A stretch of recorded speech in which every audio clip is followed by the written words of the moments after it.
forgot to...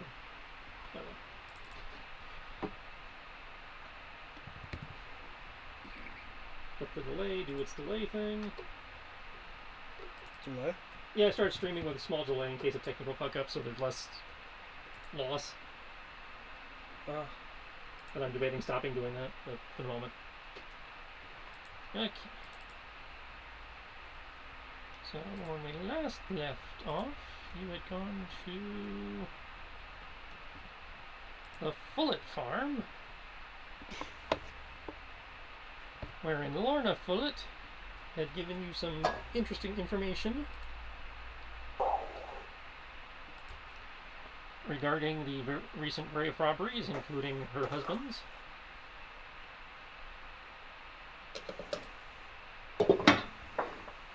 Yes, if I recall correctly, she said that her late husband was a juror of a witch's trial. Yeah. Which occurred So many years. Roughly 10 years ago, I believe.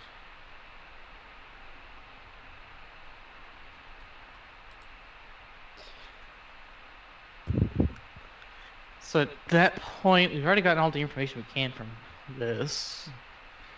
I recall we were somewhat thinking of trying to get more information about the witch's trial before going to the other ones. And also figure out who the jurors were, if it was even there, kind of thing. Unless you want to just go to the rest of the graves first. David. It's up to you guys.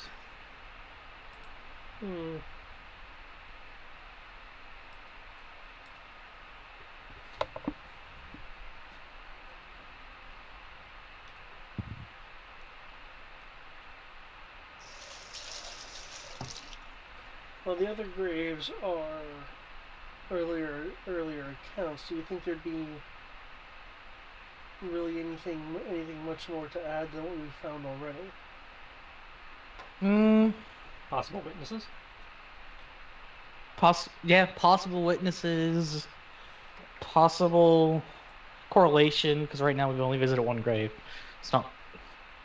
I have a sneaking suspicion that all these people are related to the witch's trial. But we won't know until we go check the rest of them, and then if they even have such information to share with us.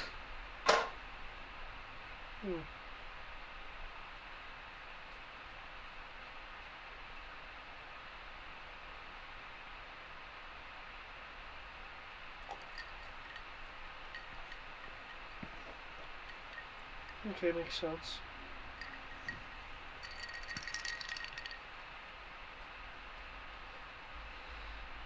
Let's go to the other graves then. Alright. You have the Goddick family. Which ones are outside the city, since we're already outside the city? You say that like they tell me this. You have the Northern Boneyard. You have the Goddick family, who is just outside the Eastern Gate. You have the Sunbright family, who is in the Southern Corvus.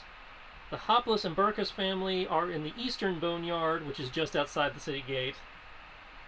So looks like the two, let's see, the Goddick family farm and the Eastern Boneyard appear to be the ones most likely outside the gate. Let me read up on the Northern Boneyard real fast just to confirm whether that one's outside the gate.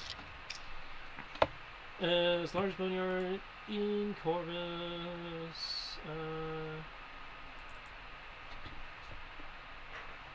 It looks like the Northern Graveyard is within the city limits. So the Goddick family are on the east side of the city, not too far from the Eastern Boneyard? The Goddick family farm is outside the Eastern City Gate. And that's the one we're at. No, you're at the Fullett farm, which is north of the city. And let me see what the Eastern Boneyard is, because I would think they were close to each other, but...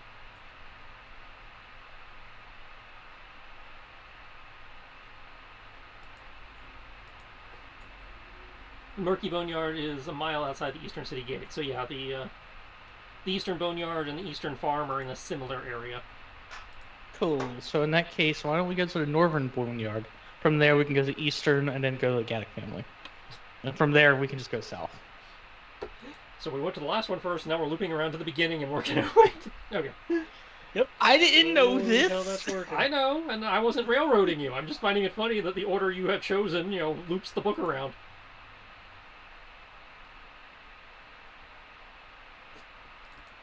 So you're going to be reading the book backwards. Got it. The northern graveyard is the largest boneyard in all of Corvus. It is a vast expanse of headstones, crypts, and tombs crisscrossed by narrow, winding paths and dotted with scrawny bushes and trees. There's a thicket of grave markers that wind between the buildings north of the church. In the center of said graveyard is a tiny stone building that you would surmise is where the caretaker lives. This site is where the Silva and Monsanada family sites were despoiled.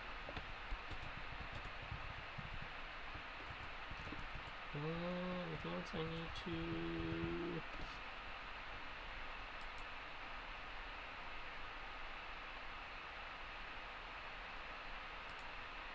Yep, that's it. Well, unless you guys feel like walking around the giant city graveyard, I guess we should go talk to the caretaker, find out exactly where these are. Well, the caretaker, again, there's a small building. There's a small building in the center of the graveyard that you would surmise is the caretaker's house. There are various people scattered about, seemingly visiting the graves.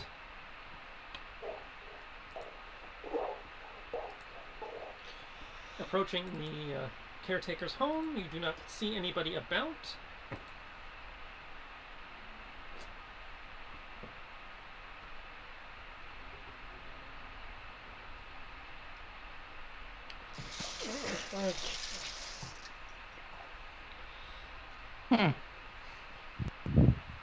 I guess we should knock.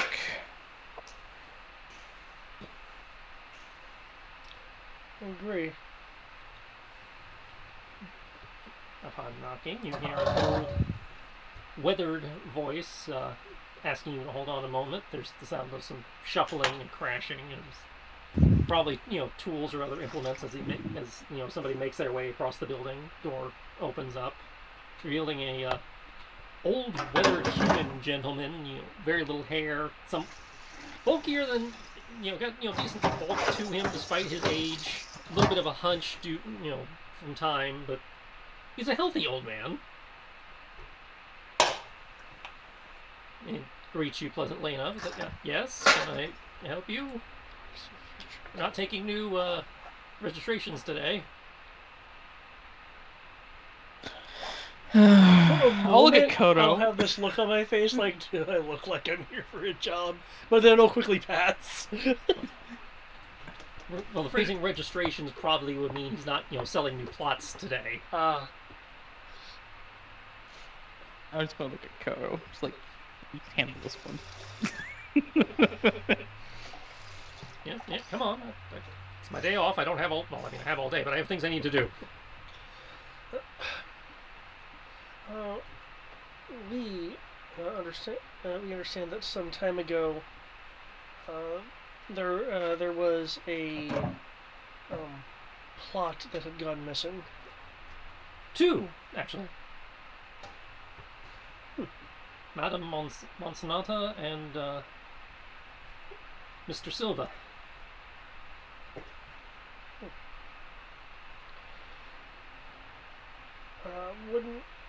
When you undoubtedly looked around at the time, did you find anything unusual aside from the fact that the plots were removed without your consent? Not particularly. They were dug up. Nobody home. Do people often come in to dig up graves? No, not really. I mean, aside from when we have to dig fresh ones, grave robbery is not the norm around here. I've been working this site 50 years. Haven't seen anything like it before.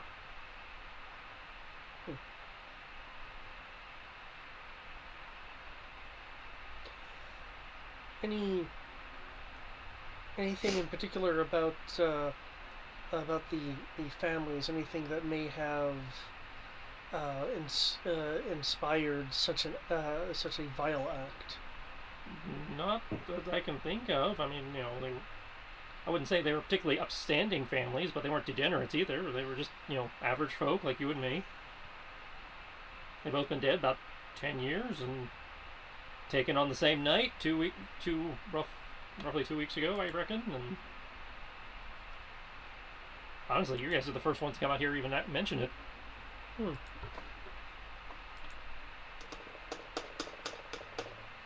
Peculiar.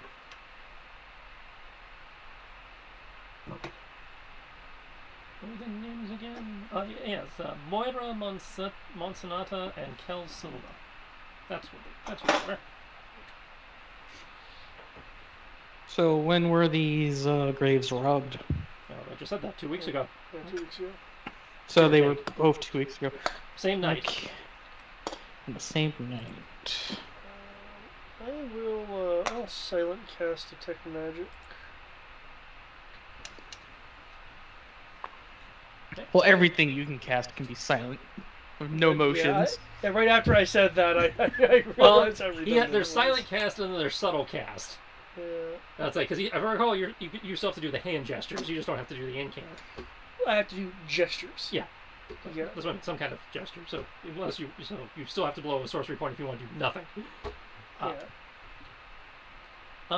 Running. You guys glaze over for a moment as the magic takes hold, glancing about what you can see from the doorway of his home. Nothing unusual in terms of magic strikes you. He's got a small, like, viewing globe type thing that you've seen in certain parts of the Republic that's used for, like, broadcasts of different kinds. It's a TV. Kind of like a TV, yeah. Various mundane, like, common magic item implements for, like, heavy digging and that kind of, and maintain, the equivalent of like a lawnmower and that kind of stuff. But yeah, nothing that stands out as unusual for somebody in this line of work, at least. Okay. Well, sir, can you take us to these 2 graves that have been robbed? Yeah, I can. We've repaired them since what happened, so I don't know if you'll be able to find anything of value or use to your inquiries, but I'll happily take you over there to show you the sites. Just, give me a minute to get my ledger so I can, remember where the plots are. No rush. Inside a minute, and you hear a little bit more crashing, and they'll come out with like a semi-banged up old leather-bound book that, as you see him open it, seems to be like a kind of like a map of the boneyard with names over, and plot numbers. And he, starts leading you over in the indicated direction. The 2 graves are not like directly next to each other, but they're within stone's throw of each other in the same sector. As he brings you over, you see, they look fresh, for want of a better term. The new dirt put on them, gravestones have been either repaired or replaced. Aside from the fact that they look, freshly dug, there's nothing unusual about them.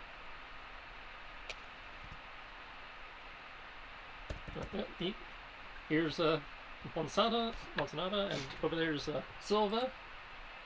As you can see, at the family's request, we've set everything right, and not spread the word about what's going on or whatever happened.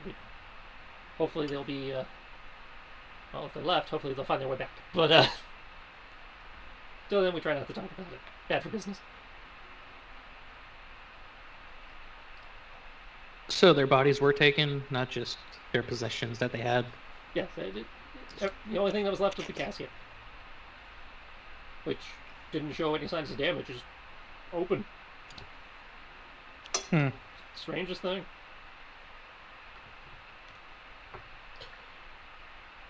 So when the graves were put back into place, I think there's now just an empty casket in there. Did you remove the casket for storage purposes? There's not much point. I mean, they've been in there 10 years. They're not exactly in the best condition. Nature takes its toll. It didn't seem right to, take them out and recycle them. It seemed disrespectful. You see anything interesting, Kodo? Your detect magic, which should still be running, as I recall, because that has somewhat of a duration, does not pick up anything. No, I'm not sensing anything unusual, though I'm...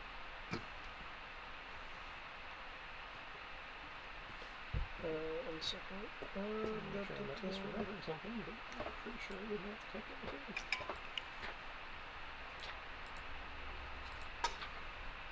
Yeah, reading the spell magic will totally help me. How long does that spell last? Detect magic, 10 minutes.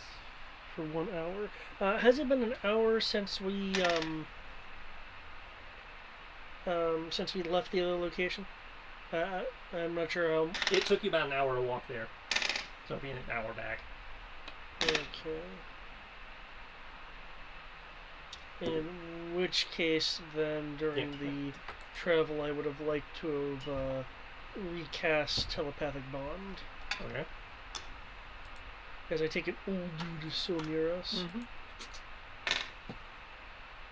Okay. Seemingly waiting to see if you have either any more questions or Hmm. whether he should just leave you guys be. Okay, in that case, I will just thank him for his time. Doesn't look like we can really gain anything here in terms of knowledge, though. I will still do me an investigation. Telepathically, I will ask, is anyone aware of a spell that could reveal the past of objects? Because if we could gain access to the casket and cast such a thing, we might be able to get some additional information about what happened at the time of incident. People are free to roll an Arcana check to see if they know of anything. Okay. I did a quick glance through the spells. I didn't see anything like post or retrocognition. I think that might be a third. Did you check the third party? I think we might have one there.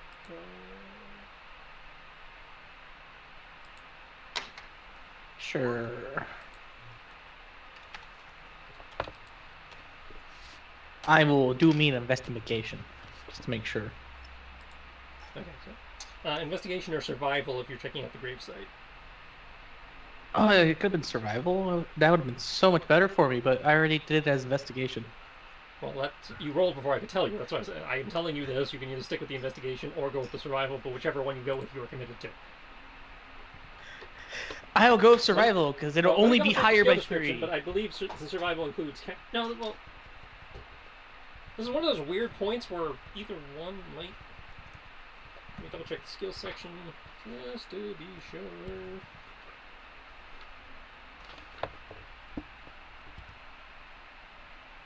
So follow tracks, hunt wild game... Okay, so this would be investigation. Then there you go. Okay. A 20 investigation after 2 weeks. I'm not expecting to find anything much. Too long for flashback.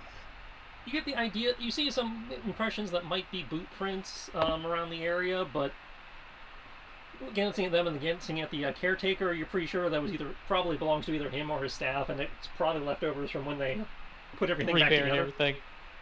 Yeah.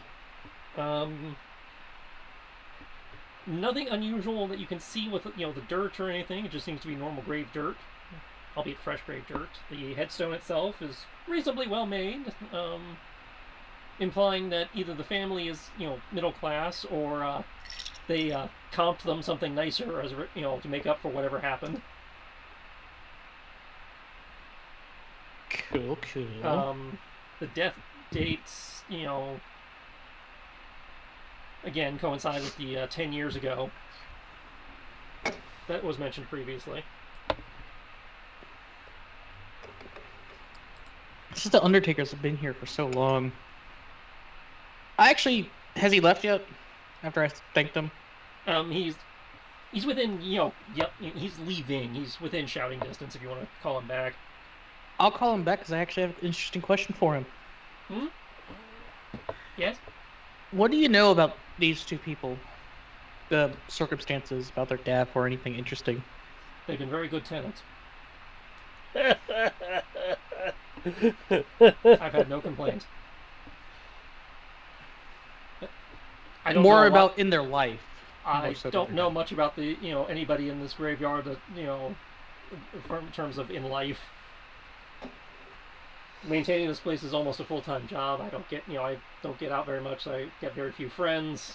Don't get to so most of these people I've never met in person.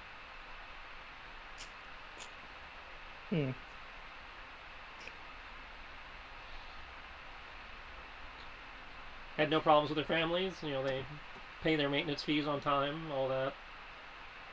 Understandable. Thank you for answering our questions. Not a problem. If anything else comes to mind, you can just ask around for me. I'll either be here or probably heading into town to enjoy my day off. I'm Gum Brocker. Pleasure to meet you. Okay. At risk of completely breaking the scenario. Oh, why risk that? Why worry about risking that now? I mean, I already have a plan of breaking it. I'm just waiting until I look at everything else first. No, I'm just reading through some of these things, and it's the proverbial. Why would they think the PCs would try this? Now, the material is are high energy crystals of unspecified value, which are consumed upon casting of the spell. Mm-hmm. So do they have a gold value? No. If they do not have a gold value as a sorcerer, you get to waive that. That is true. I just find the term high energy crystal sounds like it have a gold value attached. Mm-hmm. Third party, not necessarily balanced, but I try. Okay. Aptly named. It's called Peer into the Past. Mm-hmm. You create an invisible sensor in the past at a point in time that you choose no more than 100 years into the past. While this sensor is active, you can use any of your senses with the sensor. The sensor is indestructible, invisible, and can move through objects. The sensor appears at a point within range in reference to the spatial coordinates and cannot move past the range at a point originating from you, which phrasing sounds odd to me. It's literally Cyberpunk's freaking. You're looking at someone's path. You can move the sensor around through space and time within the constraints of the spell. The spell lasts for the duration, 24 hours. You are incapacitated while the spell is in effect, but otherwise can view the... And I think this was a typo, because up until now it's talking to the past. View the future for 24 hours. Unless it's talking about the time axis that you can shift. I don't know. You can end the spell early at any point you wish. Now, again, keep in mind, if we are dealing with some magical asshole that's done this, the person may have figured divination spells into this. Okay, so to confirm, you're basically dropping like an arcane eye or an arcane drone into the past to watch the area and basically see what has transpired there. Yeah, and I believe the date we were given was... 2 weeks ago. Roughly 2 weeks ago. You have not been given a specific... they did not have a specific... Okay. If asked, he would have been able to provide a rough specific date because he's old, his memory's not the perfect, but he's been able to give you within a day or two.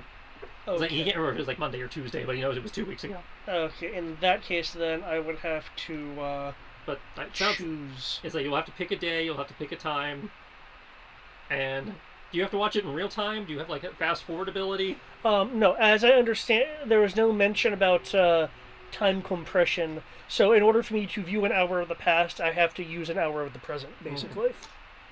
And the duration is 24 hours, so that's the downside to that, and I am rather vulnerable. I just kind of stand there. Let me double check to make sure there's no information that you guys would have been provided that I've forgotten in the last 2 weeks that will help you with this. It is suddenly I have to spell, carry around an unconscious code. Oh yeah, that sounded like a 7. I was thinking 7th or 8th. Am I going to have to carry an unconscious Kodo? Only if you guys intend to move him while doing this. I don't think he wants to stand in a graveyard for 24 hours, so... Well, it depends on, how well he lands this.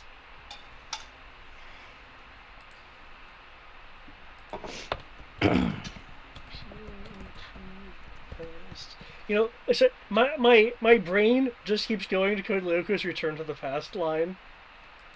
And I know this is nothing like that. Caching time 1 minute, range 1 mile.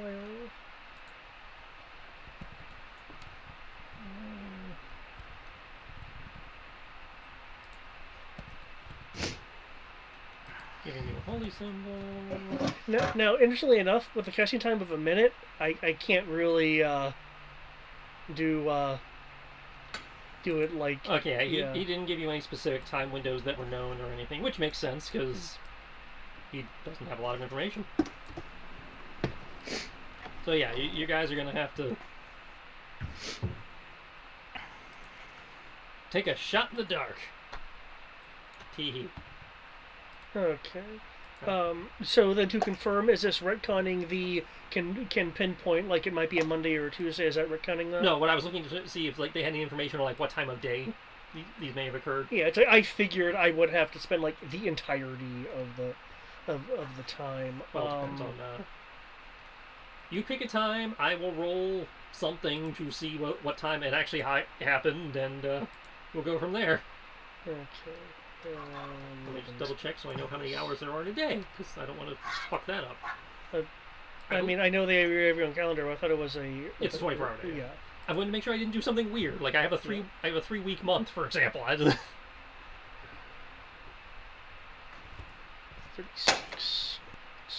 Okay. With the idea of it being a like a Monday or a Tuesday, so I will roll a d12. I guess. I will choose. I shall choose victory, or I shall choose defeat. I will choose 4 a.m. that Monday.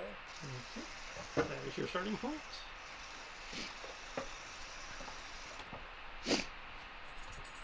Mind you, I will keep Kodo alive during this entire thing, so you just keep recasting this until we get the information.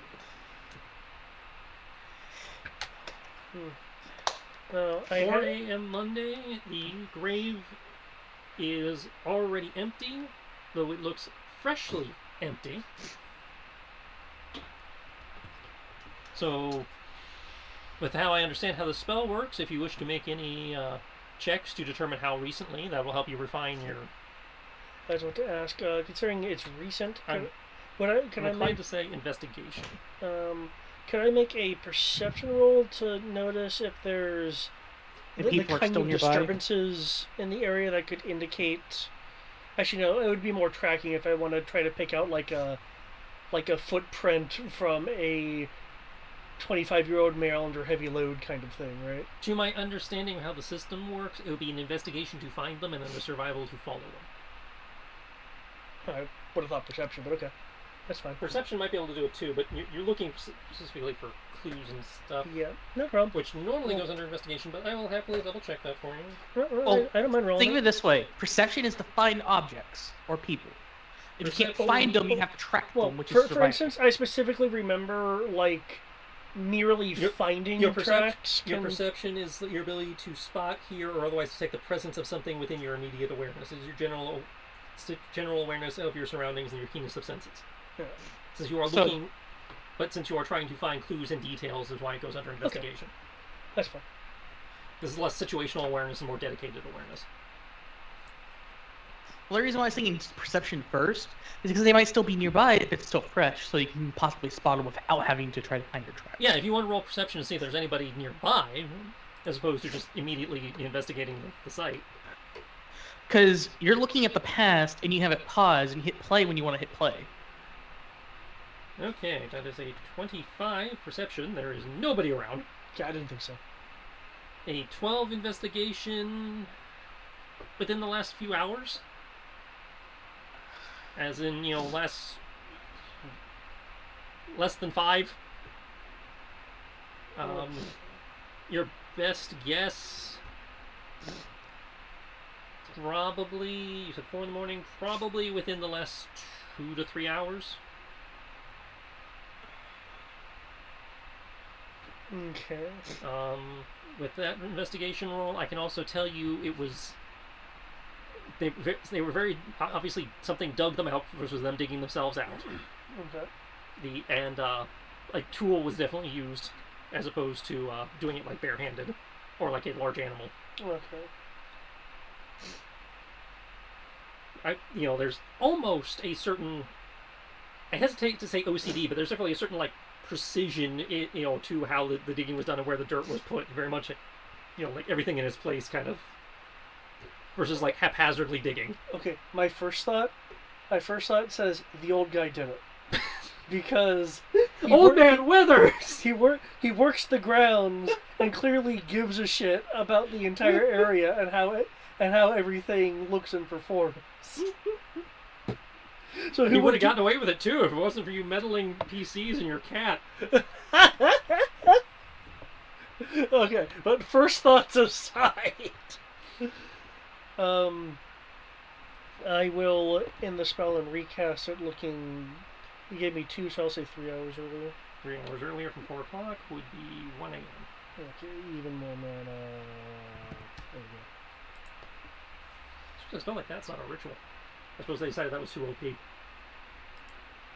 I do not see a ritual tag. Falls under the category of it was probably because they're too powerful to be a ritual, but otherwise they'd just be spam casting it all they want. Yeah. Just like scrying, like it says it's a ritual in the write-up, but it's not a ritual castable spell. That's just like an oversight. No, I feel like it's a balance thing, because they don't want you just spamming that shit. Okay, 1 o'clock in the morning. There's a faint mist covering the area. Very, very light rain is coming down. And you see a figure finishing up, piling, digging the dirt and piling it up into the nice little pile off to the side. Being very careful not to damage the headstone or the casket, seemingly.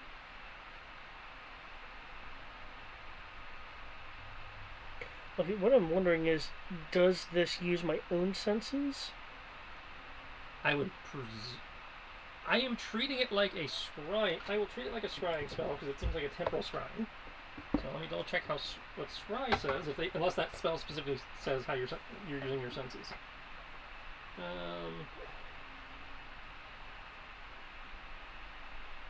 With the sensor active, you can use any of your senses to see the sensor. Okay. Okay, that in which case, let's see. You've got dark vision, so you can, in the darkness, it's dim light to you. You can make out a cloaked figure. Seems to be a dark. In this light, you can't tell if it's dark gray or a brown because after all, your dark vision is colorblind.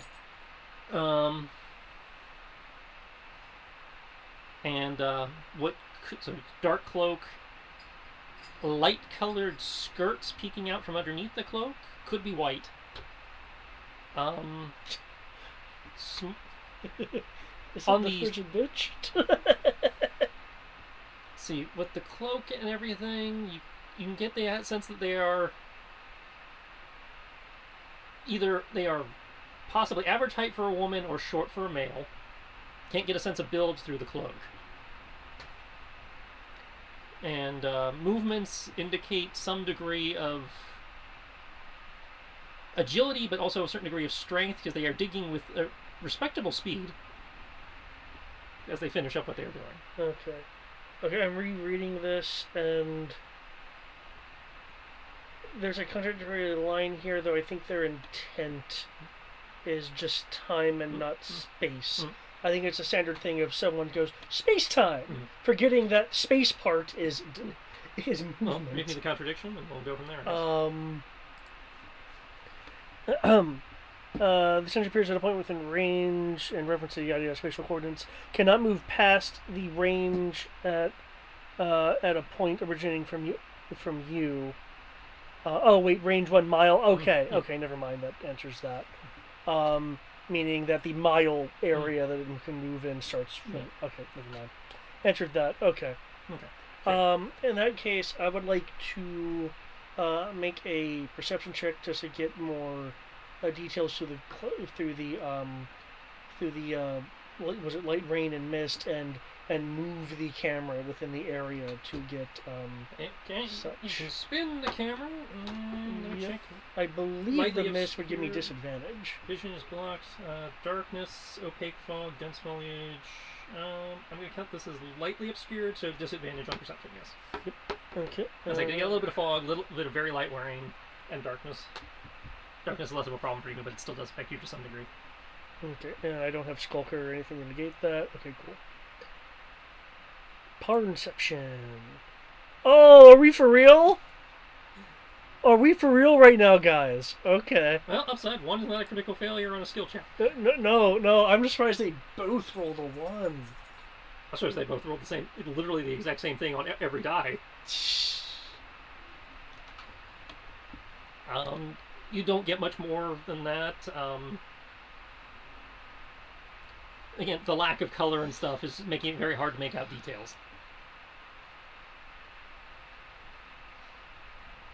And the light layer of fog on the ground and stuff, making it hard to, like make out footwear or anything like that. Can I make an insight roll to see if the mannerisms matches, like the movement of the body and how they carry themselves, matches a person I've encountered before in Corvus? I know Ro can do that, but let's go. Ro has specific feats.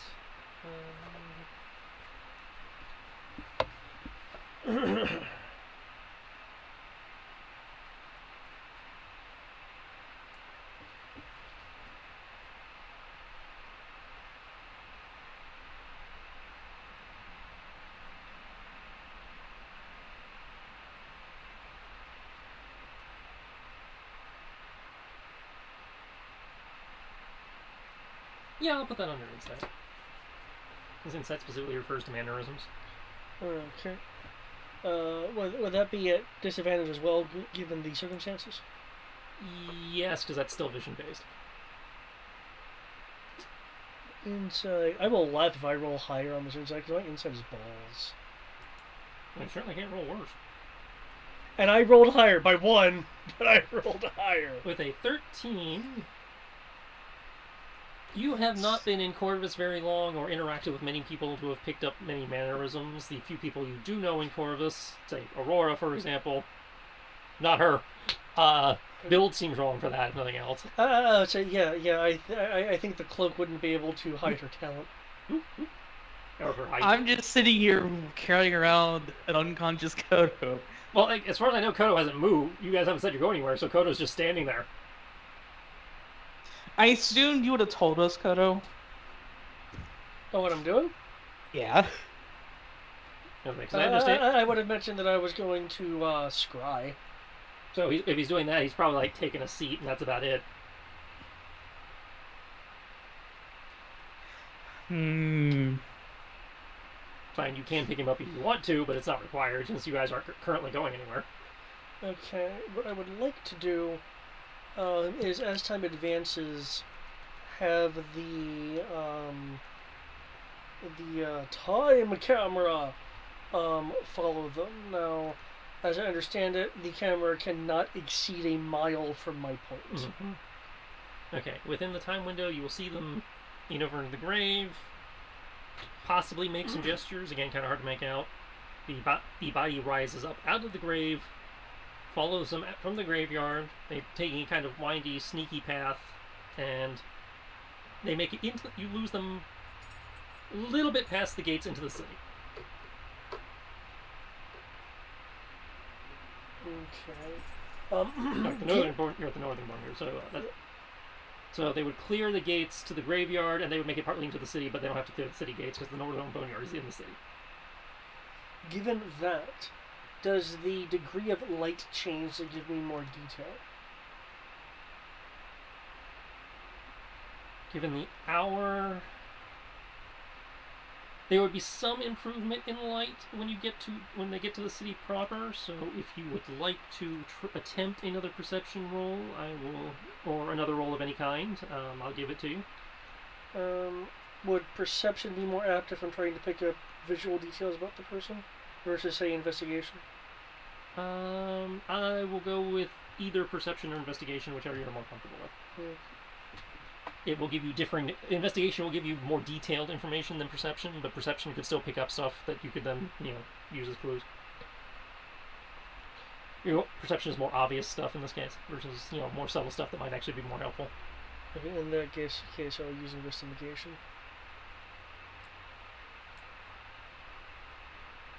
Okay, that's a 23. I see a real roll. I saw the 9 at first. I was like, damn it. Oh, wait. Yeah, it was a 14 there.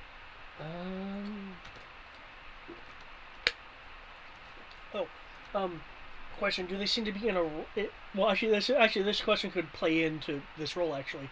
In addition to whatever it is that you're going to reveal just from the role, I'm wondering: do they seem rushed, and do they seem uncomfortable with the environment? Like, say, someone new to the city versus someone who knew the city. That would be an insight check. Oh, that would be an insight check. Mm-hmm. Okay. To discern like comfort levels and that kind of stuff. Okay. Can I make that roll after the investigation roll? If you make it now, I can include it in the description. Okay. Okay. You can't tell anything about like comfort level. Their movements do convey a certain degree of grace and agility as they move about the gravestones. Not so much stealth training.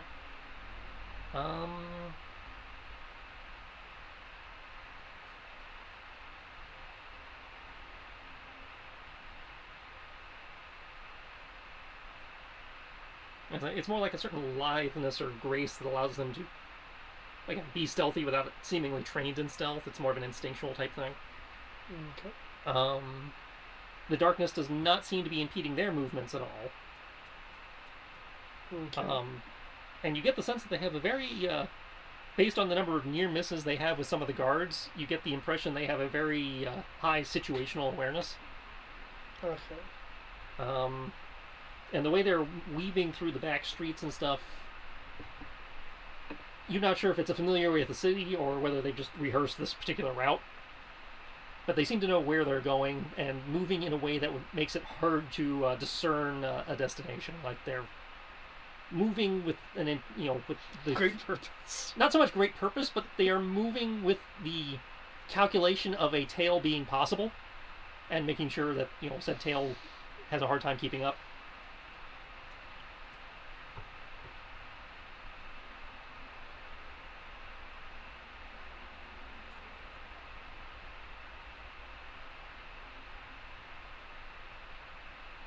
You mentioned they dug it up. Yeah, you came in right as they finished digging, and then revived it. Was there anything noteworthy about the shovel, like higher grade wood versus, say, your standard I'm just gonna buy it off the shelf kind of thing? That would be off that first investigation check, so no. Okay. I assume they stashed it when they were through, right? Like, did they put it in a pack, or? They took it with them, yes. Okay. Let's see, that second investigation check. Now that they're in the more lit areas, you are able to make out color. It's like a dark grayish traveling cloak, and again white skirts. You can tell at this point. When you occasionally catch a glimpse of a hand or whatever, it's gloved, so you can't make out a skin tone or anything. Okay. They have the hood up, and it's a large billowy hood to obscure most of their features. You get the sense with the investigation check that not only are they worried about tails, but with the way they are dressed and how covered they are, they might also be taking into consideration something along the lines of like an arcane eye or scrying, because there seems to be a lot of effort going into obscuring features with this disguise. Okay, speaking of that, here's a question. What's the smell? What's the scent? Is there any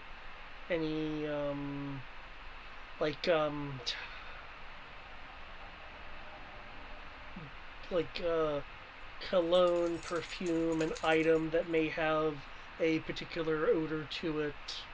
Not that you can make out over the stench of decay coming from the shambling corpse following the individual. Okay. The investigation of 23. Clever. You are inclined to say female from the what little of the movements you can make out through the clothing. Okay. But that's just a guess based on what appears to be a skirt. It could be a man disguised as a woman and doing a passable job of it.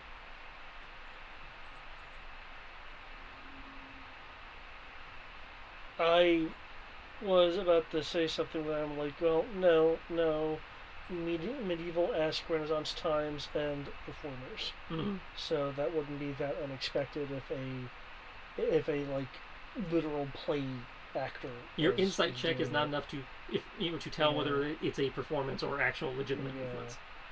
Okay. And again, with the effort they are taking to conceal identity, it could very easily swing either way.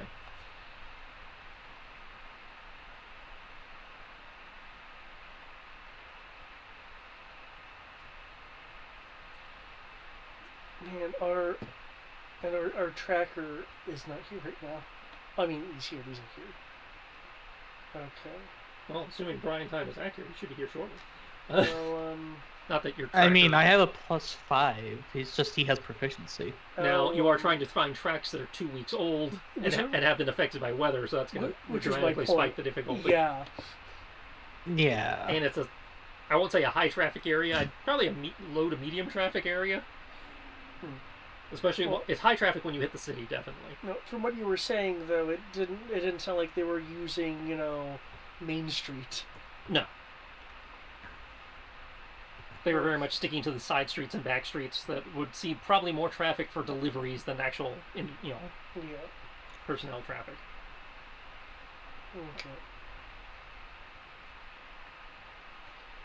Okay. I'll come out of it then. No, I'm hungry. Random. Well, I figure the duration I was watching ordered on a couple of hours. You probably followed her for about an hour before you lost her. Because there was also the initial cast that I figured I had a bit of just looking at nothing. So I would just simply say that I would have dragged. Once it hit an hour, I would have dragged him to a nearby tavern with Kenshi instead of just sitting in the freaking graveyard. That's just awkward. Unless Kenshi really doesn't care. Sitting in the graveyard's weird. Gives me heebie-jeebies. So you essentially have this mannequin of a person sitting in a chair around a table. I guess. I mean, it's a table in the corner, but yeah. That's like Kenshi inquires, are you sure it's wise to move him? We don't know how that would affect his spell. You have a point. I just do not like being in graveyards, man.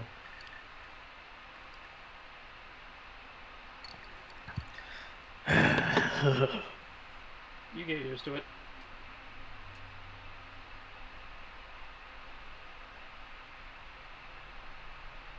I'm not going to comment on that. Mostly because you're older than me and have more experience. Well, there's that, and I hunt vampires for a living. Where do you think investigations normally start? Okay, fair enough. And in rooms, of course, because your vampires try to upkeep the masquerade. After all, it is called a vampire masquerade.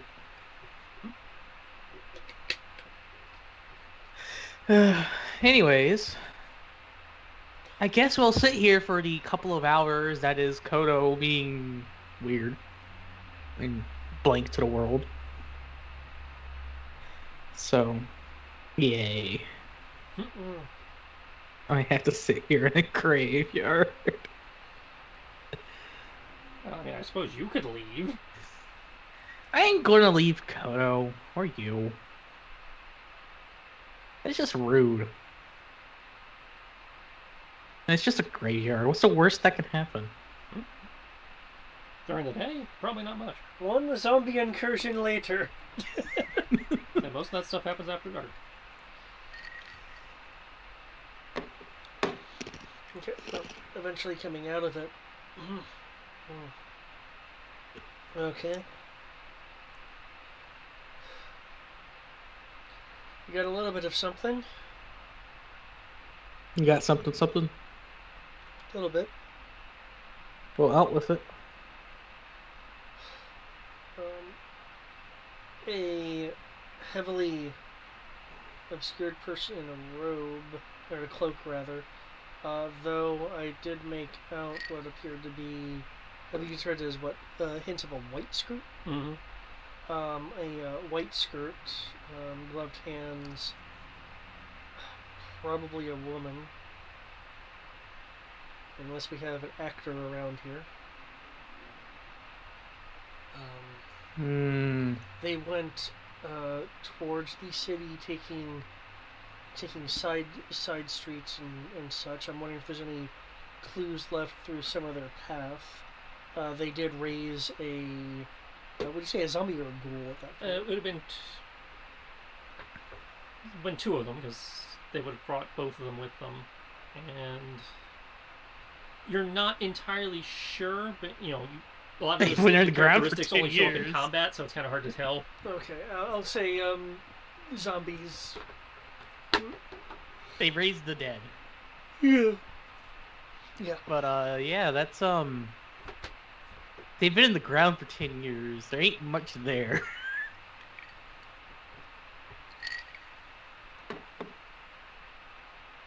Yeah, I wasn't able to follow them entirely, but some of their path would have been enough to, well, possibly enough to see if there's any signs of the passage from about 2 weeks ago. Though I'm not going to be very good at finding those particular signs.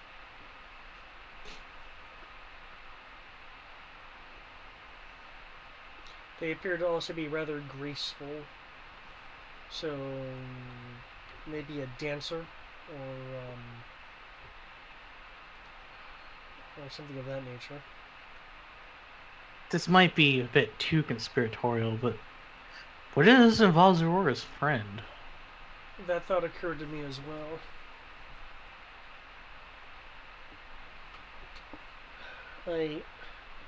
I would say she didn't strike me as necromantic, but they do come in all shapes and sizes. Well, she didn't practice necromancy when I knew her, but actually, that's a good question. Triss, would the height of matched I should get it in. Kalina's. It's within the range where she would have fit. With the cloak and everything, it was hard to get an exact height, but she is within the plausible 2 to 3 inch range that you were guesstimating. Okay.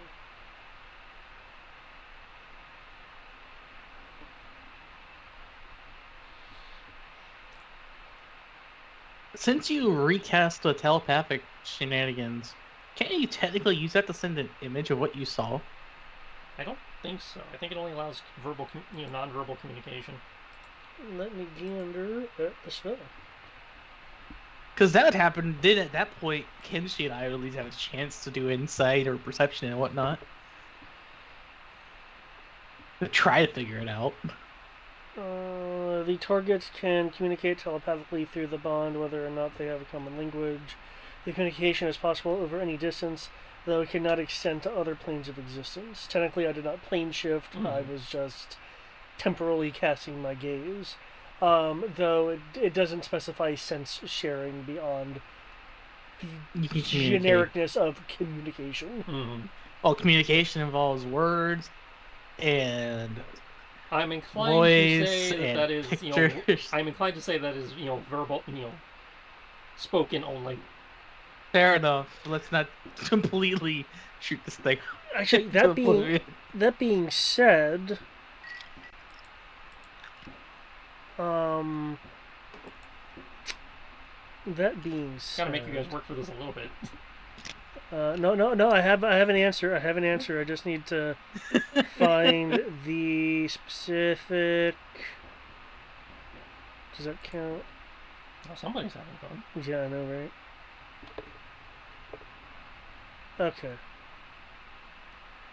Okay. I would like to use 10 rounds, so 1 minute.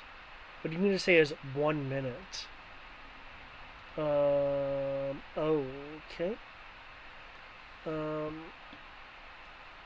Interactive illusion. Counterspell. No. Interactive illusions create illusions of sight, sound, smell, and tangible feelings. Some illusion is real, but it all feels real when it enters the area. The illusion covers a 60-foot radius, and I can actively control and shape it. If it's like battling things or something, there's a wisdom saving throw. If they fail, then they take psychic damage. But I'm not intending to attack anyone with it. I would like to use interactive illusion to reproduce what I saw. Make me a spellcasting check for detailed accuracy. Versus just like general. Because it sounds like you're trying to get like as precise as possible to. Yep. That is 9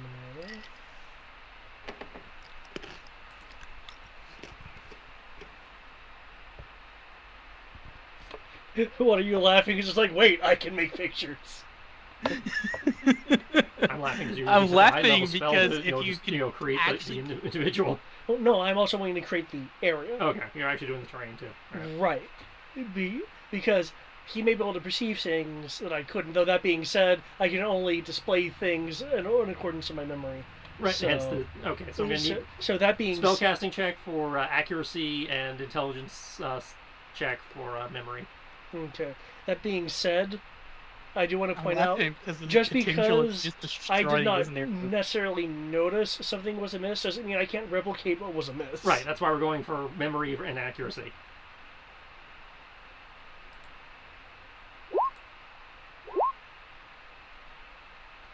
Yeah, you think you nailed it.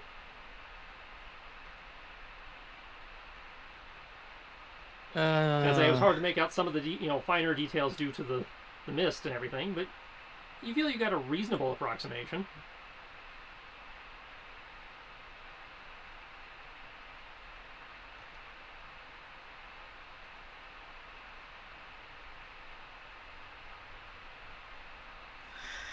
I assume I can make a perception and then an insight when looking at this person, try to figure them out. Unless he's got them as moving images, it would be a perception and investigation. Actually, no, this would just be straight up investigation, no perception. Because they're there in front of you, it's hard to miss that they exist. You're trying to actually pull specific details. And, you can't make it interact in the same way as the timeline that you saw, correct? No, I should be able to effectively have it move forward and backwards in time as far as I was able to observe. That's like, he can loop it. Yeah. If he can loop it, then can I use insight to try to determine like some more intricate details of this person, even if I can't identify them? Keep in mind the loop would only exist to the 60 feet, and then it would loop back. Mm-hmm. That's fine. I just need 60 feet. You're still trying to glean personal details about them and stuff, so I'm still going to put it under investigation. Can I at least get advantage since it's on a loop and I can look at it for longer? If you're not going to let me use my insight, the one thing I can do? Due to David's role, you're not working with, high def, so no. However, you are countering any disadvantage you might have had from, David's so-so recollection. Damn it, David! It just happened, so I think the threshold can only be so low. Yeah.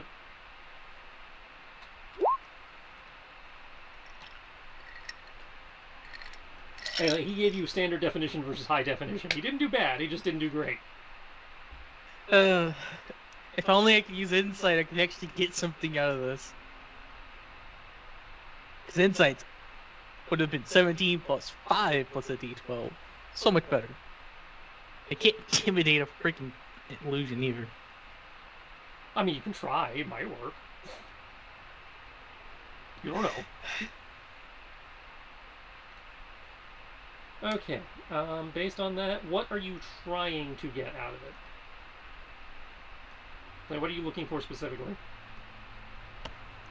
I'm trying to get more specific information about the person in terms of the way that they walk, how to like basically determining like their personality, their attitude in the sense, not like a detailed version of it, but just looking at them.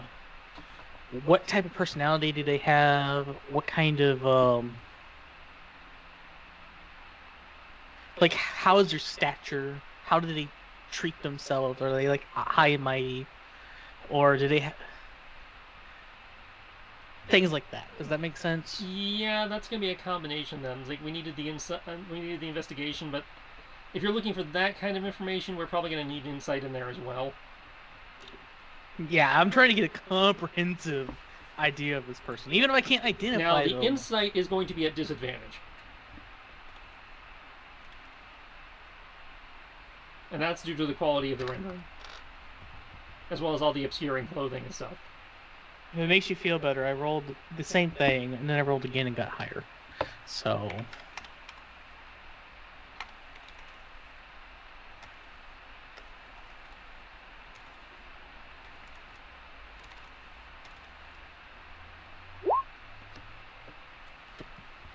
Okay.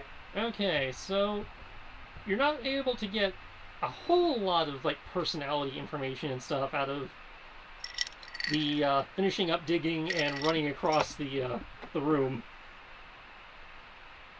What little you are able to get implies a certain degree of actual training.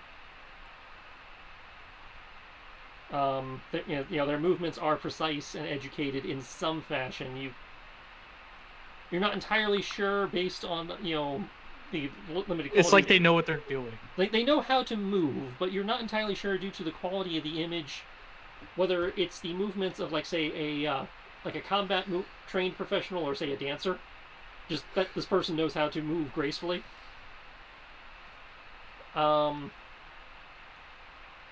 Every step is calculated.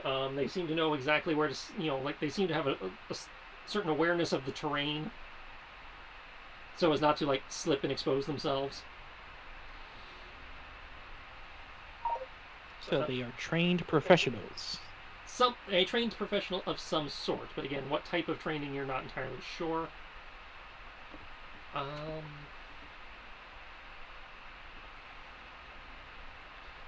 I assume that when I have the camera move around and follow them, it couldn't be faced towards their face.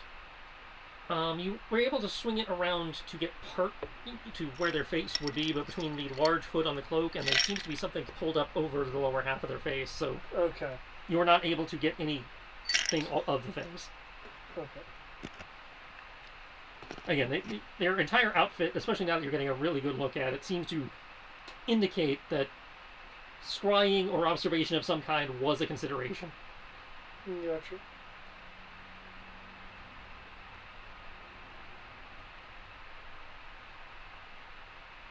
Let's see. Since they can't prevent scrying, you also are able to spot they what might be a hilt of a sword peeking out from their cloak on their hip. Something in the long sword or bastard sword range, probably. Anything unique about the sword? So you already made the investigation check based on that. It looks familiar. Like, you feel like you've seen it before, and specifically that you've been on the receiving end of it before.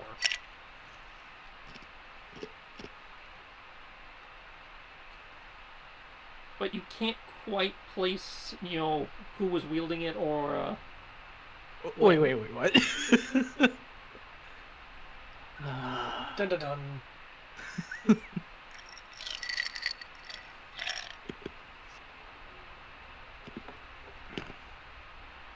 But again, longsword or bastard sword class. So heavier, slightly heavier blade. Elgana doesn't use a sword like that. Penance doesn't. Penance is just fucking weird.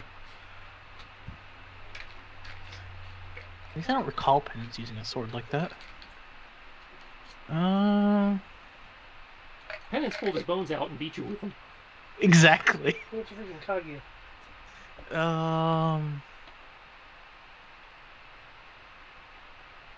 The pirate captain was on our side, so it wouldn't be him, and he didn't have a bastard sword. Oh.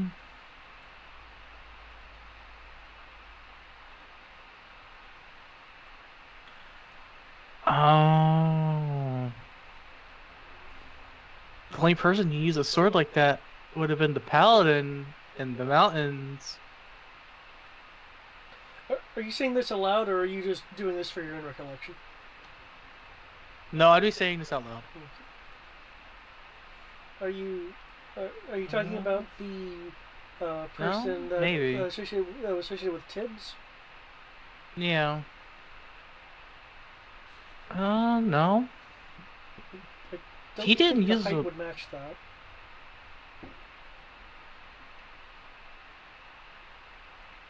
This sword has been used against me. So...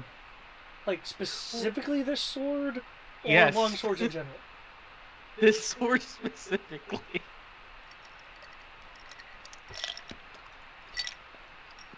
Damn it, Crooked. Your fault for rolling high. Trying to make me remember everyone we fought that was notable. Hey, I gotta keep the mystery going somehow. Oh, this person clearly isn't scaly, so it's not that. Yeah, it's not the the dragon.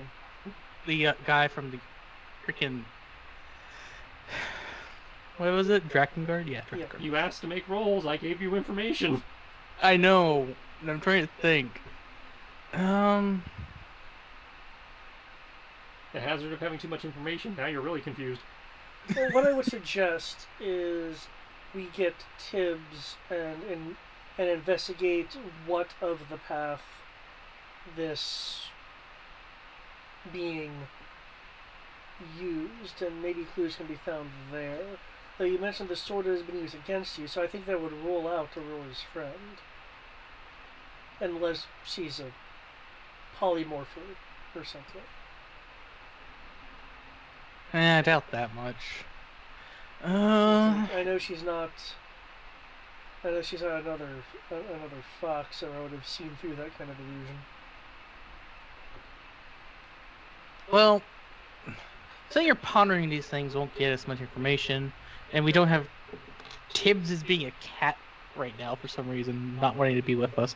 So you might as well just go and look at the path and see what we find in the meantime. Okay. Tibbs clues, Tibbs clues, Tibbs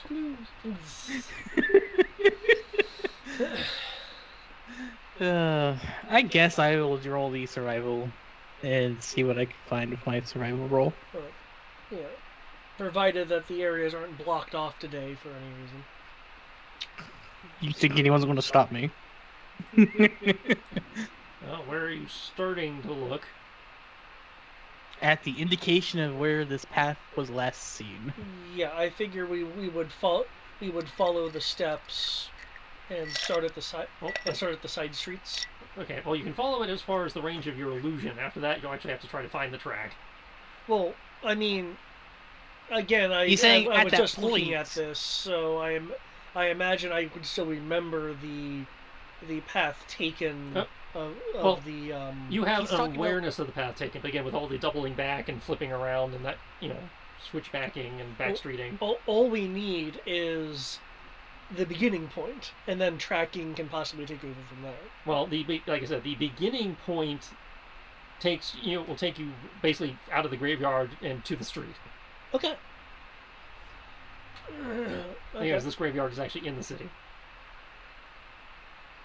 Either way, we will go to where we last saw the path that he can distinctly remember.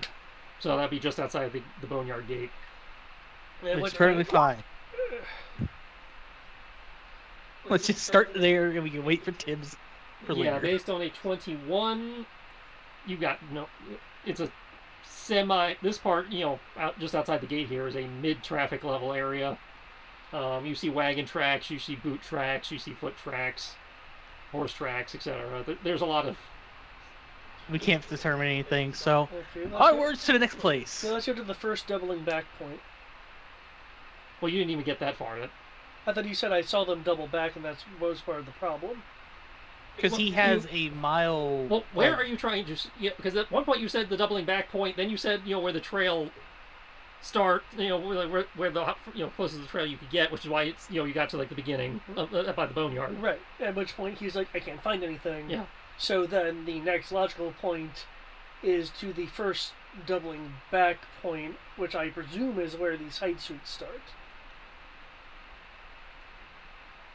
Yes, and the path that was taken is a like spider webbing network, so of like side streets and doubling back, and Just say no. I'm trying to. This would be a navigation check, which would be survival to try and match the buildings to what you saw. To figure out where the hell you want to start from. That's not the gate to the graveyard. Okay. Survival. Okay, 1 second. I say because this is a player and GM having a hard time communicating, not that the idea itself is invalid. I thought you were starting in one place and he's actually trying to start somewhere else. Oh, okay. I mean,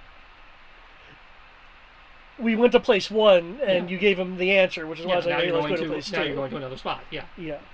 Okay, in that case, first what I'm going to do is survival roll? Yeah, survival to navigate the... to try and remember where the hell you started from, as it were.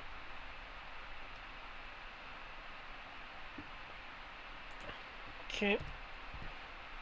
Gotta cancel enhance on myself so I can get advantage on that roll. Clearly I needed it. 16.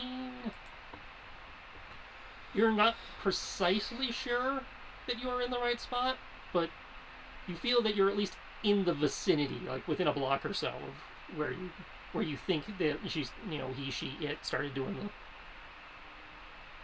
the funkiness. Okay. It's not, so this would be right off the main road. Okay. So you're in, again, this would be it'd be a less traveled area. It's less traveled. I'd probably put this in upper low to mid. Okay. This is like one of the streets that like wagons that are doing like backdoor deliveries would take. Yeah. So there's still gonna be traffic through here, but And I assume from what you were saying, they were walking on the ground, not jumping off of boxes or anything. Right. Okay. Though they did seem to be trying to avoid like deep puddles and stuff that would guarantee footprints. Okay, in that case, something. So whether that was again an OCD thing or whether that was intentional, you're not entirely sure. 1 second. Okay, before you make your roll, I will end the enhance ability on myself and recast it on you. For the wisdom version. Because I believe that's what survival's under. Yeah, survival's under wisdom.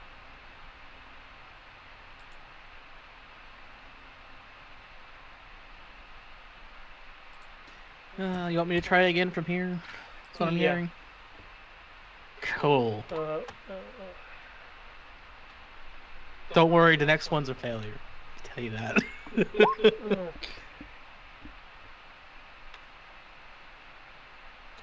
I'll probably follow this for like 20 feet and then get lost immediately, knowing my luck.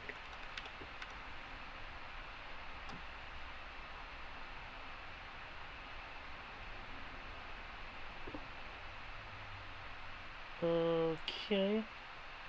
Shoot, I should have. Oh well, I can. I'll just need to remember that for the future. Because I cannot retroactively cast that.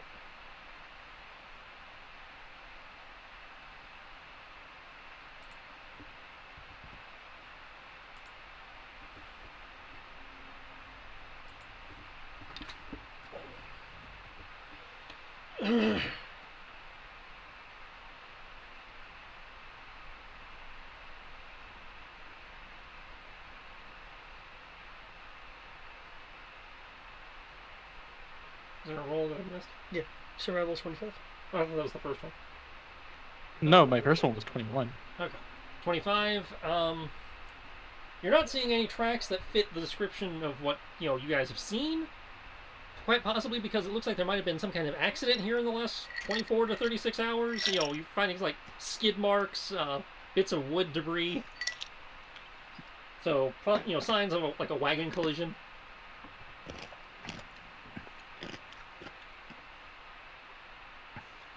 I say we just go to the rest of the graves at this point.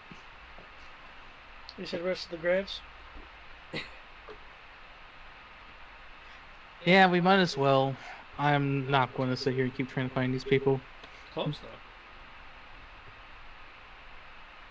Ah. Don't worry, if you had me roll survival again after this one, it would have been 8, because I rolled a 3. Well, you know what I was just looking at? Was I was like, I should have cast this ahead of time? Because I cannot retroactively cast it. What's that?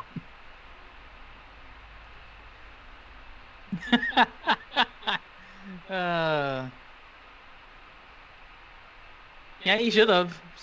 No, too late now. Yeah, I know. That's why I said I can't retroactively cast it.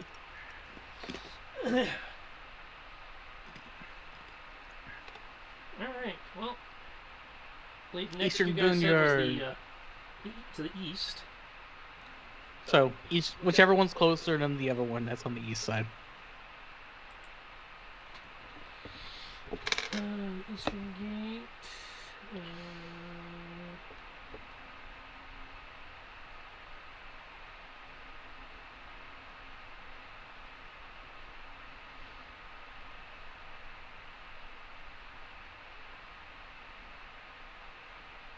I'm inclined to say that the Eastern Boneyard is closer than the farm.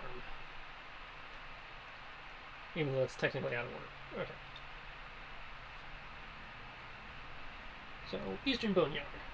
This pathetic place is where the poor obviously bury their dead. Those of you from there will know that only the wealthy get to bury, have family plots within the city. The northern boneyard where you just were is more for the middle class. Mm-hmm. The rest of the city inters their dead in this dreary, mucky boneyard about a mile outside the city gate. There's no signs of a caretaker.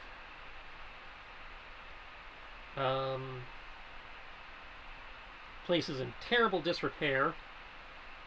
I guess they're burning for some reason. The stench of death fills the air, and the ground is littered with improvised grave markers and bone fragments.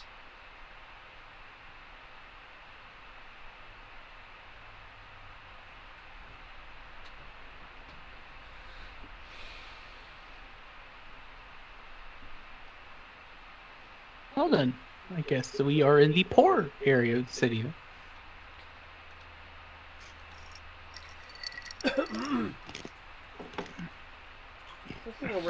Looking around and kind of feeling around, how is the ground? Is it firm? Is it soft? Like weather aside. Did I just cover that? Just want to mention that.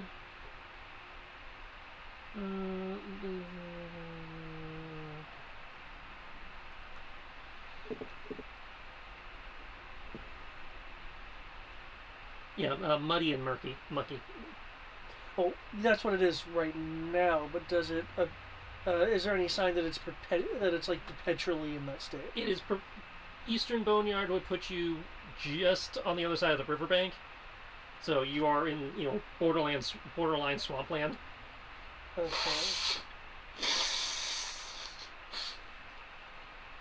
Kriv, seems like they put in just enough effort to prevent it from going full swamp. Kriv, what was the timetable on this one? I don't recall. I'm not even gonna lie on that one. I really don't recall giving any time given.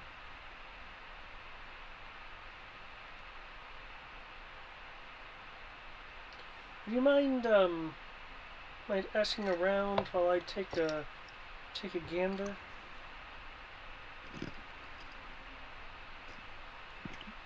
Sure, I'll do an investigation for you. And try to get some general information. If you are looking for people, it would be a perception check. If you're looking for clues or specific grave sites, it will be an investigation. in my case, what I'm wanting to do is I'm wanting to look around to, and I believe this would be an investigation. I'm wanting to try to determine or deduce the path that someone would take to minimize their ability to leave tracks in an environment such as this. That would be either investigation or survival. I am just trying to get some general information from the area, as well as generally just take a look around and ask people about information from the area, such as get more information about the family, more information about who it was, if anyone saw anything. Well, when currently, it happened. just at a casual glance. You know, what really helpful? I had my GM control sheet open so I knew what your passive perceptions were. My passive is a 15!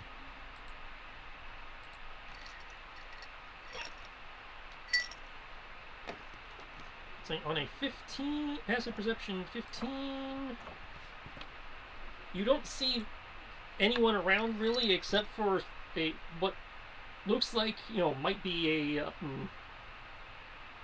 sort of shack made out of, more of a lean-to, really, made out of, bits of wood debris and crate parts that's kind of been, set off to the side near the riverbank. I'll head over there. There's no other people around. Again, obvious, no signs of caretaker or anything like that. Let's see, you're 23 investigation. Since you're not sure where the graves you're looking for in question are in this particular thing, it's kind of hard to guess, but you see a few routes where one could go if they were seeking drier ground. There seems to be, some paths that have been half-heartedly created that, are firmer dirt and therefore aren't as muddy or mucky. And because of this being a poorer area, there's nothing like clotheslines that could allow closer proximity to things within this area without touching the ground or things like that. There are currently no hanging clotheslines or anything. You do see the odd gnarled, withering tree scattered about that, in theory, somebody could rig that kind of thing too if they were so inclined and, skillful enough to get it, out that way. Okay.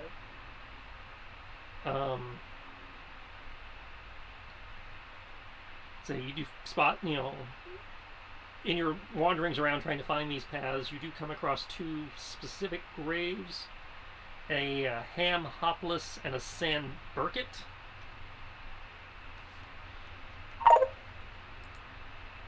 Yeah, a Hopless Eastern Boneyard. I don't have a Burkett noted down. That was the second name for Eastern Boneyard. Okay.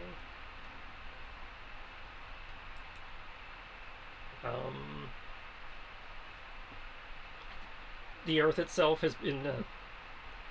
It looks like somebody kind of did the equivalent kicking the dirt back into the grave versus filling it back in, like at the previous boneyard.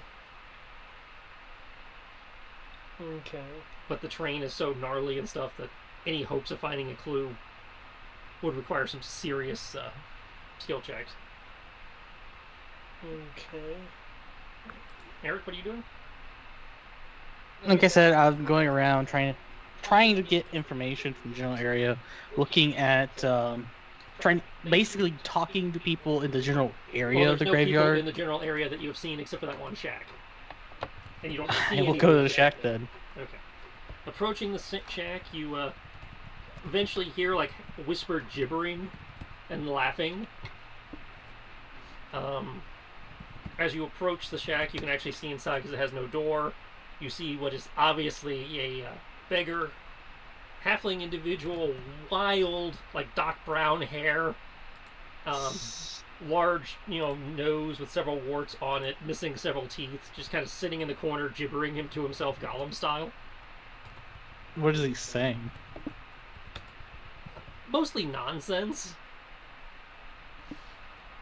Sounds like you're not sure if he's having an argument with himself or playing some kind of weird word game, maybe. I mean, it's pure nonsensical words that do not chain together in any kind of logical sense or sentence. I'm gonna have to talk to a beggar. That's insane. Great.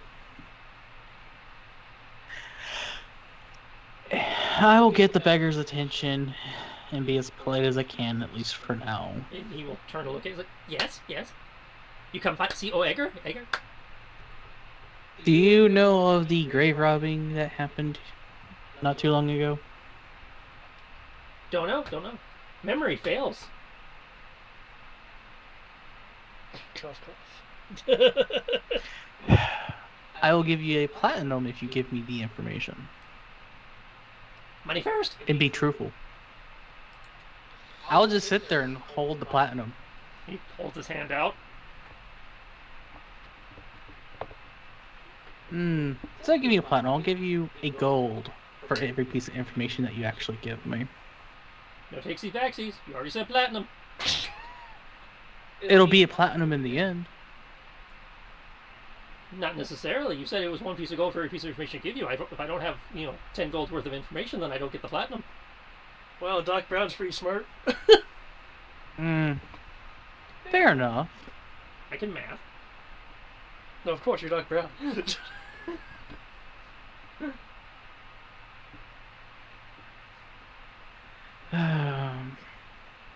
How about you at least prove to me that you have information, then I'll give it to you. Oh, I want to make sure it's real money first. Could be shiny metal. Could be an implant from the gods meant to listen in on you. Could be aliens. Gotta check.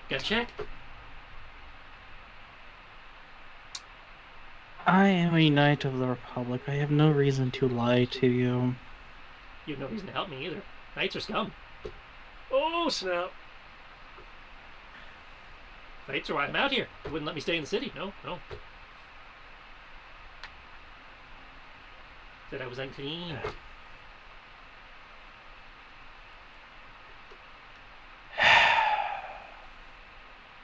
Wait a second.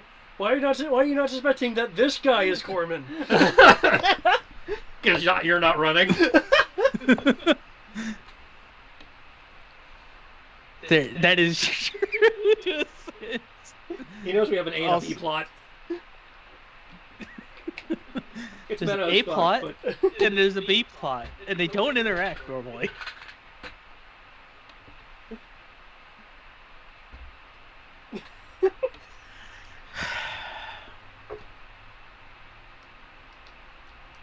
Then again, he would have information for Corman, but he left on a good note for Corman, or at least a better note. So I am not too concerned about Corman, at least yet.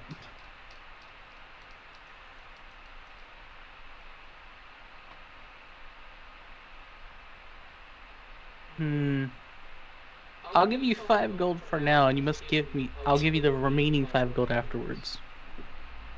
Let me see it. I will casually hand him 5 gold. You'll take the gold, kind of gnaw on it a little bit. Set it in the mud behind him, turn around, piss on it. But, okay, it's real. The urine was essential. The acid to make sure nothing washed off. Well, see, now we won't want it back.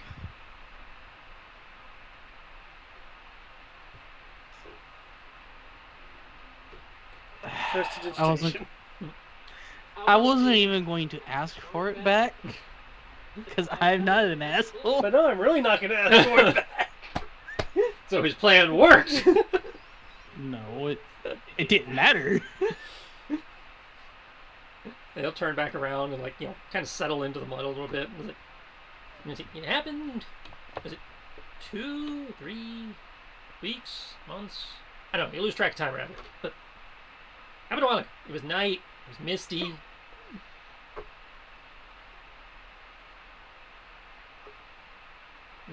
But it was really strange because even that fucking owl Ted was quiet that night. Maybe he had somewhere to be. I don't know. But he was dead quiet. And there was this white clouds rolling along the bank. And moving among those clouds. Almost humming to herself. I swear it was a banshee. This gorgeous woman in all white. except for the cloak. The cloak was white. She was almost drifting through the fog. She seemed to be looking for something, and I don't know what. And she wasn't alone. Maybe she was having a tryst. I don't know. It was like her and two other dudes. I couldn't make them out. They're kind of skinny. Moved kind of janky. Maybe they had problems with their third leg. I don't know. But as she was moving and singing, they joined her, and then they wandered off down the bank. And I don't know. Maybe they had a good time. I don't know. Sometimes drunk kids come out here and do all sorts of fucked up shit. Probably kick me around while they're at it. But this one was nice. She totally ignored me and scared the crap out of me. What direction But damn, did was she she go? gorgeous. At least I assume was she. What direction did this group go? Kind of he gives like a vague that-away gesture that encompasses like a third of the boneyard. I couldn't really follow him much. I didn't leave the hut, but you know, just in case she was a banshee, I like keep my soul. It's not much, but it's mine.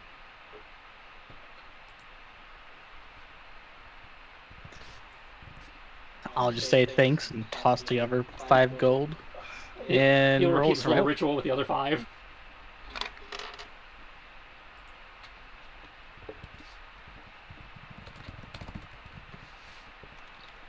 I am now set for when I get the correct amount of information. Seriously, I'm getting all the spells so we can skip 2/3 of this book. Come on, let's go. This is what happens when you level 20 characters to a level 1 adventure. Bring it. But I will follow this guy's information. His vague gesturing put you in a similar area to where Kodo is. And given the lack of crap out here, it's not that hard to see each other from where you are. I'll be eating an apple. I will head over to Kodo, since it's in the general direction of Kodo. Oh, so you find some, like a time frame?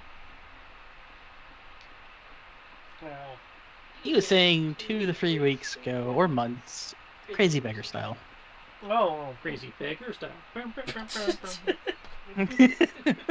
But besides that, person was wearing all white, had a black cloak on to hide their appearance, had 2 people with her that couldn't walk correctly.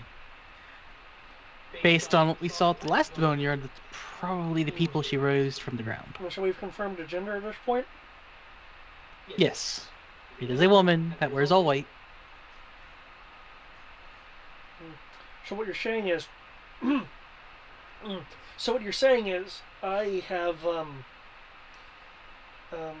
queued up all these natural energies for nothing then. Kano I in the mean, background. if you want to If if you want to take the word of a beggar, I mean, you can still do your thing. Well, it was 2 weeks ago, give or take, for the other boneyard. This boneyard I thought was a different point in time. In theory, yeah. Yeah.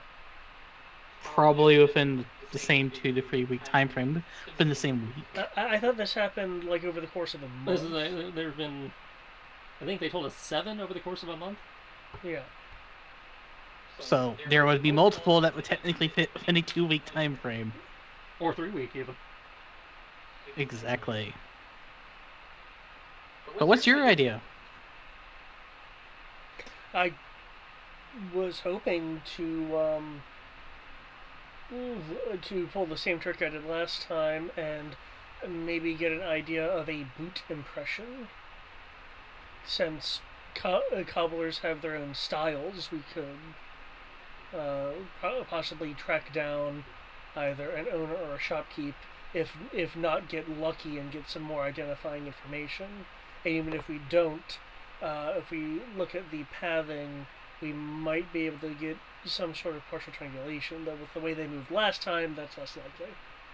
Well, there's that, and also you'd have to get a pretty damn good impression to get the cobbler's mark. which is what you need for that kind of identification. Oh, you mentioned it was like perpetually muddy. Yeah, that was Kenshi.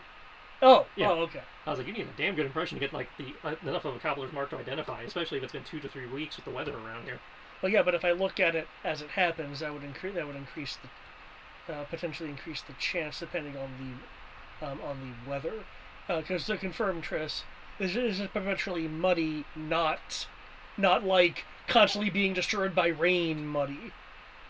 It's like when we go down to the river, like how the stuff down by the water, like that sandy, muddy. Exactly, yeah. which can hold momentary impressions. Weather dependent, yeah. So, like from your last vision that it has rained at least once. Yeah. And given that this is a swamp, and swamps are notorious for swallowing tracks to begin with. Right, but again, my hope is seeing it as it happens would provide something. And if there's someone wearing a white dress, which sounds a bit upscale, then I would presume that would also affect, well, their footwear, even if it is something meant for traveling. Okay, correct me if I'm wrong, but Corvus isn't like the second level of Cardinal. You don't have a base expensive as hell clothing thing.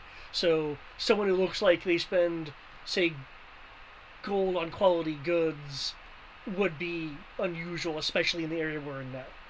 The further into the city you go, the more upscale and richer it becomes. So when you get towards like city center, that's where like the high class nobles, because that's where the royal palace would be, and the senate and all that. So okay, you see the kind of thought process I was going about. So it will be somewhat helpful because it will narrow down what district to start looking in, but that's Kenshi, do you recall any times from when we talked to I don't want to keep calling her Aurora's friends,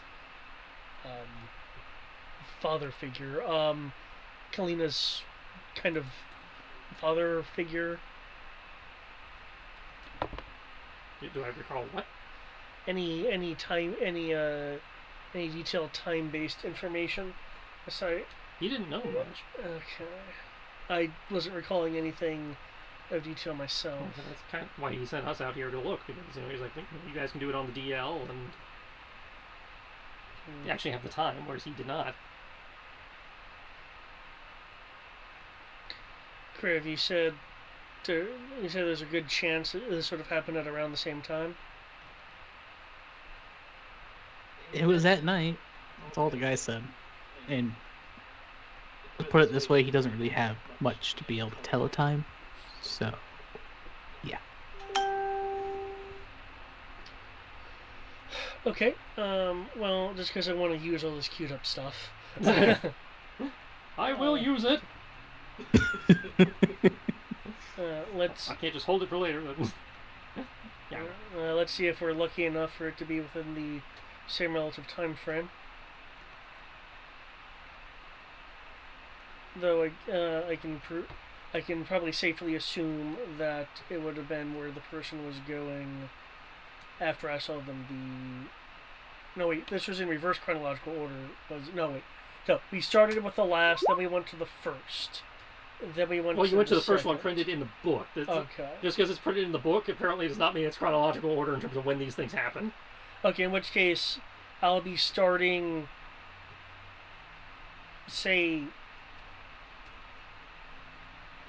at the end point of my first jaunt. Okay, so which would have been when I had lost them. Which was 2 weeks ago, on a Monday.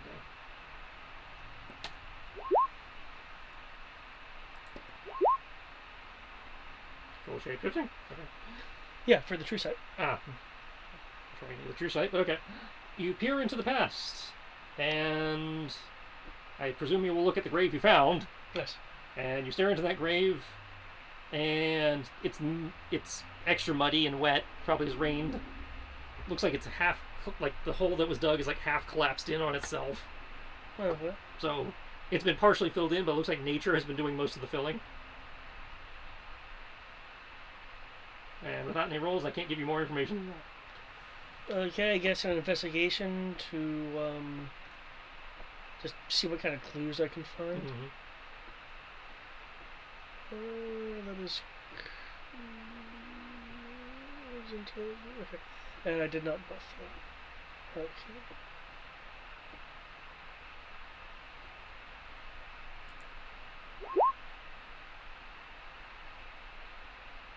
Okay. Based on that, can I get a survival roll in there also, just to help inform some description? Certainly. That's where these buffs come in.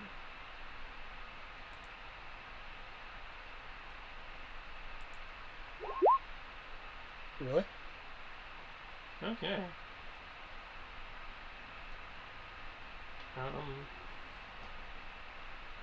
Well, don't forget the height senses give you an additional. That's where the +6 is coming from. I just. Oh, you have a 0. Yeah. Plus. That makes more Based sense. on what you're looking at, you can intuit that you're obviously too late. It's already come, whoever this is has already come through. You get the sense that the same precision digging, was in theory used, but nature decided to undo that. Okay. Terrain has definitely swallowed any signs of tracks in the amount of time that you've been here. And without knowing the terrain,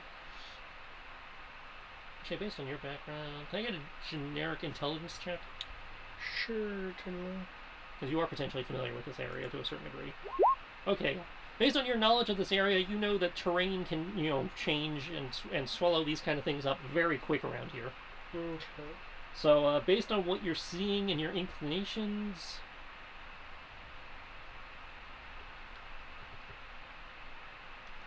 you ballpark it that you are somewhere in the neighborhood of a week too late, give or take. Okay.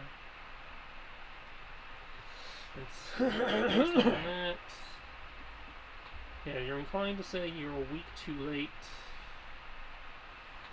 Maybe half a week. Okay. Well, since apparently I can move on to time axes, I assume I have to choose a point or just scroll backwards in real time, and that take way too damn long. Mm-hmm.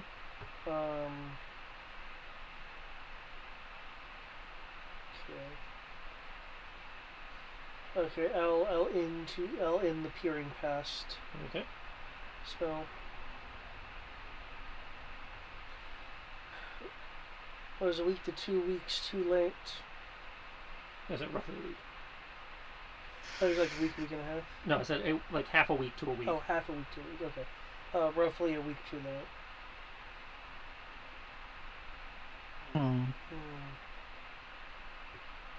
Okay, did your contact say anything odd or interesting about the area at the time? Not specifically. Okay, no, like, Besides unusually still crows or anything? The owl was extremely quiet, like there was no sound. Whether or not the owl was there or not, it was a different story. Other than that, he also said that the woman was shrouded with fog, and he thought it was a banshee. And it was incredibly gorgeous, according to him. So... I'm just... Are you still thinking it's, Kalina? That just being... thing, but... That's just being conspiratorial. I would hope not. But I haven't been here in a while. I don't know anyone else who dresses in all white constantly. Well, she wasn't dressed in all white either. You said the sword... I think it was white and blues. Yeah, she was white and blue.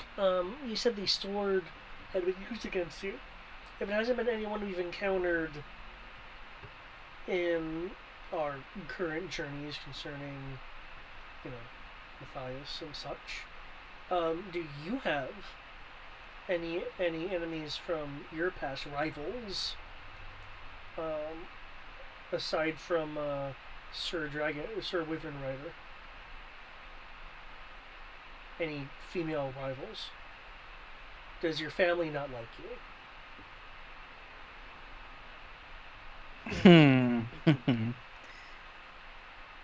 Though in that case, again, it would No. be scaly, so... To my knowledge, no. I feel like I'd have to roll an intelligence check to make sure if that's true or not. But to my knowledge, no.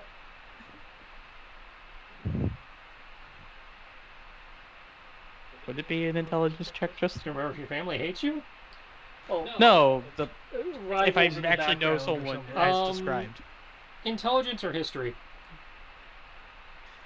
Well, it's the same result either way. I mean, if it's your own background, you wrote what your family, your background did. So if it's based on your own background, you don't have to roll. No, I know my background doesn't have that. Yeah. That's why I'm trying to roll intelligence and try to remember if I ran into someone like that before. Because I know in terms of my background, I don't have anyone in my background that would be that. Hence I would like to roll intelligence to see if I can remember this person, though I have a slightly better description.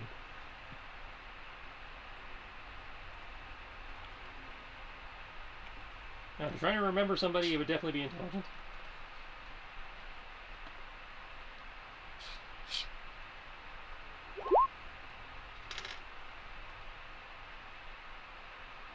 Don't think I know this person, but they might have a sword from someone I know. Yeah, you have no idea. Cool. I have no fucking clue. So... it ain't related to my family. Or anyone from your military days. Yeah, no. I feel like you're still technically still a part of the military, aren't you? Yeah.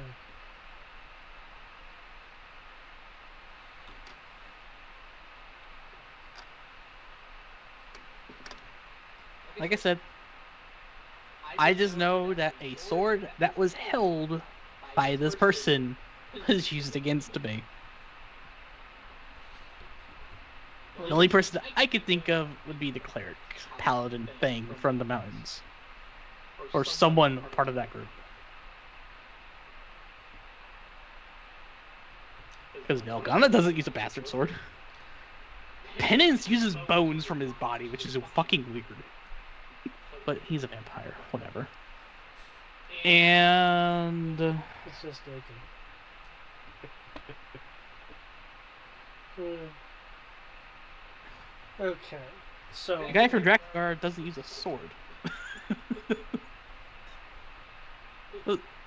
And we just ran into Corman and he didn't follow us. And I doubt he would be here before us. Yeah. I doubt the slight bastard can cast teleportation.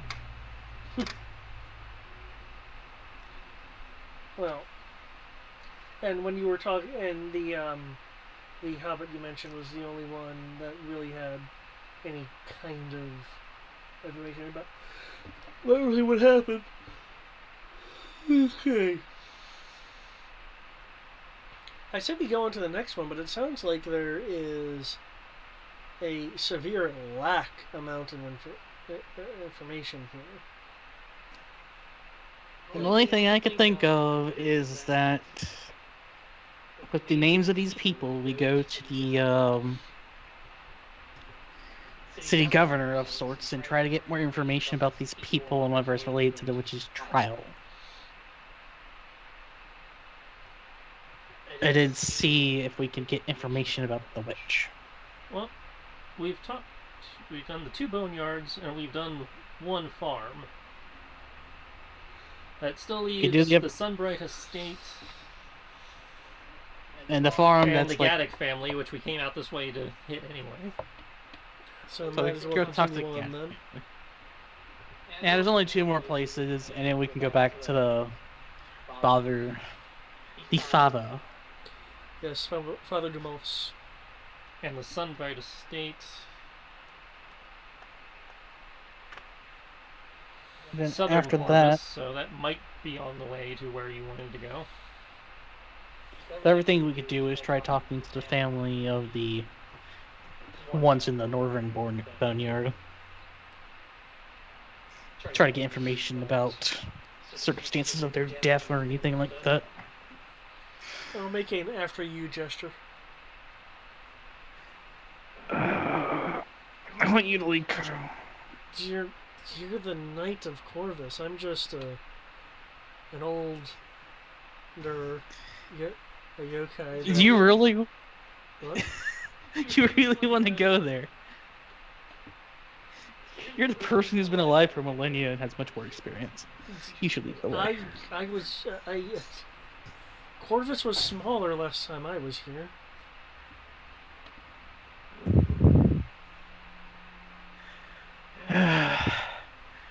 Fine. Be a helpless puppy. I'll walk in front of them.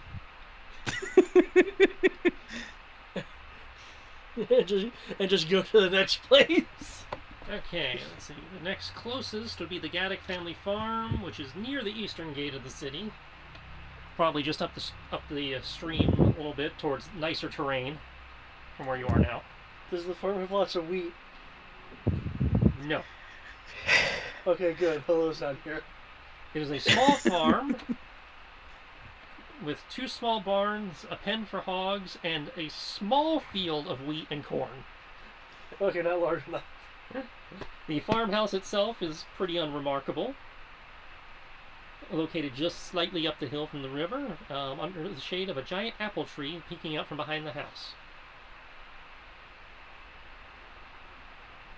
Working the fields, you will see a larger human gentleman.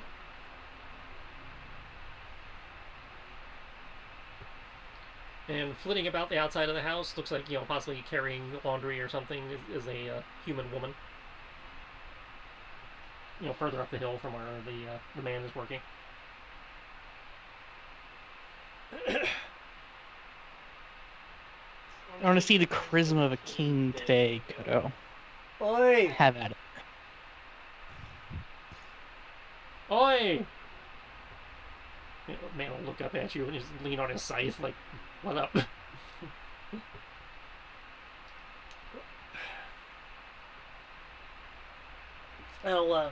I'll get closer and approach so I don't have to be yelling.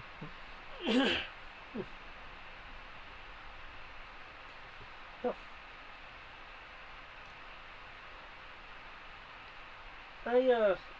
Actually I'm here for a couple of reasons.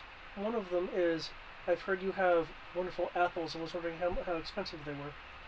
Well, we don't normally sell those, but I can probably get you a basket for a few copper.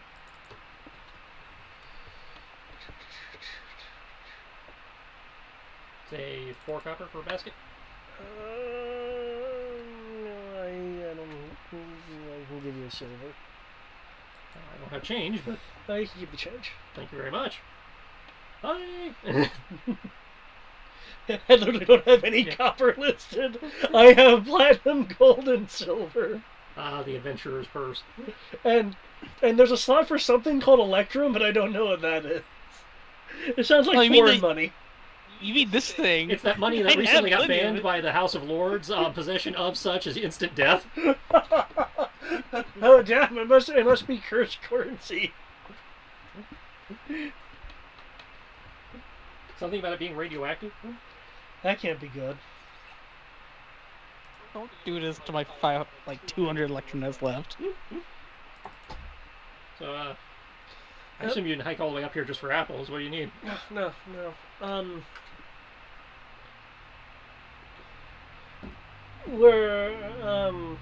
Is Kriv with me, or is he like hanging back? I'm standing a couple feet away. Okay. No. Like I said, let the lost puppy, who's supposed to be a king with his charisma. You see, there's really convincing people and then just doing what I say.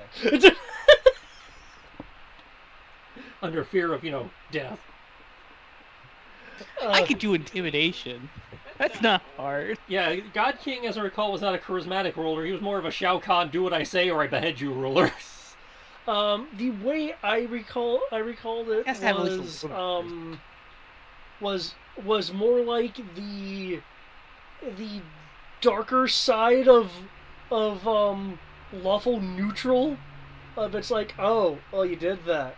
I want to repent. Nah, I'm afraid you can't do that. You shouldn't have done it in the first place.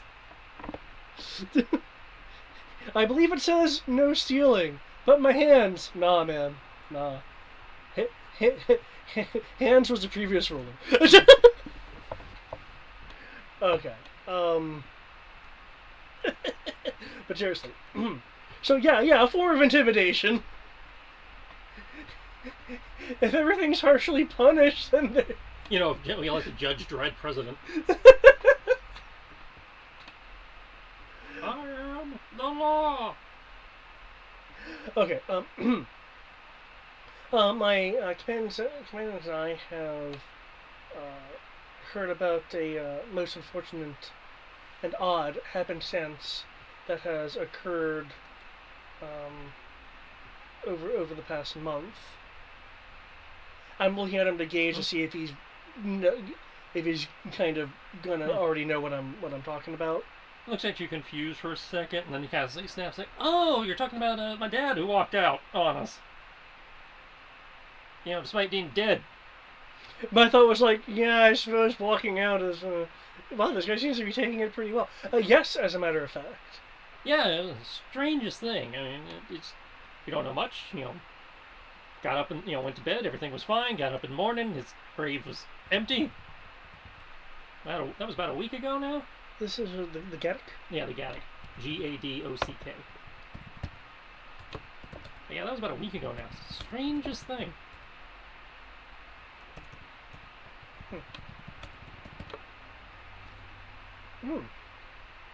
Little Hagger said he saw Grandpa up and walking away, and maybe, I assumed he was just dreaming, but...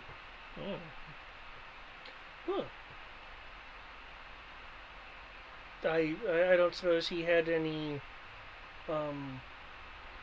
interactions with magic folk, good or ill, during his life that could have, caused such a odd happening.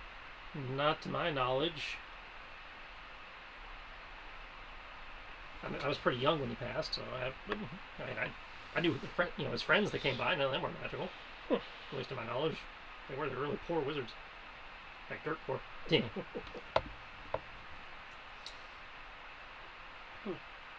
Druids, maybe, I don't know. They're always covered in shit, right? Lots of leaves and nature and such. No, none of leaves or nature, just shit. What is the fertilizer? Hog shit, horse shit, their own shit, maybe. A lot of shit. Okay, well... Given that we don't have any druids, I'm really not going to comment on it. Yeah. Any, you have any guard dogs? No hounds? We got a couple, basic hunting hound type. And none of them were barking that night? No. Always no more than usual. Do I have this thing?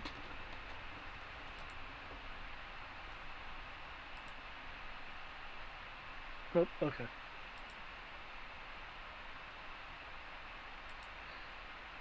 Nope. I was wondering if as a kid today I could just speak with animals. Thought about it, but I was like, no, we got too many. These races have too much shit already, so. I mean, technically, you can cast speak with animals. It's under your I can cast anything. True. I was just wondering if it was just a thing.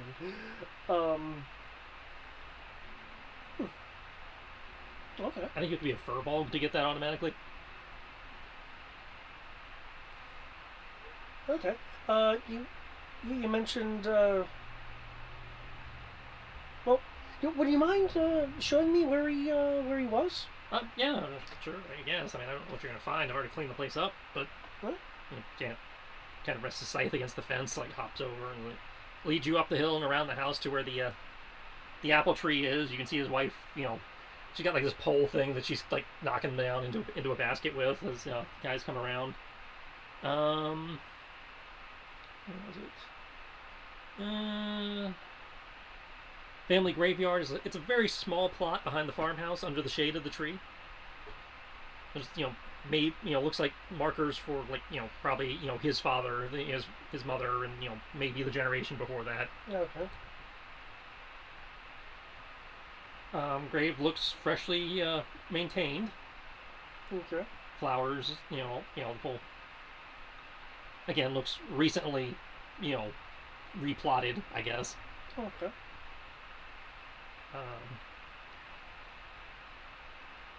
Yep. Okay, cool. Okay.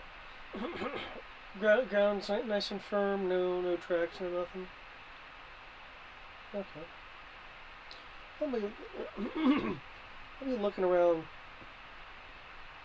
Looking around the plot. I'll have detect magic back on there.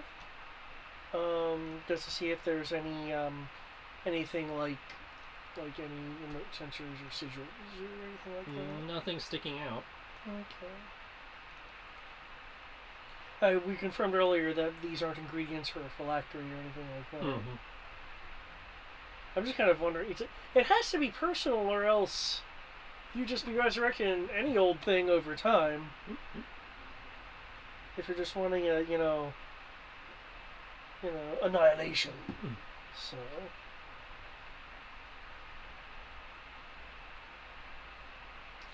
Okay, with that, I will. And you mentioned it was a week ago? Yeah. Okay. I'll just wander over to the. Okay. Just wander over and I'll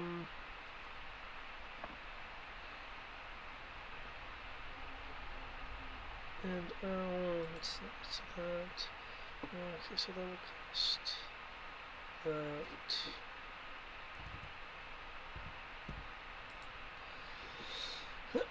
And I'll subtle cast. Actually, no, I don't even need its voice on that. I can recoup some of that mana. Mm-hmm. Okay, and I will. Not really noticeably, because I can just void pretty much all the components. Cast Sweep the Plants and glance over towards the tree. So what did you see about a weekend night ago? I'm sure you're real focused on those lovely apples up there, but. Oh, you can speak. Ow. Don't get much conversation up here. Ow. What's a week? Ow. Ah.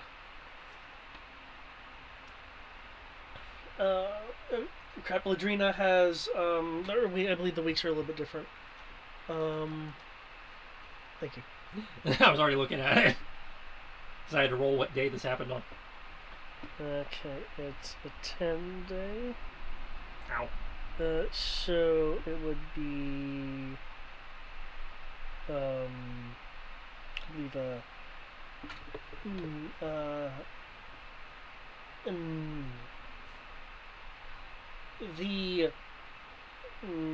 the night after the darkness after 9 lights, because I believe it doesn't know what a sun is. What's 9? Ow. Ow. Is there a note here about some given level of intelligence? Question is about the past, getting information on the creature would have yada yada yada plant nuts, plants, apples. It's not a matter of in your experience okay. I'll assume you have done this before. In your experience, it's not so much a lack of intelligence so much as you're speaking to a child. You're trying to explain the concept of time to somebody who doesn't have a perception of time. Yeah. So it's like he would understand several moons have passed, but the idea of numbers, right? Because they don't normally deal in numbers. So, in your experience dealing with this type of thing, would there be like a persuasion roll to try to get the sound concept across? You could do a persuasion roll. You could also do a charisma-based investigation roll for the idea of like gather information. In your experience, it's harder to explain the concept of time to a plant so much as asking about specific unusual events. Because Okay. the idea of it perceiving things is invalid, but like plants and stuff, they don't normally track. The idea of like numbers and stuff is not something that they've understood. Right, and that makes sense. That's why I was like, okay, I figured I should know what a sun or a moon is. Yeah. I was like, it has an idea of like what the sun and the moon is, just because it gets nourishment from the sun and the moon not so much. Yeah, see, and it understands light and dark. It's just Right. Okay. It's just concepts that it has no reason to understand because they don't care. Trees don't. Yeah, trees don't care about the passage of time. They just know it passes. Okay. Let's phrase this a bit differently. When the ground over here, roughly where I'm standing,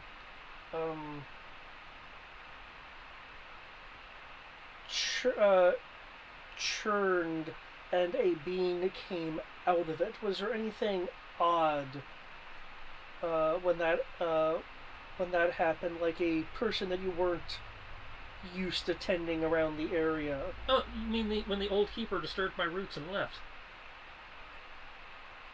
Yes. Okay. Well, let's see. There was the old keeper who obviously left my the embrace of my roots and wandered off. There was another keeper with the keeper who stood at my roots and seemed to be talking to the keeper when he after unearthing him. Do you remember the sounds that were made? People speech. I know. I was trying to see if I could get him to reproduce what to it would be sound and to me would be a language.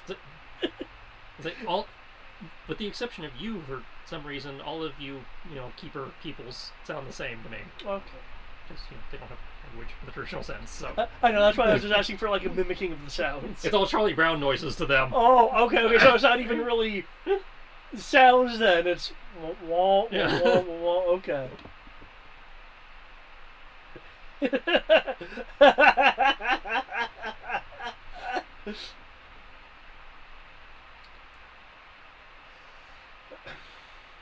It's like trying to distinguish between Chinese, Korean, and Japanese. If you know what you're listening for, you can do it, but otherwise it all kind of runs together. All I heard was Ben Han. Exactly. Okay. Okay. Okay.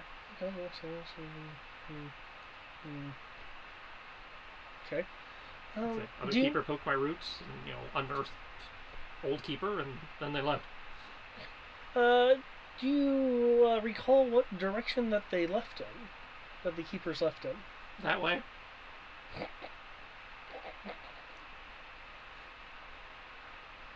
I just have an idea what south is. Okay. Which route was it heading along? In tree route? They were heading towards the river and the large keeper area beyond. Okay. Which would probably mean the city. Okay. I thought this was clever when I thought about it. Right now, it's just kind of funny.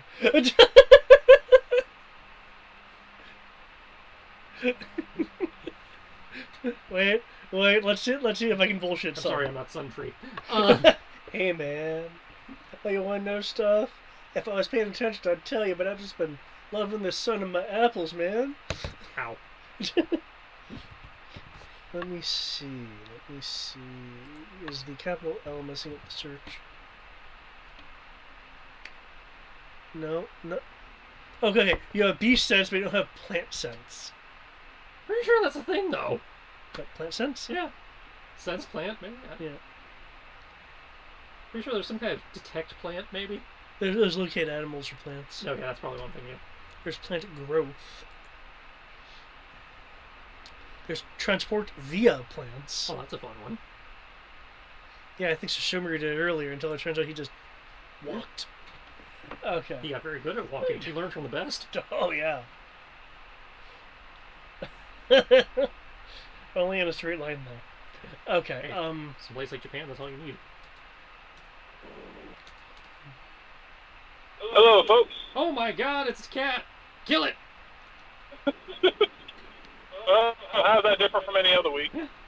Well, this week we're talking to a tree right now. Oh, is it a sun tree? No, I didn't think of doing the Stoner McConaughey voice until it was too late. But we did have the fun of trying to explain the concept of time to a tree. And numbers. I mean, explaining numbers. Technically it should know about time. I mean, it should know seasons. It's like, it understands that time passes, but they were trying to get specific, like how many days ago. And it's like, trees don't know numbers. Okay, that is fair. I would assume they only know seasons. So like, it would know seasons, it would know 4. night and day, but it wouldn't be able to tell you, like, how many. Yeah. It's like many moons ago. This many. Yeah, he tried asking it for directions, and it tried pointing. That was fun. You're a tree. You don't have. I'm actually cool with that idea. So you went that way. What's that way? That way. He's going in the. He went in the direction that this limb is pointing in. It was like, you see that branch right there? Yeah, the direction that branch is pointing in. Yeah, that's the way he went. Yeah, I was expecting like down my roots, to the side of my roots, ahead of my roots.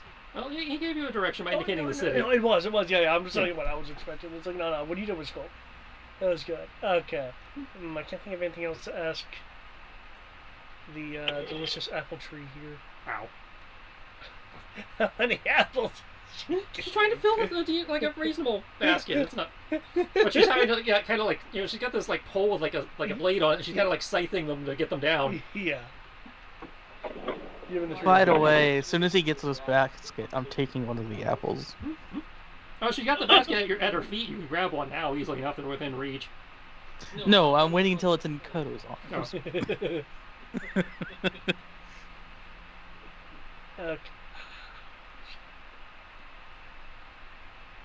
Okay.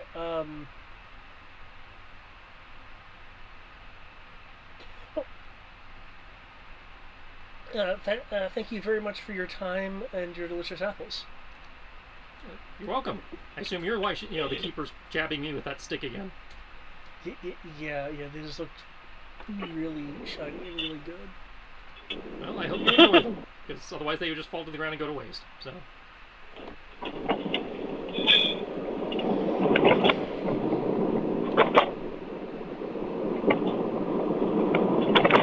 I'll turn back to the plot of land.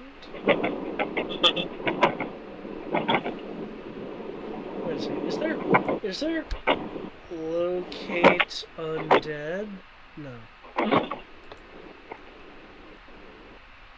I mean, theoretically, they could have been. Raised dead is within 10 years of death, isn't it? Yeah, no. Raised dead is within 10 days. You want resurrection for 10. I mean, theoretically, they could have been resurrected. Though it's very unlikely because magic of that power level is very rare. Oh, wait a second. That's most casters or 5th level spells or lower. How? Unless they're named. Would this count? What descriptions you've been able to glean / see from the alleged woman in white, possibly a banshee, but really a necromancer person, or a necromancer? It could be a necromancer. There could be some necromancy involved. In which case, I'm sorry, Kenshi, but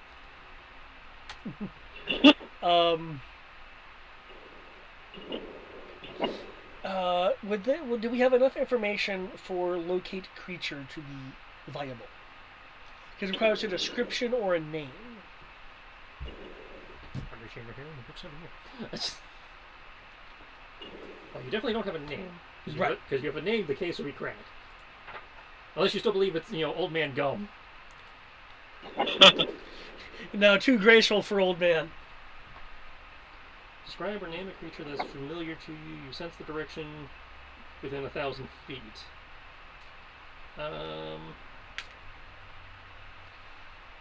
The spell can locate a specific creature known to you or nearest creature of a specific kind, as long as you have seen it up close within 30 feet at least once.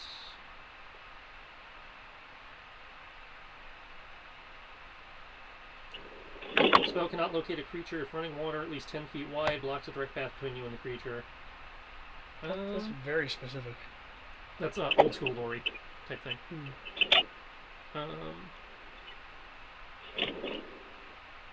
Based on what you guys have gleaned so far, I do not think you have enough information to you do this yet. Okay. Because the description you've been given are somewhat vague, and it's like describing their attire is not necessarily what you need for this spell. Okay, that's what I was wondering. If you're trying to locate dress, it might work. But it was just vague enough. I wasn't sure. Yeah. That's like because you still know nothing about the creature. You just know what they were wearing. Wait, hold on. Sword that had attacked Kriv. That'll be locate object.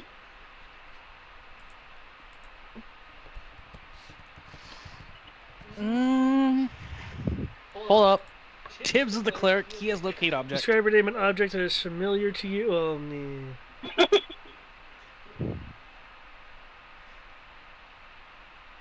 There's the answer. I described the sword to Tibbs, and Tibbs can find a locate object. As long as you have seen it up close at least once.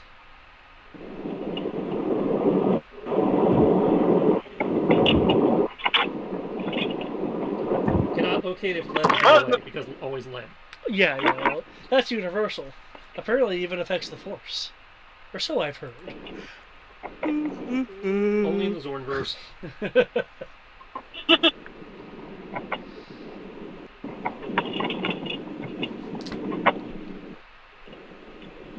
That said, he would have to describe the object to Tibbs for Tibbs to be able to lock onto it. I can describe the object very well. Can you? You couldn't remember where you saw it or what it was. But it's familiar. Yeah, you had a familiarity with it. Can you describe it, though? Or more specifically, can you describe it in enough detail to actually work for the spell? That's a good question, and I think that's an intelligence check. I already have an answer for that. You know what that answer is? You already had the intelligence check.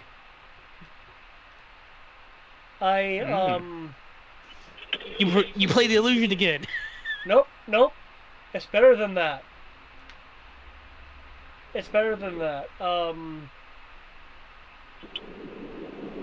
Actually, I could probably give you another intelligence to actually convey the description, because just because you don't remember who used it doesn't mean you don't remember the weapon. I'd like to grab Kriv's arm and God damn it! And I take it Swole Farmer Dude and Awesome Apple Wife are like just still in the immediate vicinity. Yeah. Okay. As there's their little toddler running around, Okay. chasing Yoro Kenshi.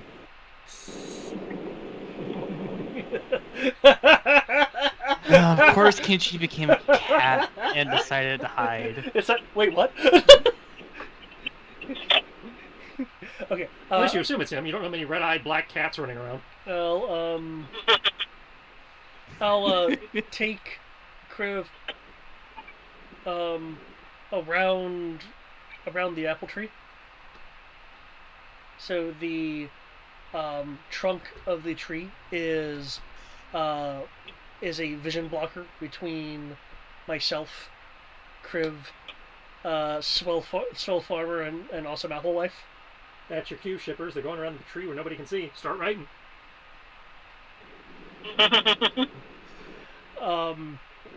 Please don't involve me in these fantasies of yours. I will shift into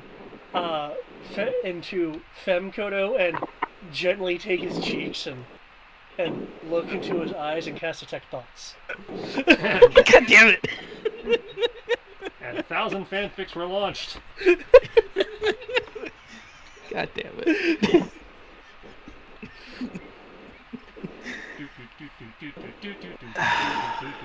Shipping combat.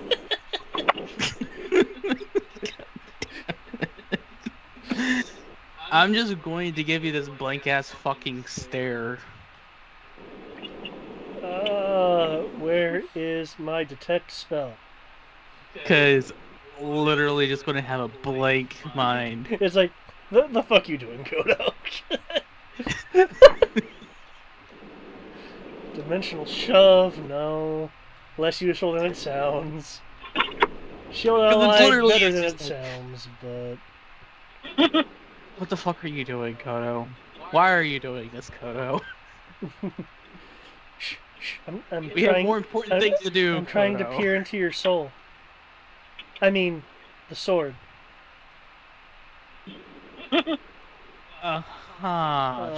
Sure. I'm finding modify memory. That's not what I'm wanting to do.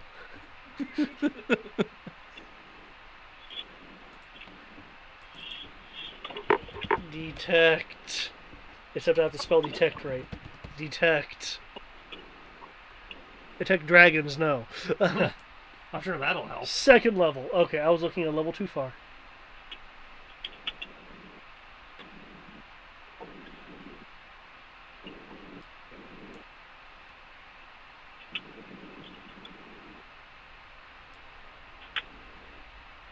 Alright, I'm about to disconnect from the car, so it's going to end up dropping Skype, and I will pick it back up as soon as I get in the house. Okay. Okay.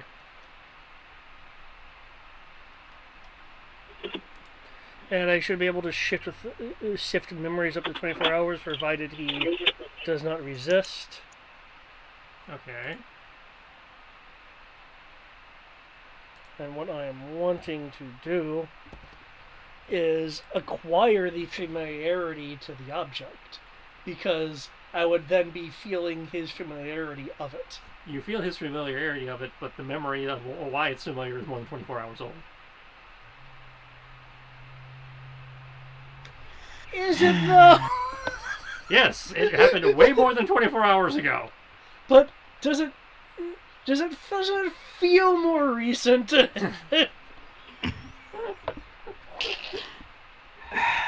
like, you remember him remembering that he has seen this weapon before, but you also remember that he can't place where he's seen it before. I'm trying to work the system, guys. It's not working. I'm just going to shake my head. You have the same level of familiarity Kriv does with it at this point of, I think I've seen that weapon before. I kind of recognize that hilt. Maybe. Pretty sure. I think it stabbed me. Also, you said I could roll another intelligence check for the weapon itself. If you were trying to describe the weapon to Tibbs for the purposes of locate object, I would give you another roll. That doesn't help you remember where you've seen it. You're just trying to convey what you saw of it in the illusion to, try and help give him enough description to work with. Yeah, I want to do that. I'll reverse the normal and walk back out Okay. from the tree. You may attempt that with an intelligence check. I'm using up so much utility mana today, guys. Good thing He has no reason to change. I'm just going to be giving Kodo a freaking stink eye stare. It's like, I'll just take my tongue out at him. but yeah, It's okay, Kriv. You are a tasty dragon. Okay, you feel that you can give a reasonably, detailed description of, well, the hilt, because you can't see the rest of the blade, but the hilt has some degree of ornamentation on it, so that might be enough. I like how your description's enough, but looking at your contextual memories isn't. Well, again, he's basically just re-describing what you already showed him in the illusion. Yeah, what I'm doing is allowing him to use the locate object. You were trying to see if you can find my memory. What I was wanting to do was acquire enough information to use locate object by bypassing the need to have you describe it. Well, in doing that, you might have enough information for that, because again, you've acquired the memory of him remembering that he has seen this weapon before, and you have as much detailed information as he had because you created the illusion of the weapon that reminded him in the first place. Right. Because basically all he's doing, he's going, I kind of remember that weapon, and he's mostly leaning on the illusion you showed him to re-describe it to Tibbs, but he's able to add a little bit more detail that the low-resolution image was not able to have. Right, because he's being reminded of something that actually existed. Yeah. Right. All I was doing was trying to acquire enough information to see if the spell could work. And you might have enough information for that, Okay. doing what you did. Both tracks are valid. Seeing as he rolled as high as he did, he is able to recall some information that he may not have recalled at the time you did your reading. Okay. Because because that is serving as a prompt. Yeah. So yes, in theory, the two of you now have enough information that if you so chose to cast Locate Object, you could give it an attempt. However, given the size of the city of Corvus, that would take you several castings to cover the whole city. Yeah. I gave you the knowledge. I still say we go check the last place, though. Yeah, you're right, we should. And then go talk to the families and, of the last of the 3 estates at this point. Thank you very much for your time, sir. It was good. It was good to meet you, man. He says, looking at the apples. They will, man will hand you the basket. And like, well, you're welcome. If you ever need more, well, we're not going anywhere. Thank you. Thank you. As I leave... As that's happening and he gets the basket, I'm taking one of the apples out and just eating it myself. Okay. I said I was going to do it, I'm doing it. So are you like stealing an apple? I am stealing an apple from Kodo. Yeah, see, Kodo bought some apples from these guys. Yeah. As I leave, I would like to... That was very helpful. I know how many people live here, but I don't know how big the city is. If I remember correctly, and I'm sure I could probably do this as like a generic 4th level thing, what I'm wanting to do is essentially cast a spell as I'm leaving on his... he said he had like a little actual like agricultural farm area. On the other side of the house where you guys came up, there was an area with wheat and corn and stuff growing. Okay, as I'm leaving, I would like to cast essentially a druidic like spell to kind of like ensures their health and the ability to withstand any kind of hardships that the weather may give them over the season. Mm-hmm. Would a level 4 casting be sufficient for that? I think there's actually a spell that does that, but sure, I'll count it as level 4.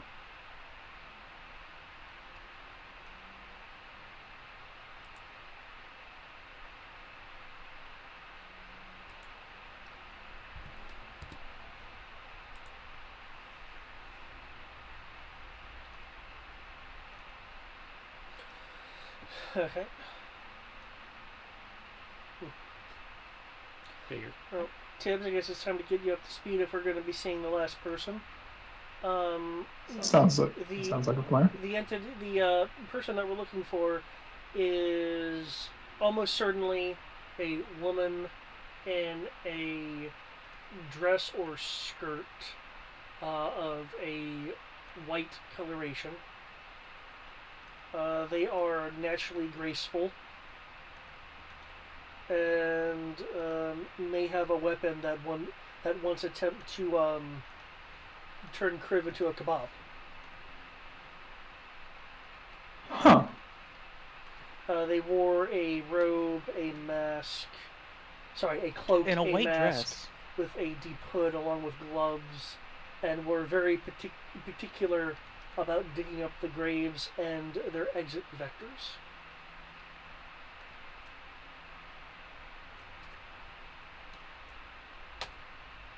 Oh, okay. For those of you who care, I can find a map of Corvus, but I can't tell you how big it is. Oh, there's not a distance scale on it? I know 150,000 people live here. Well, to me, we're talking like then at least a kilometer if it's dense. Yeah. Yeah, they don't have like a square mileage anywhere. But that's enough to tell you it's fucking big. So. Okay. But I also very conveniently placed it.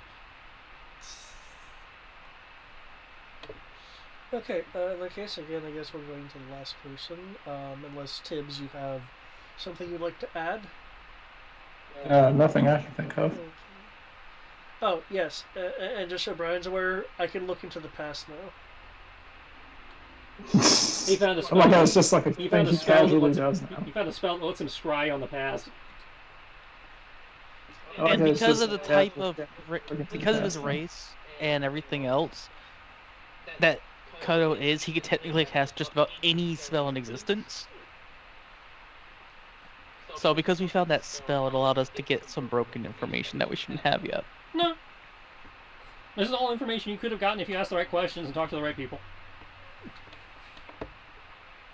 You mean kind of like how I talked to the Bobbit? Mm-hmm.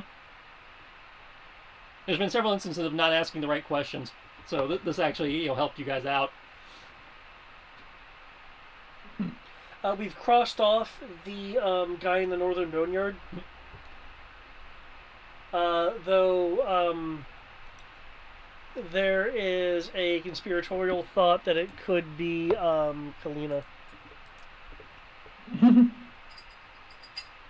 I hope not. It would suck if she was a necromancer.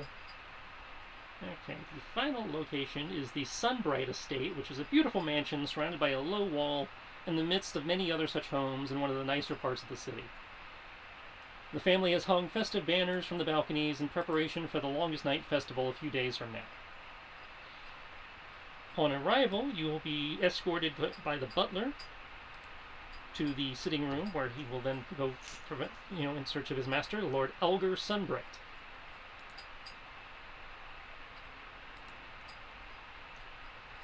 Kriv, with your background, you are free to make a history check if you care about these people. I'm not particularly caring about these people, but I'll still make the history check to make sure I know about them. Okay.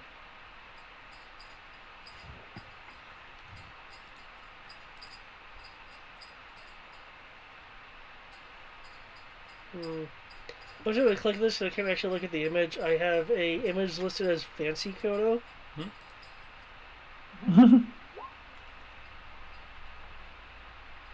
History. That's a Fem Kodo. Okay. Because we're going to a higher class place. Okay. The Sunbright family is a rich family directly related to Duke Mordrin Sunbright II of the Western Midlands. Elgar himself is technically a baron, although he has very little interest in the local politics, and his family has turned his family towards an unseemly mercantile business.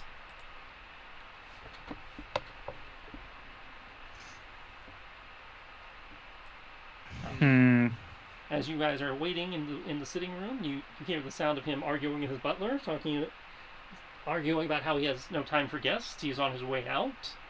There's a little bit more shouting, and then he will enter the room.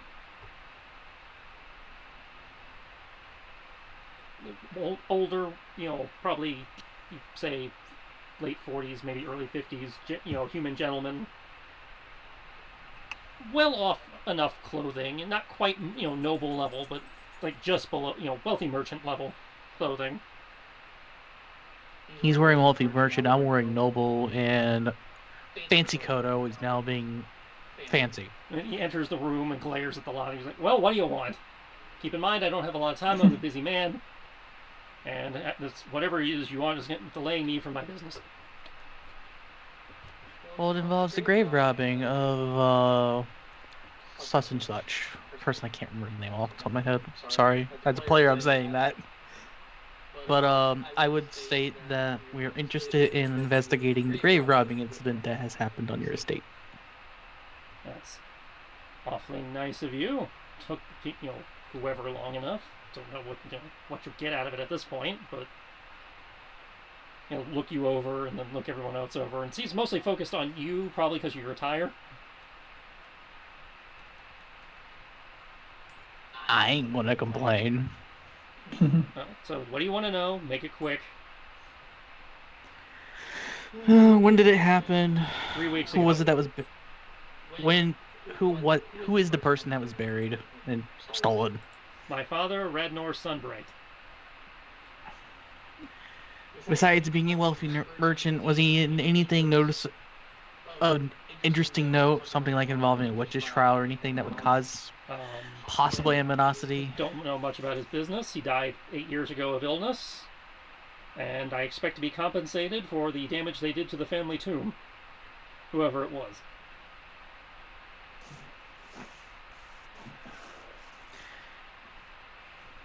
I assume that everything was already cleaned up then, since it was a few weeks ago. Of course. Hey, I just want to make sure. In that case, Why wouldn't it be cleaned up? It's 3 weeks ago. What kind of shoddy estate do you think I run here? You're not cleaning stuff up. Messes don't just sit here for weeks. I don't know. You might have left it that way so that an investigator could find possible information. You're saying I'm some kind of uncivilized scrub? Just leaves the messes laying around? Not my fault. Any investigators took 3 weeks to get here. Well then, sir, would you mind people such as us taking a gander at the exquisitely maintained and repaired area? Yes, I mind very much. I don't want, strangers poking about my estate. Ah. Especially foreign riffraff. Wait, Tristan, can you repeat that one more time? I didn't hear clearly. Foreign riffraff. Yeah, foreign riffraff. I understand, sir. I am not a foreigner. He was looking at Kodo when he said that. Hmm. And here I'd heard that the knights and people of Corvus were so accepting, and as I do that, I'm gonna drift over and entwine my arm with Chris. God damn it. I'm more than accepting enough. Your gold is as good as anyone else's. I just don't want you poking around my house. Which is entirely understandable, sir. We're just trying to find information to put an end to this grave robbing, because we don't know the end results of what's going to happen. Whether it's necromancy, I'm pretty sure you've heard the rumors about the mountains at this point, since you're a well-off person and a merchant. Yes, it's forced me to double my guards on my shipments, which has raised my overhead through the roof. And I have a suspicion that this person might be related to something along those lines. So we're trying to do what we can to make sure that what's happening in the mountains doesn't happen here. Well, good. Get on that then.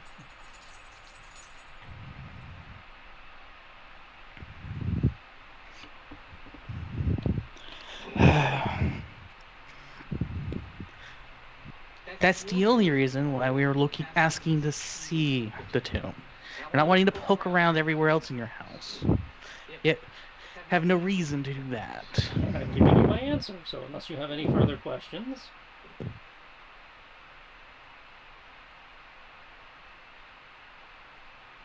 Given that I haven't actually been around in a while, is there any notable people that like to wear white dresses?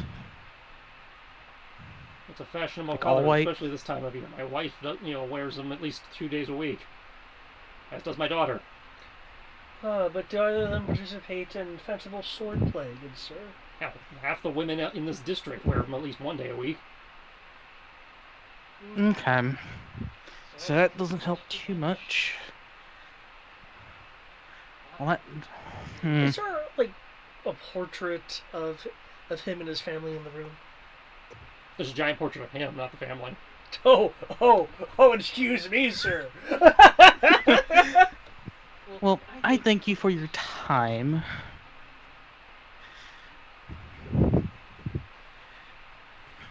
At that point, I'll just casually, since Kodo has decided to grab my arm, walk out with Kodo.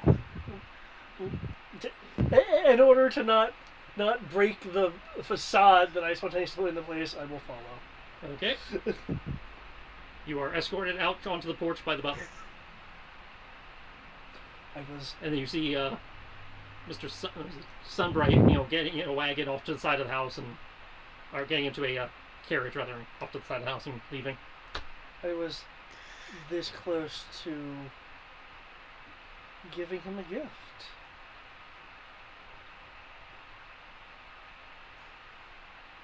For one such as his station deserves. Is the butler still Well, The butler's inside. Okay, cool. Then I can say this. It was going to be beguiled.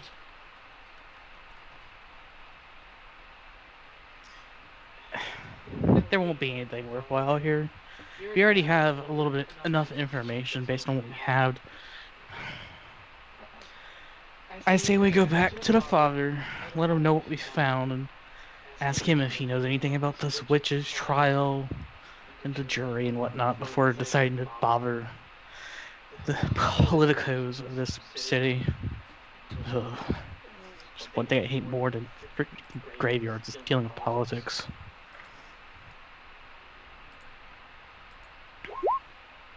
Makes sense to me.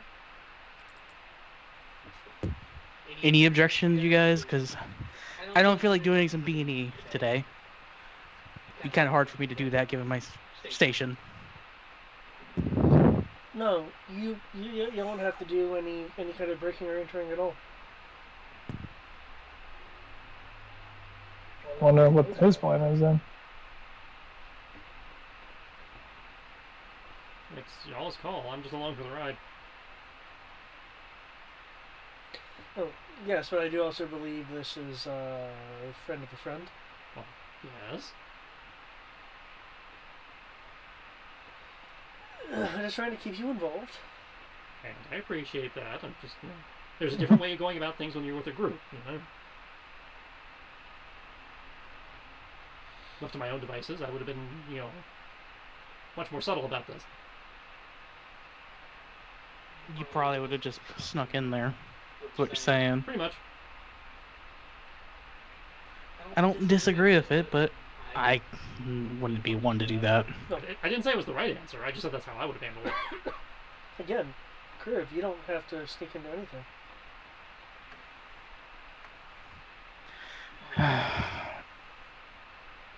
What are you trying to do now, Kodo? Oh. This sounds like you have some scheme that you're wanting to use. My scheme isn't too entirely complex.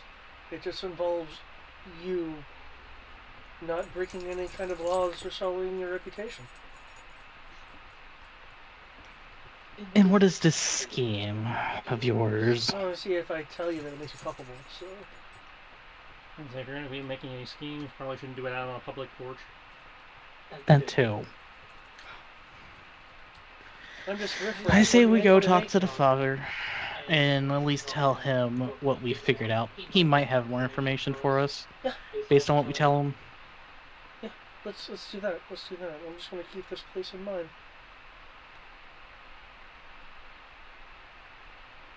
We could also go talk to the two families before that, from the northern boneyard. What were you there? I thought that's where old man was.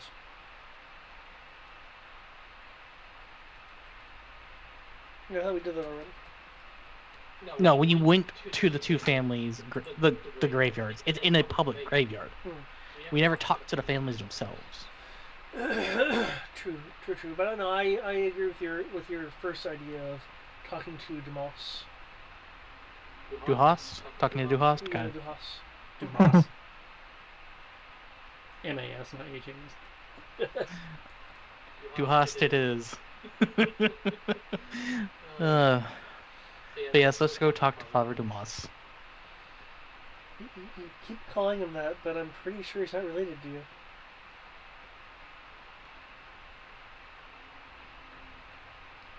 It's a form of station within a church. Yeah, I know. Let's go. And I'll just walk ahead.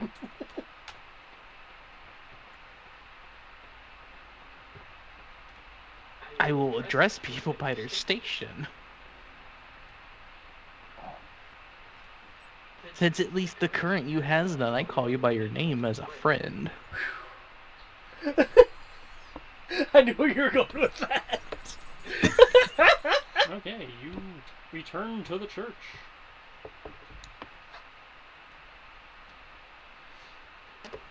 Okay.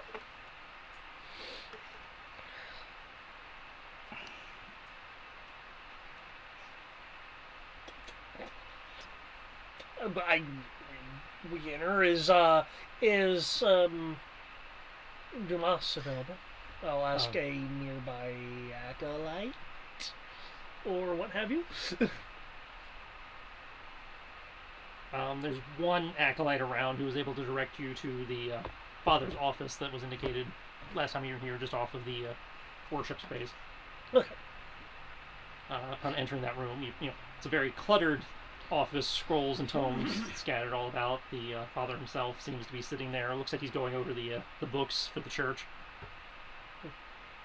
Back so soon. Good news, I hope.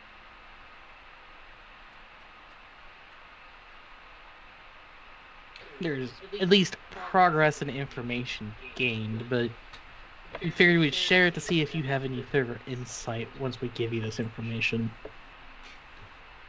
I'll look at Kodo.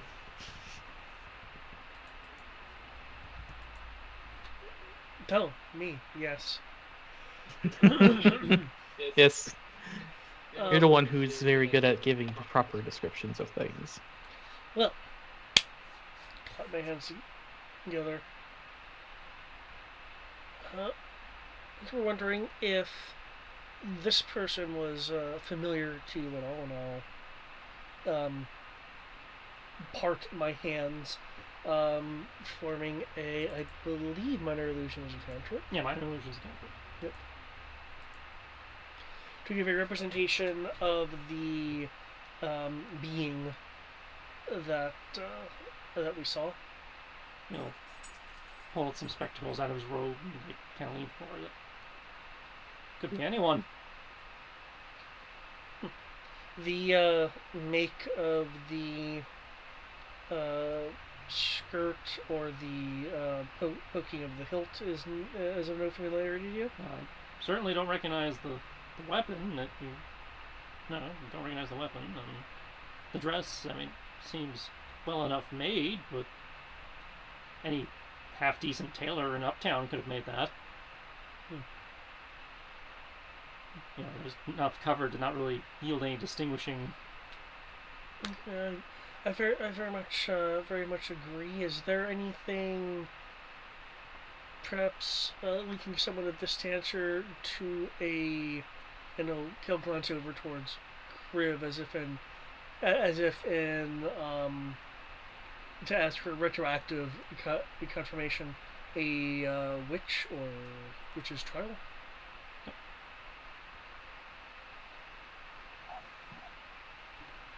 Well, I can only think of one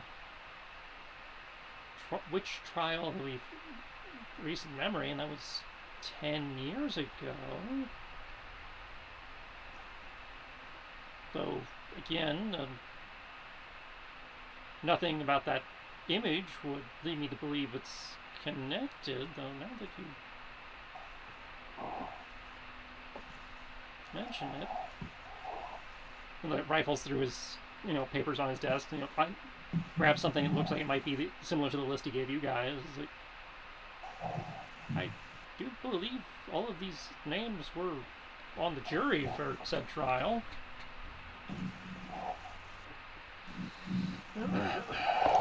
Did the witch perhaps have descendants? Which is plural, and it's possible.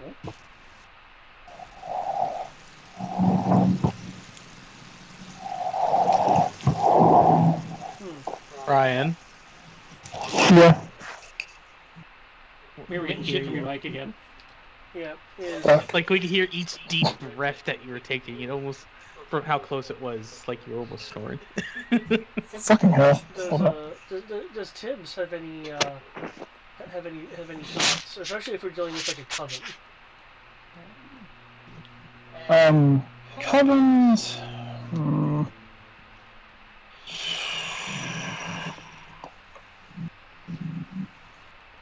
see, kind of view. I know that Tibbs would more or less kind of, unfortunately, until he actually meets them, probably view effectively all covens as heretics.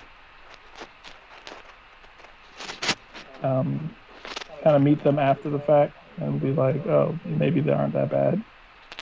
But I can probably, let me check and see.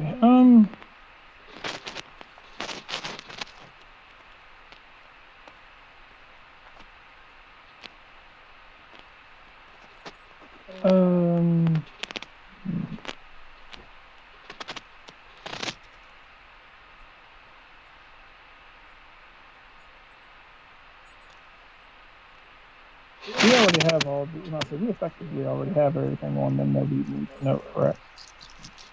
You're kind of muffled there. We don't know much about the witches, which is why I was asking. That's what I was about to ask. I was like, would that be a religion?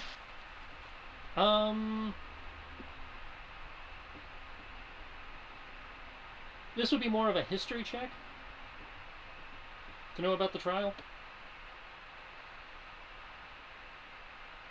Yeah, fuck it, whatever. I'll try. I only do but so bad.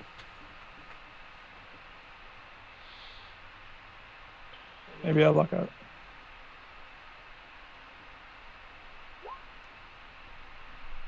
Nope.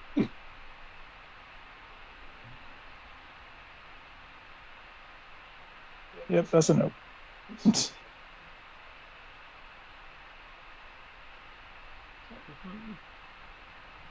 That would have been 10 years ago now?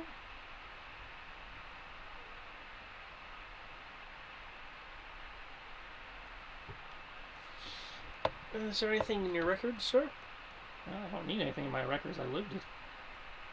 That was 10 years ago. Magistrate Borlock had just come into power in the city council and exposed a coven of, I think it was 5 witches he claimed were responsible for all manner of devilish activities that had been occurring in town around the time. They were all relatively normal women folk from the city and the surrounding community, but the evidence was overwhelming. And Borlock whipped the town into a panic and demanded action. They received a swift trial, and within days of the determination of their guilt, they were executed. One of them was actually my sister-in-law. I'm sorry to hear that. Was he any particular target of the coven's activities? No, he was just the one who discovered them.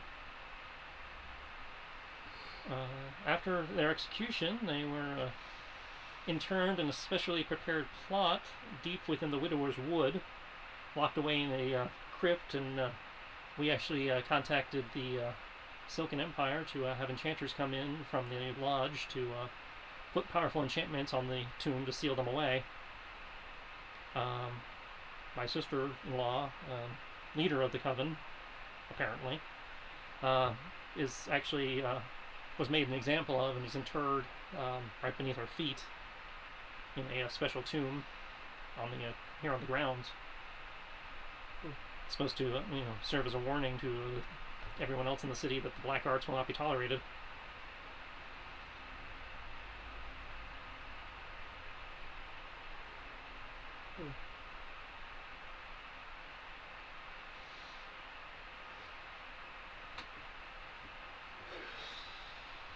It's like people were just dying or disappearing in strange and mysterious circumstances. Did any of the coven practice necromancy at all, in particular? They certainly were accused of it. But you mentioned dastardly things were happening. I wasn't sure if. Well, again, people were dying and or disappearing in strange, mysterious ways. Twisted, mutilated, drained. So necromancy may have been involved in some of that. I don't recall anything in the time period about animated bodies or anything. But I know the necromantic arts are somewhat diverse in what they can and can't do. I only have limited understanding of them through my clerical training.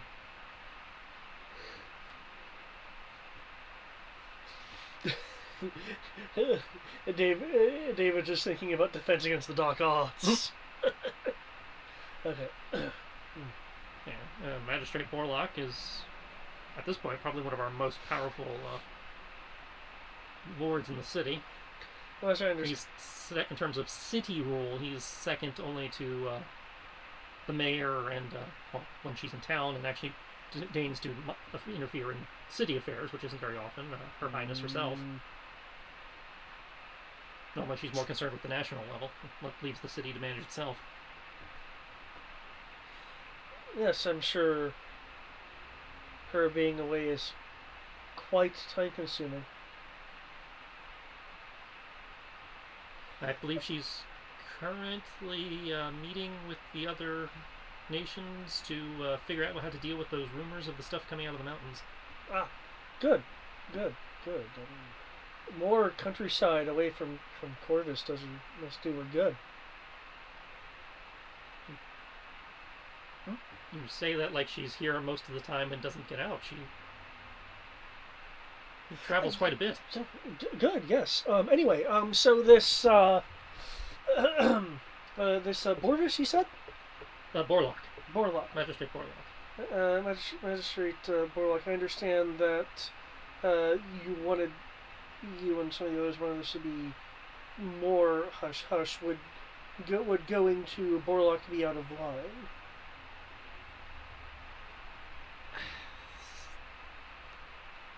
I'd hesitate to go, talk to him until we have more information. I mean, right now we just have what could arguably be a coincidence, and honestly, what I'm more concerned about is if whoever this is concerned with the bodies of the jurors, they might actually be concerned with the bodies of the witches themselves as well, and that could be far more concerning. Yes. You mentioned the Witch's Cove, was it? Coven. They were interred out in the woods. Okay, and there was also your sister, who was again beneath our feet here. Right. And there's been no activity here. Not that I'm aware of, anyway. May I ask when the entombment was last checked upon by cleaners or anyone of that nature? I go down there fairly regularly to spend time with her. Okay, nothing was amiss. Okay.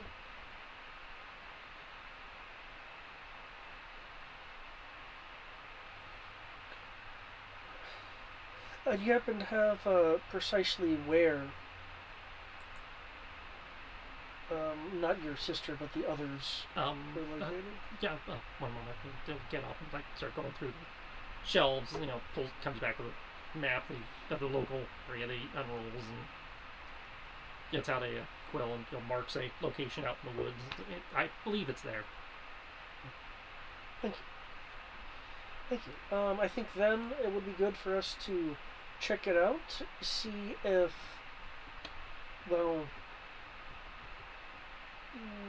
which witch raised a witch. Provided that seems like a thing.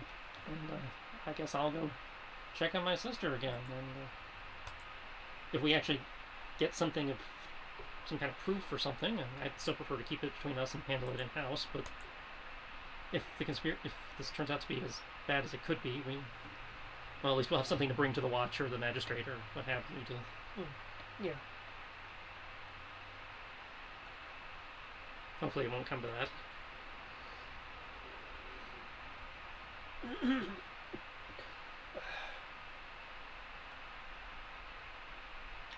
Okay. Does it sound good? Does it sound good to the two of you?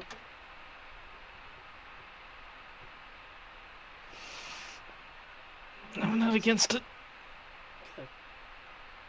Sorry, was trying to unmute, and then I was like, press the unmute button, and it does nothing. I was like, I hate when that happens. Then you press it too many times, and then it unmutes and remutes. Yeah.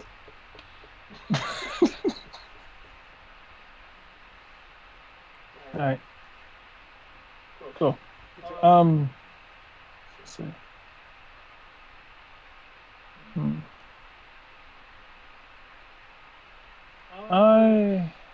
How long will this take? Well, how far out from Corvus is it? Let me look. It's a 2-hour trip on foot through the swamp.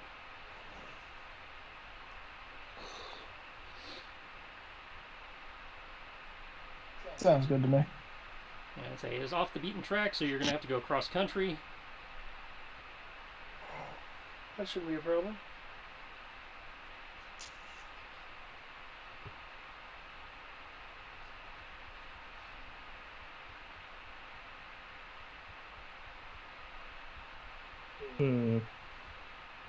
Well, I'm not against going today. It's not like it's that late in the afternoon yet. At this point, with all the walking around and stuff you guys have been doing, I'd say probably mid-afternoon. Much is on after. So, assuming it doesn't take too long inside, you guys probably could be back just after sundown if you left today.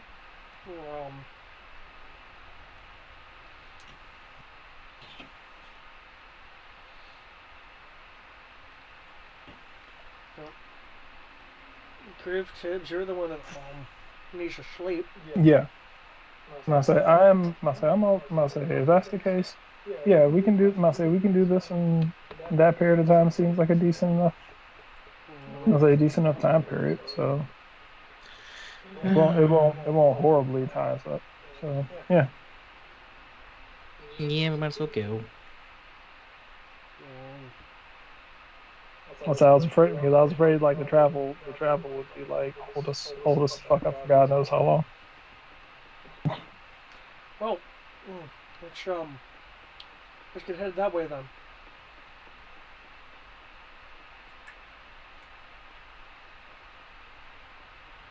Okay.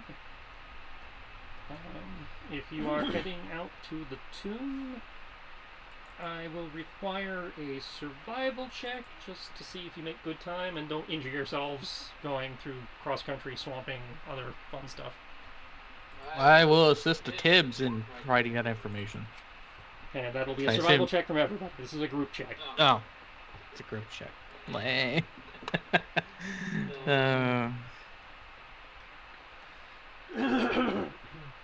Yeah, Santiago, I try to keep everybody involved occasionally. No.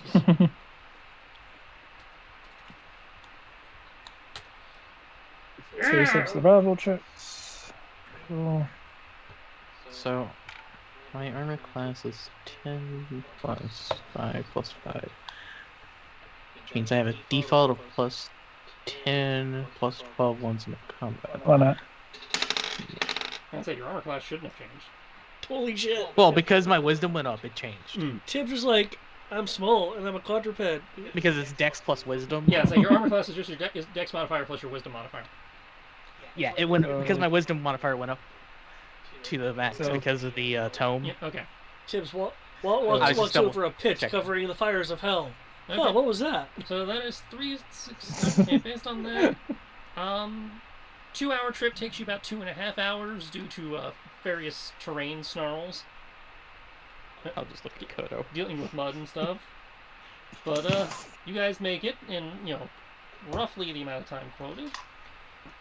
Only 3 left. I just kind of hover over the swamp on my broom. Well, at least I'm that kind of guy. Maybe there's more. Not this good though.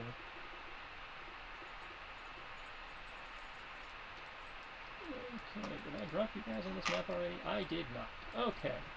I was scrolling around and let's see. So nobody can see anything. Gotcha. Yeah, and got them super dark apples now. Don't see anything. Yeah. It'd be rude to use door dessert at this point. Drag someone out here 30 minutes before midnight. Hey, if they're willing to work this late, that's on them. What are we supposed to be looking for on this map? Well, first I have to finish dropping you guys. Okay.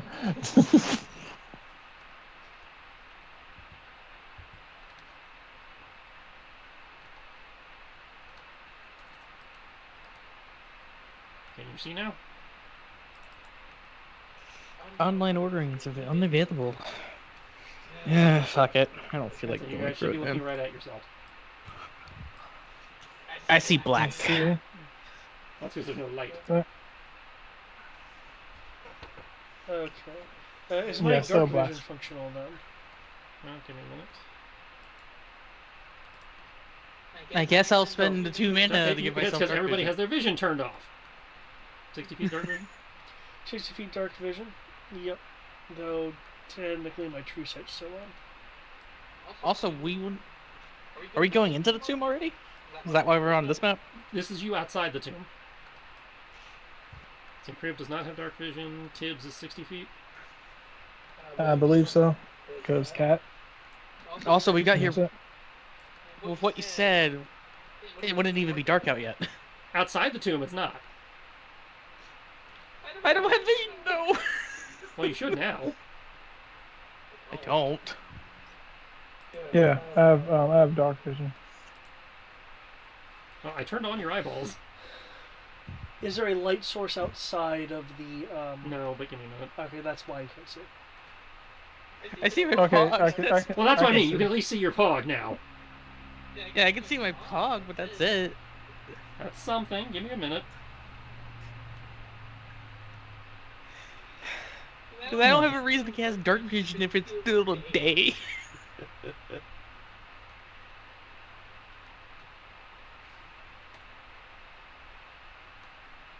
You good? Can you see that? Yes. I can see very little, but yeah. I guess I'll cast dark vision. Well, I mean, you can see what you need to see. This is the outside. You can see the outside of the tomb. I just clicked on you and used your vision. Yes, I can see the outside Yeah. of the tomb. Yeah, because you guys have not gone inside yet.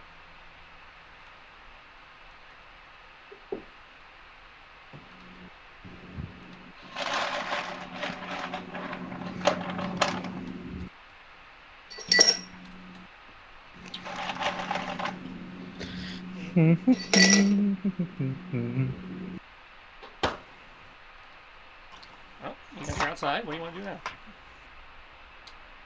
I thought there'd be a bit more, threat getting here. Well, As we walk we are right next to literally the into capital. the I'd like to threat. think the roads are semi-well patrolled. That doesn't stop illusions. Well, they said the wards were on the tomb itself.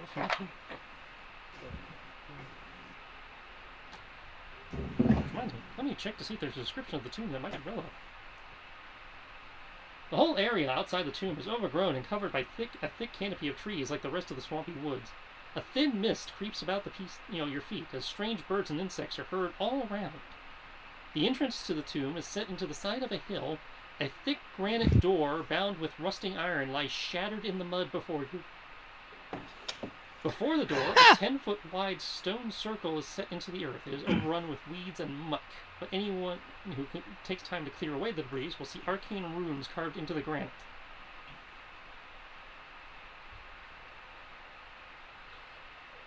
Are they overtly wards? Make me an Arcana check. You also, if I heard the description correctly, the door's been forced open. The door has been shattered, yes. Either with some kind of ward or magic dampening, your best guess, based on your own experience, is this probably is the spot where the executions themselves took place. Okay. So they were probably some form of ward against them fucking with the executioner. Okay. I take it then the gate that is vision blocked is really actually crumpled and it's not vision blocked? Yep.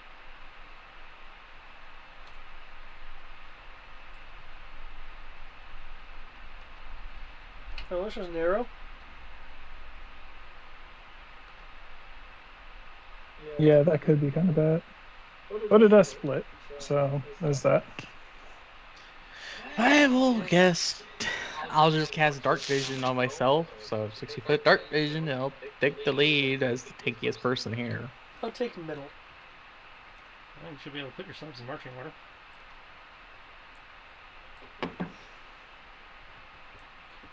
I'll just have the wicker basket in one hand, And that'll be the ultimate weapon for the day.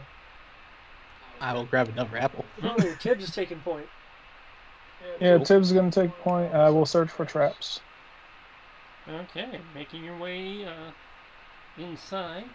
The crude interior of the tomb bespeaks its original nature. It was carved out of the ground as quickly as possible for use by a long-dead empire. I'll just look at.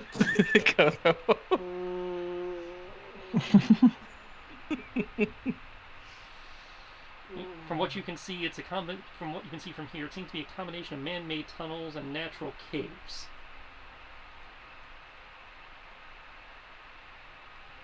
The man-made portions are hewn stone walls with flagstone floors. And then in the main corridor where you stand, there's a trickle of water running down the slope, making the floor somewhat slippery. Let's see. The entrance to the tomb is set into the side of a low hill, thick granite doors beyond the rusting spikes, black maw.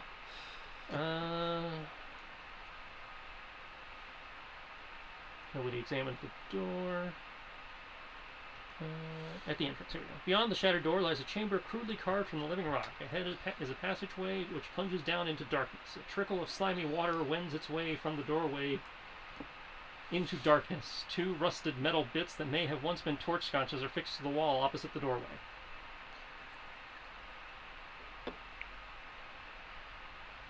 Well, Tibbs, since you want to take point, what direction you want to go? Forward. Do we actually want some light? I have dark vision. Yes, well, dark I just vision, you're still cast making it. perception checks at a disadvantage in here. That's true. But it's up to you. And when you decide that, the GM will take a leak.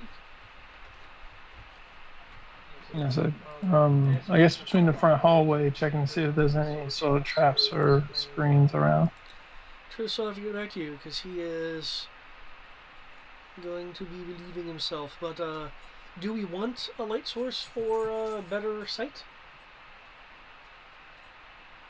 It would negate the disadvantage. Yes, I know. That's why I'm asking.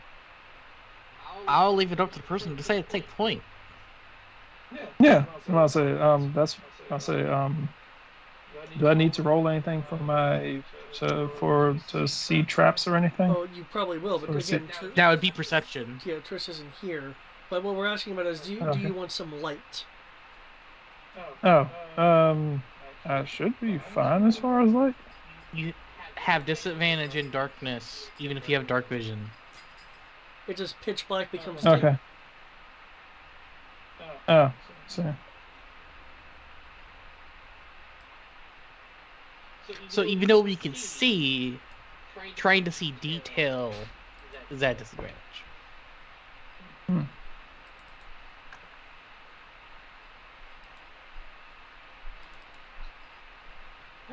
is there a stick? I mean, if you want light, I can cast a form of light. That's what we're wanting to know. Is if I mean, yeah, I can do the same thing. I literally have the light spell. So, right. Yeah. There any sticks on the ground, Tristan? There's some stone shards. Alright, I'll pick up one of the stones. I will cast light on it. I mean, I already popped my foxfire, which is why I was asking about it. Oh, Oh, well, there's that too. well, now you have two light sources, I guess. 20 foot. Well, this is a cantrip, so it doesn't really cost me anything. Neither does this Foxfire. 20 foot bright, 20 foot dim. Is it already set on that, or do I have to do that? I don't recall if I said it or not. Well, if you Already. did, I think it got reset when they reset the diamond. Everybody's lighting. 2020. Yeah.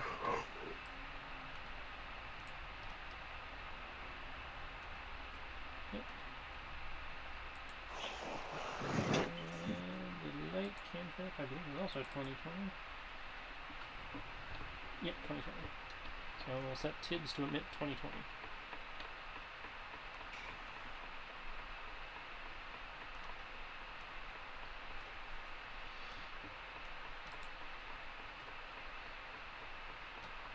There you go. Two light sources. Yas. I believe you are checking for traps. I will need an investigation or... Yeah, investigation. Look for hidden objects. I thought it was perception. Nope. Finding hidden objects and items such as secret doors and traps is investigation. I thought perception was used for a few things too, but I've seen that that call go both ways. I Some have people too. say perception, some people say investigation. The game is semi-unclear, but investigation actually calls out secret and hidden objects, whereas perception just goes situational awareness. So yeah.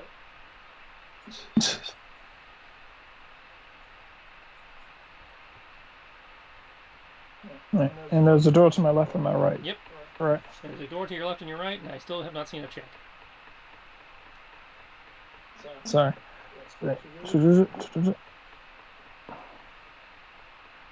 And this would be, say, Perception? No, investigation. right. Sorry, investigation. Investigation? Yep. Okay. Where's my sidebar? Let me get my sidebar. There we go.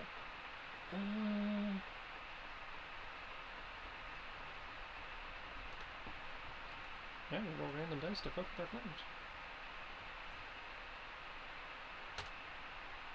Okay.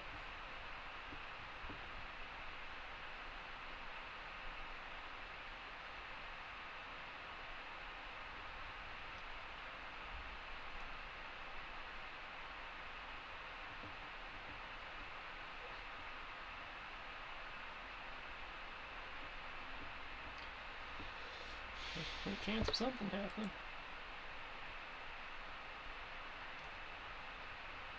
I'm just following Tibbs since. I tried to open a new tab and it overwrote the tab I was already in, so I have to log back into the game. Oh no. Thankfully, I didn't have any important open in Roll20. Okay, Tibbs, you do not see any active traps, though you do see signs of what may have initially been a trap that got destroyed when the door was blown in.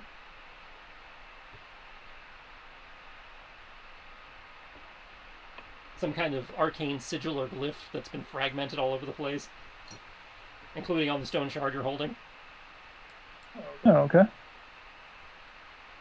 You said that's to the left? No, I'm saying that's on the floor all around you. You investigated for traps in this area, and you don't see any traps, but where you are standing, there seems to be debris from what had once been a trap that may have been on the door. Hmm. And then It appears somebody was here. There's the doors to either and side of you. It appears that someone was here, and whatever trap they gave off, whatever trap they set off, has them currently not here.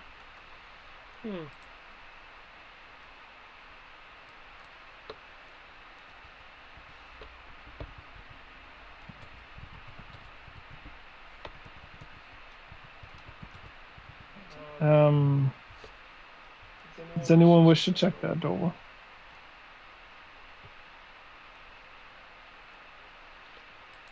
You wanted to take point.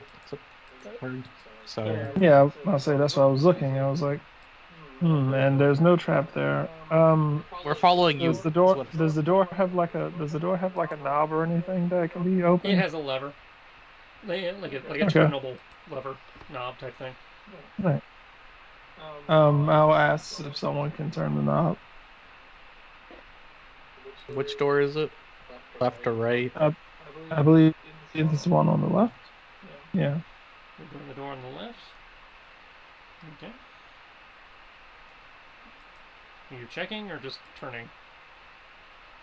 I'll open the door. That's what I was asked to do.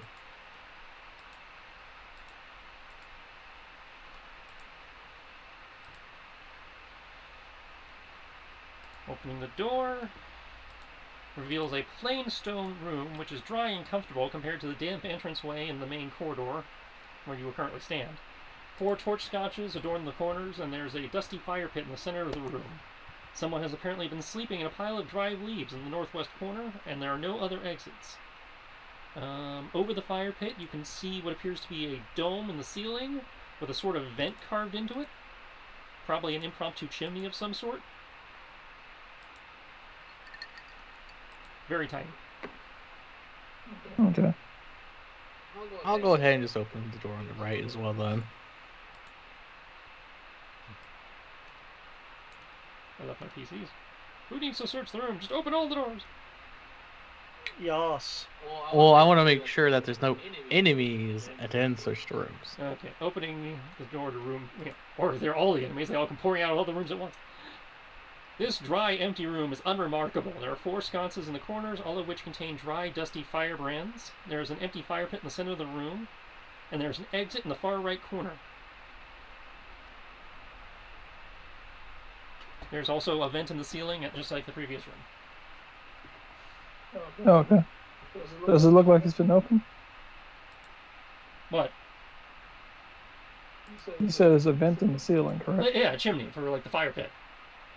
Oh, okay. I don't know why I thought like an actual like vent like a grate that you just like knock down and climb inside. Okay, Metal Gear. Oh, It says it's too small for the characters to use, but obviously this book was not written for cat people in mind. Yeah. Well, I don't know why I thought this place had like an HVAC system in it. Many I'll go ahead. ancient tombs come with the great power of the ancient lost art HVAC technology. This is truly why the reason Kodo felt the old empire had to go. They had air conditioning. Yes. Powered by souls. I'll check the door. Giant spike falls from the ceiling, killing.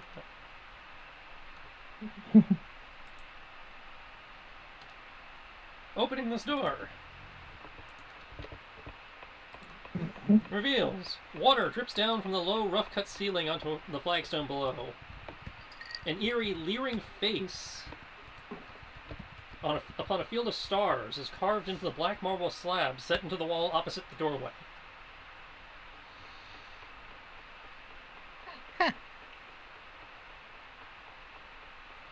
Weird.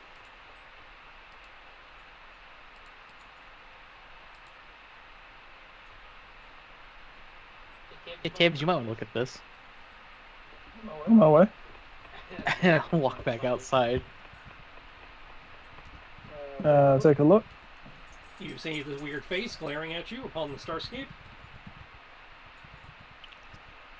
Hello. You might know Can something you hear about us? that. It's a stone carving. It's not actually a... I know, that's what I'm saying. I was like, but it's kind of looking at us. I'm like, hello, how are you? The statue face stares back at you, statuesque. It's a statue.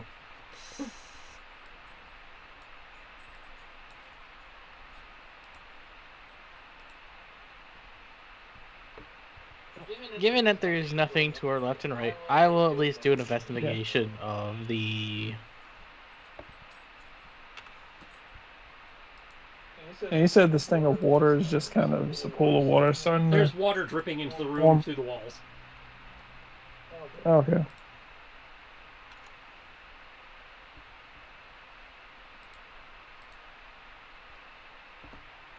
You know anything about the black space statue thing? Tibbs? Would that be a... That would be a history check.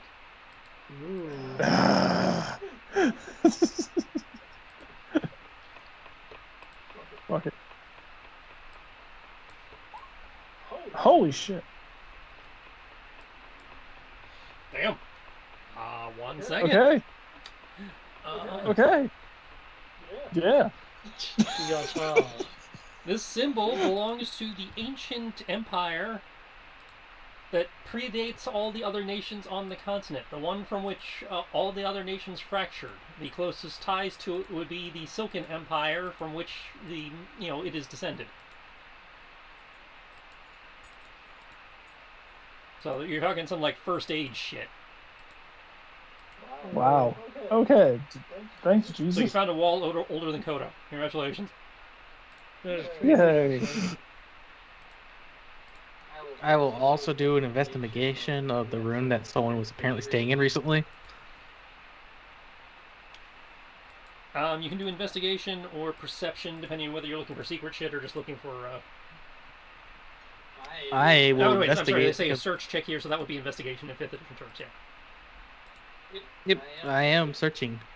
I am investigating. Takes a minute to By walk plus my head 2. converting 3.5 to 5e. Okay. That was an investigation check. Tossing the room, you find a loose flagstone in the northwestern corner. Under the stone is a single tarnished copper coin with a strange symbol scratched into it.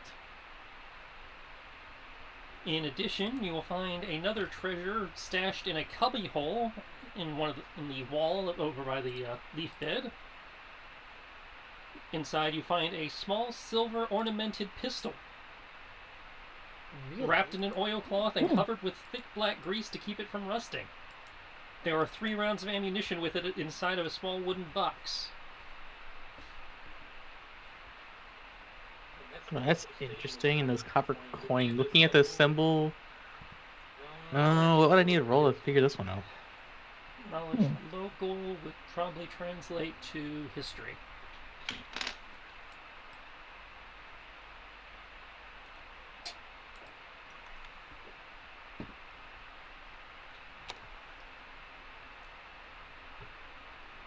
Okay. You recognize the symbol as belonging to the Gertons crime family of Corvus.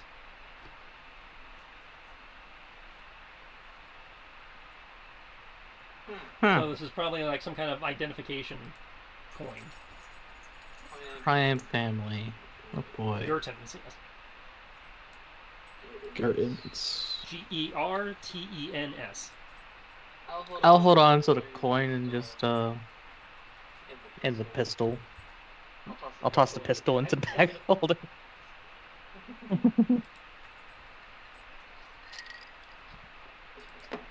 But apparently the Gertons were here at some point. Crime family, if you guys don't know. We might as well keep looking. Might be something here. At least we have another lead. Crime family.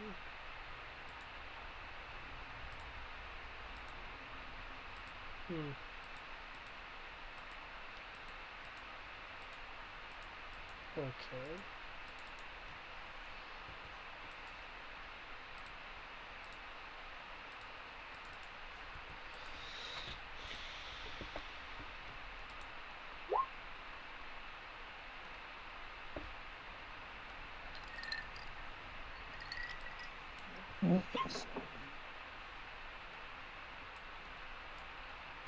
Is there anything else to the eastward room?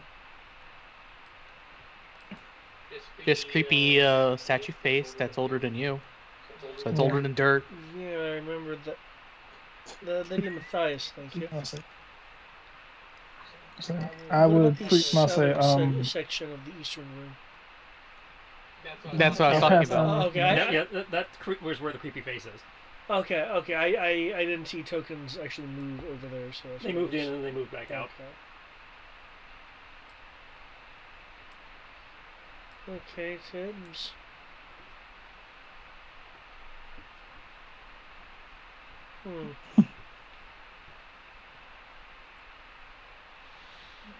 So we've searched those 2 rooms, and I suppose we should be going on ahead. Okay, as you cross through that area, you see the remains of thick rusted iron bars that make up the ruins of what was once an ancient gate. The heavy metal is twisted and warped as if a great force had pulled the gate asunder. The floor littered with flakes of rust and stone chips where the once sturdy bars have been wrenched from their foundations. Okay, thank you. I'm restriction locked. You are? It thinks I'm in a wall. Oh, okay. Not sure how you got in that wall, but there you go. Thank you. Thank you. I was trying to get your orb out of the wall in case you got stuck too. It did. Okay.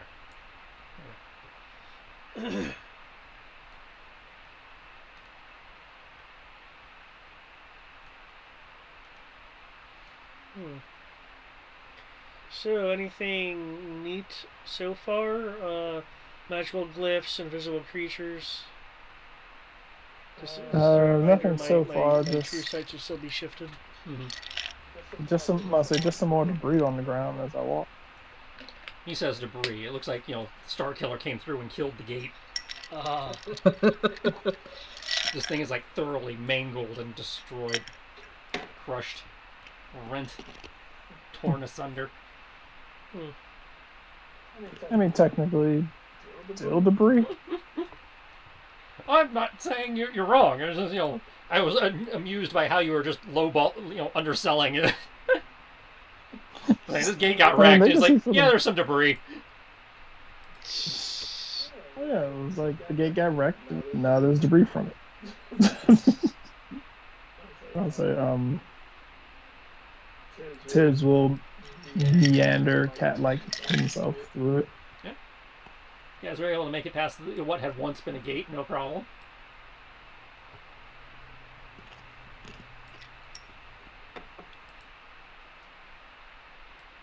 Let's go, Tibbs. Alright. Going. Lead the way. Lead the way.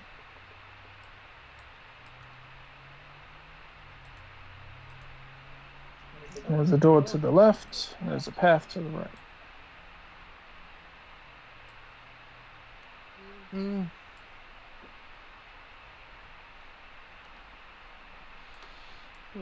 I say we check this door to the left and then keep going straight. We'll deal with the right-hand side later. That's what I was thinking. Okay. I'll check it for traps.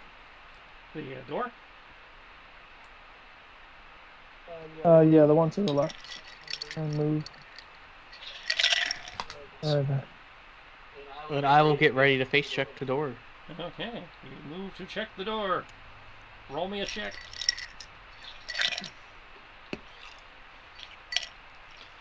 Huh. I think definitely something magical or mechanical came in here, judging by the gates.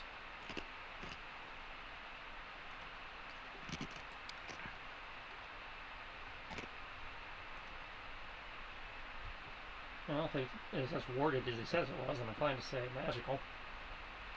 Well, would mechanics what be sort of able roll to do get I around the need? wards? I don't know. What sort of roll do I need in order to check the lock for anything? Investigation. Always investigation. It's always going to be investigation. Checking for traps and hidden stuff is usually investigation, as per the player's handbook. Here we go. Roll some shit. Yeah, there we go. You feel the lock is safe. I will open the door. Oh, well, hang on. You feel the lock is safe because there is no lock. Rusted hinges imply there was once a door here, but there is no more. So this vision blocking is, and I know why I put vision blocking on the map because they put a door on the map, but there's no door according to the write-up.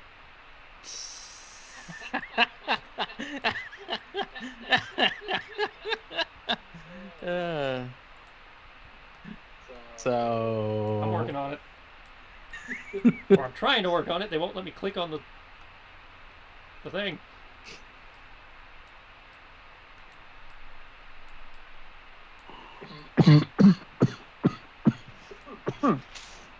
Yeah.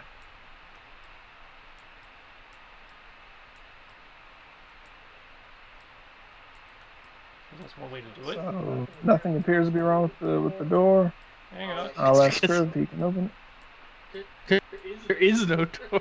There's nothing really wrong with the door because there is no door, but I can't delete the door. Okay, so we're just going to move you into the room since the door's not cooperating again. Yeah. Inside the room is a series of stone tables running along its length. There's also an empty fireplace at the north end of the room. It appears to have once been a mess hall. Oh god! I'm in the wall!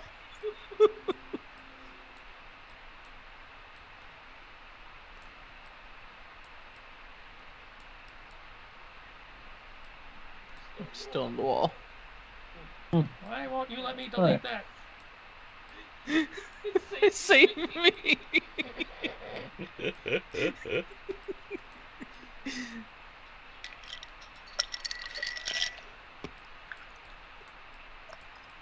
Okay, so I can click on that one.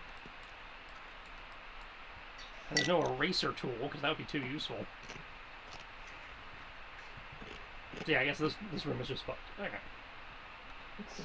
I don't really care about it at this point since it's just a mess hole. At least for now. You can search on the way out.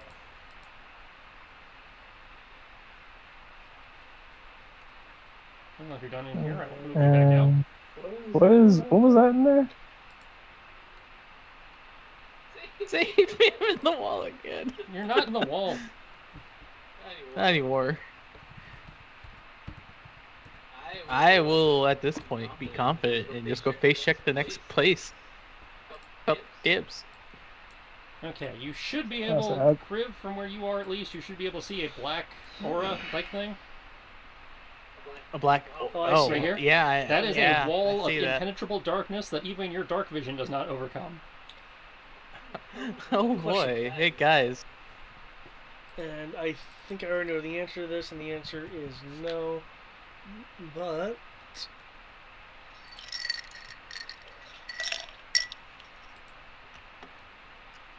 how about giving me freaking rules?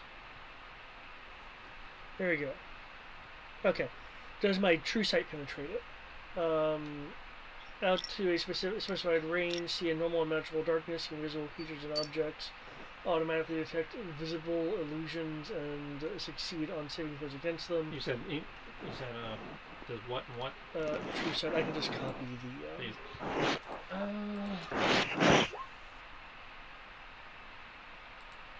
It just specifies dark vision cannot penetrate this darkness. So I believe your true sight would go through it. Okay. If true sight works on darkness, which I believe you just said did. Yeah, I copied over what was in the rule pop-up. Seeing normal and magical darkness. Yeah. Okay. Yeah. So, yeah. You can. You have an awareness that it is darker over there, but it is not dark enough to prevent you from seeing. Okay. Now, it just looks kind of dim to me, guys. Yeah.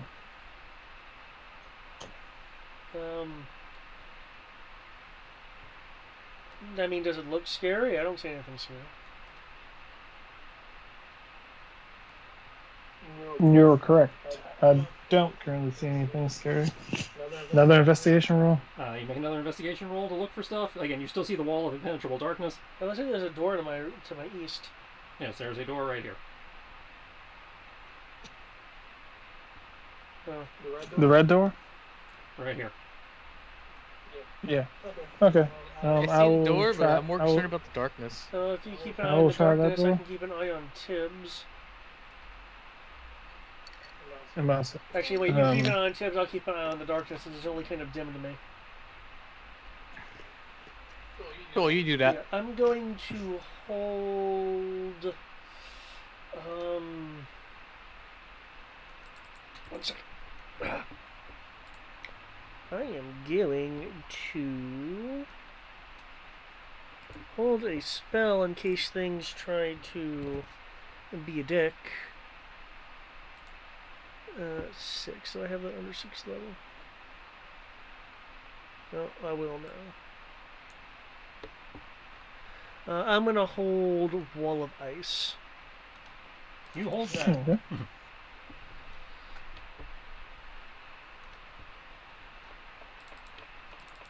Alright. And that door, opening it up.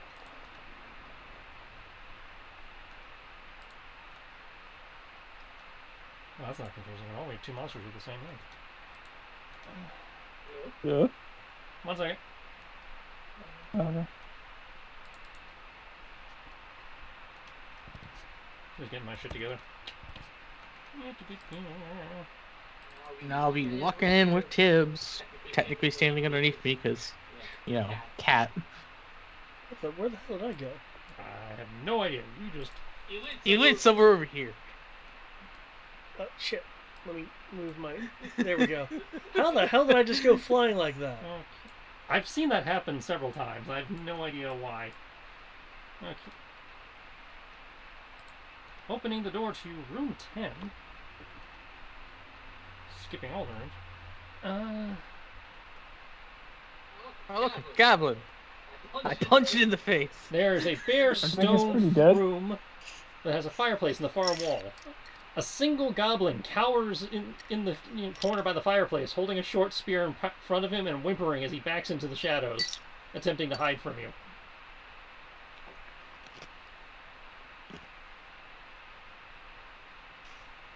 Gotta speak Common? I don't remember. Somebody must say, does anyone want to introduce themselves to the goblin, see what the deal is? I will just say, hey, Goblin, what are you doing here? In Common.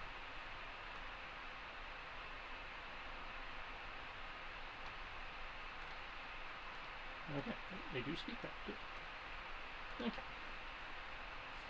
Oh no, is it Goblin Slayer goblins? No.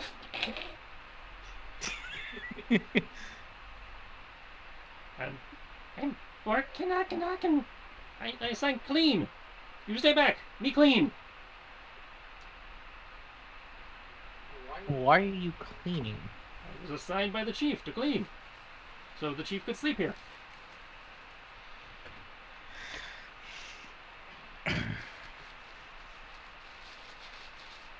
So there's more of you here? Yes, there's Goblin home. Goblin claim. Nobody won. Goblin claim. You guys invade. Destroy Goblin home. Now Goblin have to clean. We haven't You know, if he invaded. kills us, that's going to be a lot to clean up anyway. What do you mean someone destroyed? You're saying someone broke into your place? Yes, you. And the female. Haven't. The day before. Can you describe this female? Because we're not with her.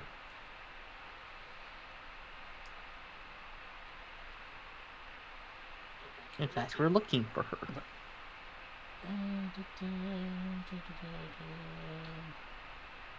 Because we have no reason to fight with you. We're just trying to find information to figure out what's going The on. female is Old Lady Withers. Of course you would say that. Let me double check what he actually knows. Because I have no reason to kill the goblins if they don't attack people.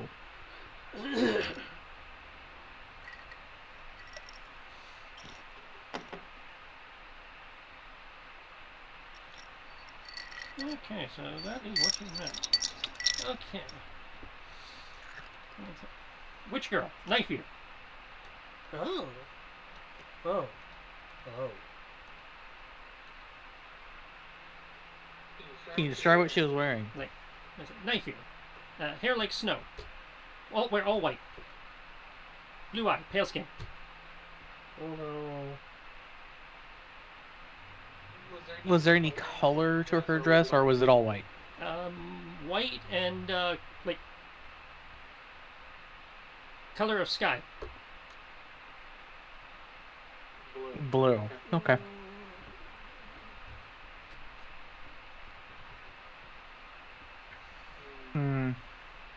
She destroyed Goblin home. Came with 3 tall clickety-clack. Spent half her day in the in the big room with the smelly boxes,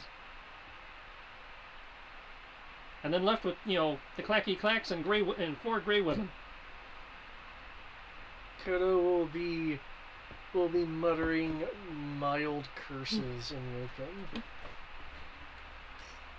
So that tells us a lot.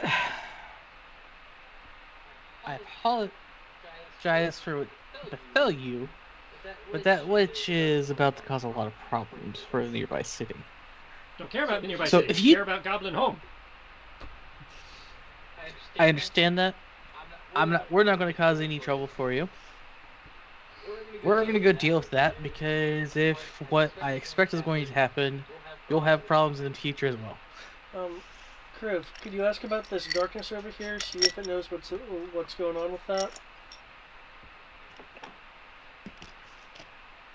Does it clean the darkness? I don't know, like the floor stronger I'm or speaking something. in common. You could just. Yeah, it shuffles it into a trash can, and then the trash can blows up. By the way, what's with the magical darkness over here? Don't know. Been here whole time. Didn't seem to bother Witch Girl. She'd just go in and spend time in stinky room with smelly boxes. So she went that way, into that room. Yes, okay. that is where she spent many hours before coming back with gray women. Huh. Well, that answers everything. Throw a coin to your goblin.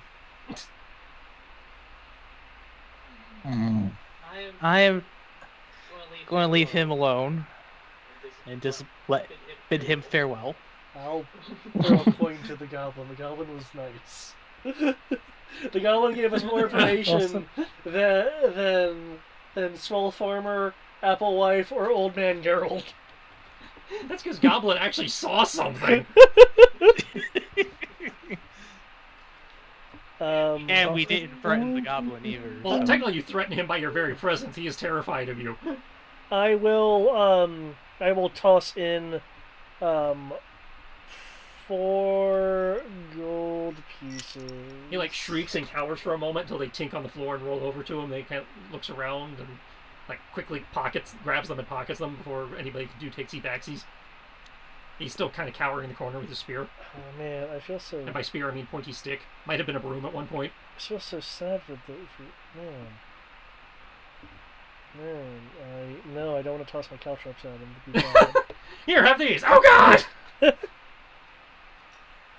I will just casually say as I get ready to leave that this was a tomb of witches. She probably revived the dead witches that were here. Yeah. Do you think there's anything left? I mean, something has to be maintaining this darkness. And it's probably a ward. Well,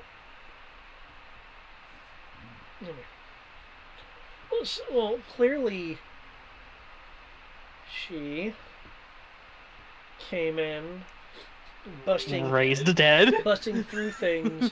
Why keep this spell active? Can I make an Arcana check to figure out if this would be normally a part of a warding system?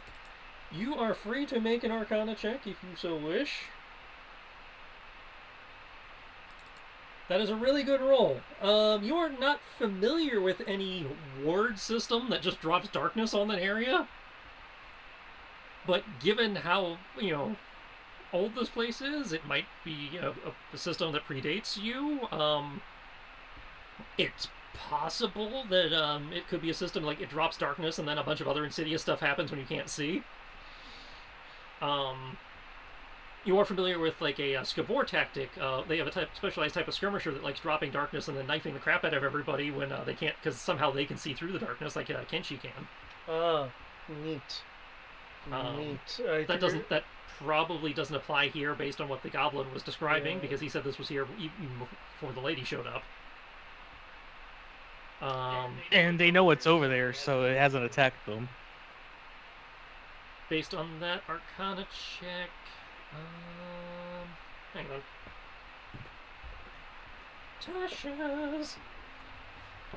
Tasha's Guide to the Things. Tasha's Guide to Grabbing the Wrong Book. I'm looking in Xanathar's for Tasha's information. Well, you see, there's a very good explanation for that.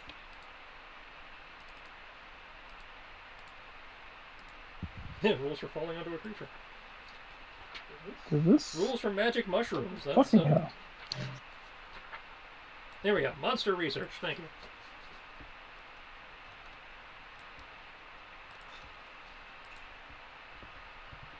Really? Okay. Mer? Creature type was like, wait, what? But that applies. You haven't experienced it yourself, but you have heard that there are certain types of creatures, like possibly like aberrations or undead, that their corruption and taint is so the maleficence coming off them is like so potent that it can like consume the light around them.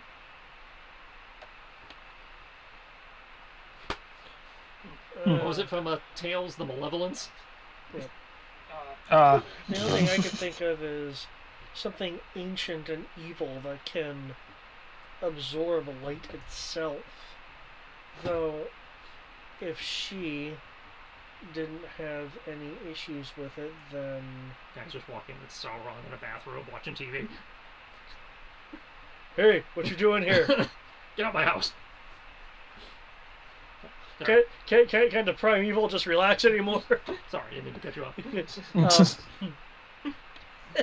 Right now, the way I currently look at it is what's here is here, and that's a bunch of goblins off over there, a tomb of witches that have been resurrected, Yes. and whatever evil thing you're saying off to the north. I don't feel like dealing with the evil thing off to the north because it looks like it's stuck there. And right now, we have a bunch of very angry witches somewhere nearby. And clearly, Kichi's friend is no longer something that would be classified as a friend at this point. Well, she's an acquaintance. She's like a friend of a friend. Aurora's friend. Yeah. No longer really be considered a friend. Well, I mean, context might be nice before we assume. I'm going to give It's like her we're gonna have to beat the shit out of Aurora's friend. I'd like to at least be able to explain why we beat the shit out of Aurora's friend, especially considering when we beat the shit out of somebody, they usually don't live through it. Well, I mean, we can hold back for that. Hey now, I've held back plenty of times with a lot of people. I'm just saying, when we fight something, it usually doesn't end well, and I'd like to have an explanation before she beats my ass for it. I'd rather not fight her. It's no fun fighting friends. Not that she's my friend. She's, well, you know what I mean. I will not sit here and fight unless it's required. But the fact that there's now a bunch of witches that have been resurrected, it's not going to be pretty. Well, we don't have to be coy about this. We could, I don't know, you could invite her to a spar. She doesn't like me. I could insult her and like accuse her. But you have to do this in private, though. You say that like she's thrilled with me too.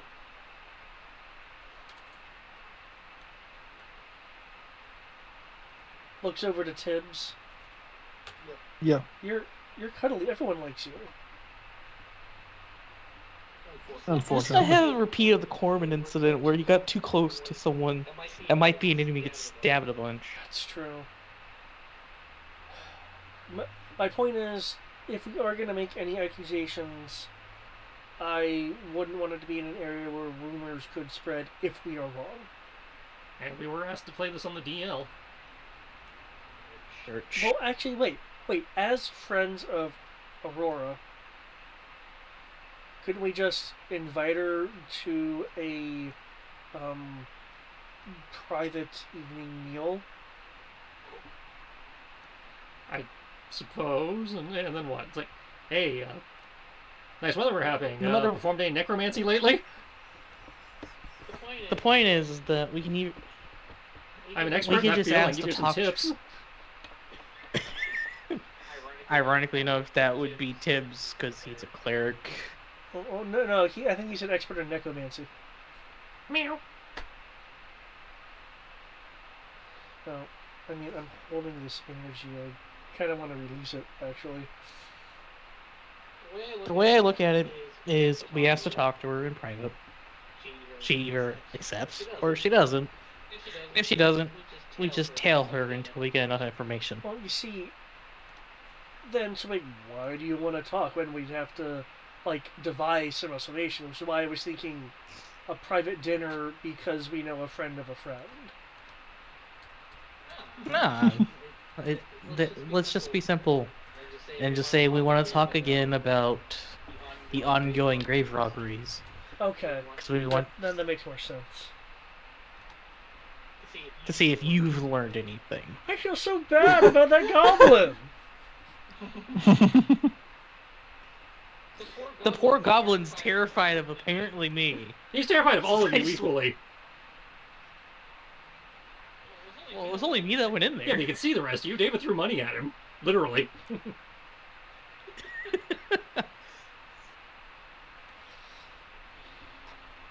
I'll just simply state, for this poor goblin's sake, that he doesn't cause trouble for anyone. No one will cause trouble for him and his people.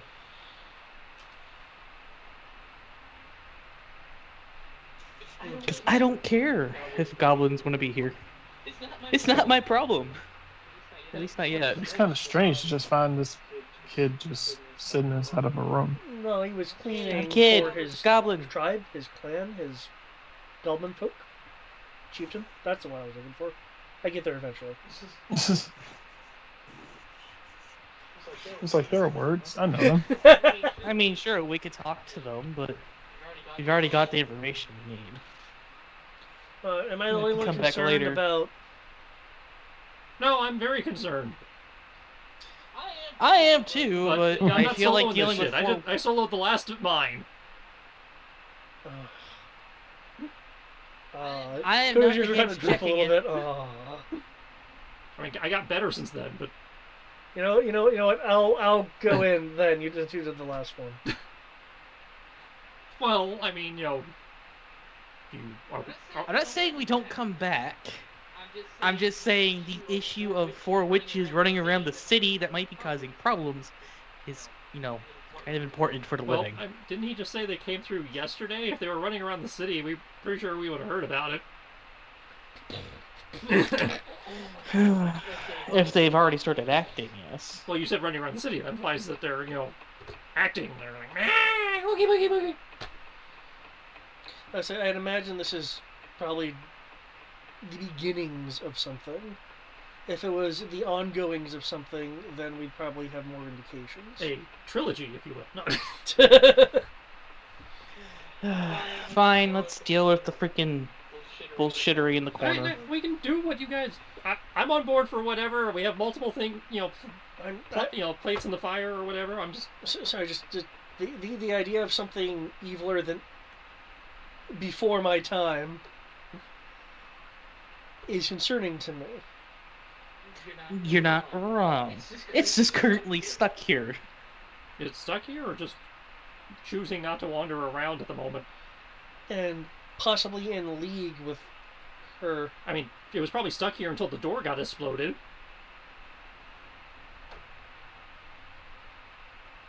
You know what? I could just seal this place up right here, and if you don't want to deal with it right now.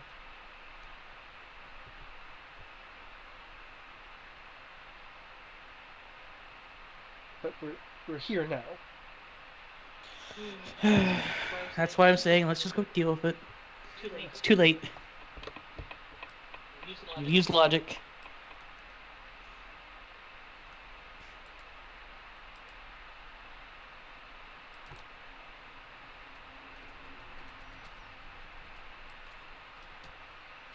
Oh, there's a door in the darkness. Oh, there's another door in the darkness.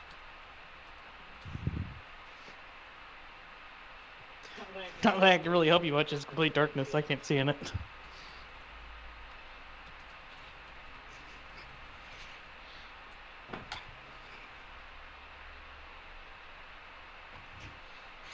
So yes, Kodo, you have wandered into the darkness. You see what you see. You see passage to your left and right, and a door.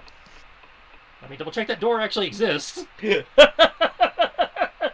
apparently the map freaking lies.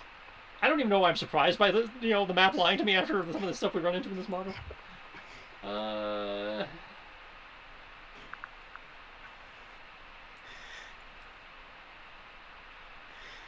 I'll sit at the edge of darkness, just like, how am I going to see in here? Near as I can tell, this door does exist. There's nothing telling me the door does not exist. Okay.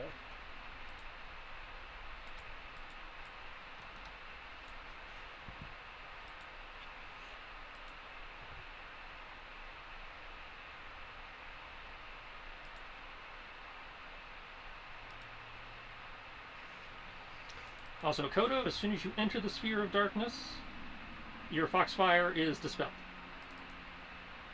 Okay. Do I feel any kind of bad? Not at this point, no. You just feel the magic with your foxfire get severed as soon as you enter the zone. Okay. I'll make an investigation check.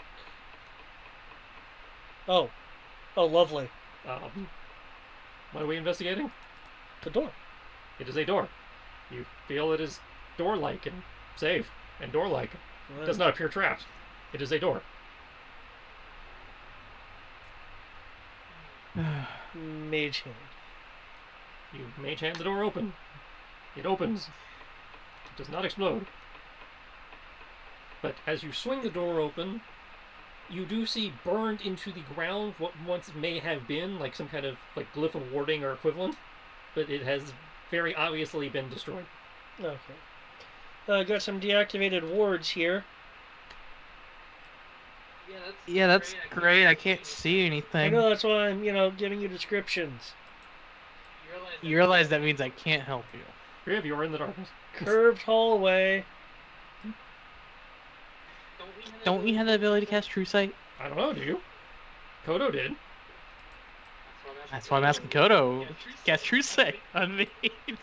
One second. And as you enter the room... Pretty sure he can see that, yeah. Kodo, as you start coming around the corner, you see three skeletons. You can see in front of you 3 skeletons standing guard. And they have locked eyes with you. They can see in the dark. Okay. Yeah, you probably should have gave it that True Sight. I'm just backing up unless that's code for roll initiative. If you are not entering the room further than that, they are just staring at you, prepared, but they have not They have not moved. Magical skeletal defenses. I wouldn't think necromancy would be condoned to contain witches, so probably some other defense system. Speaking of defense, one second. I'm going to get. Where's Tibbs? Still at the door. Brian? Andy's out. Okay. I will move past. That explains why certain things haven't happened yet.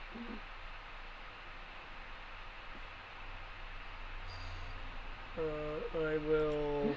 GM had certain expectations that have not gone off. I will move past. I'll just hit him in case he decides to wake up. Pet. Pat Kenshi on the shoulder. Kenshi can, before you go to Pat, like, I can see you. I don't need you. My master apparently allows me to see through that. I guess because it's like Batman people. Okay, I will take that money back. Thank you. Oh, you're welcome. $2.99. Okay. I will then. Of course, it's me. It's me. Mario. In that case, what's Kriv wearing again? Is he wearing regular clothing? I'm just wearing nobleman's clothes. Didn't have my Naganado with me. And, a pack that has the rest of my stuff. Okay.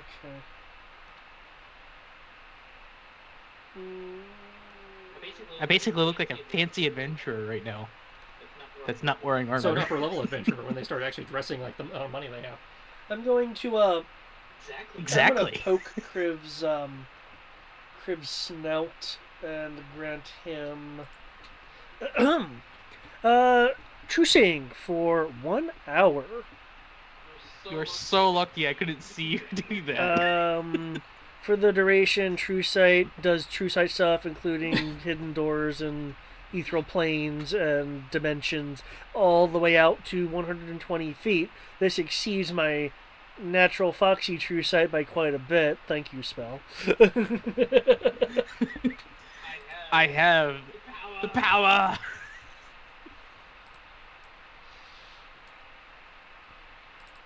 Mitt, I'm glad you're doing this. I was about to be really upset that I did, did all this dynamic lighting and populating this fucking dungeon, and everybody walked it like 3 rooms in and went, "Oh, we got the plot, we're leaving."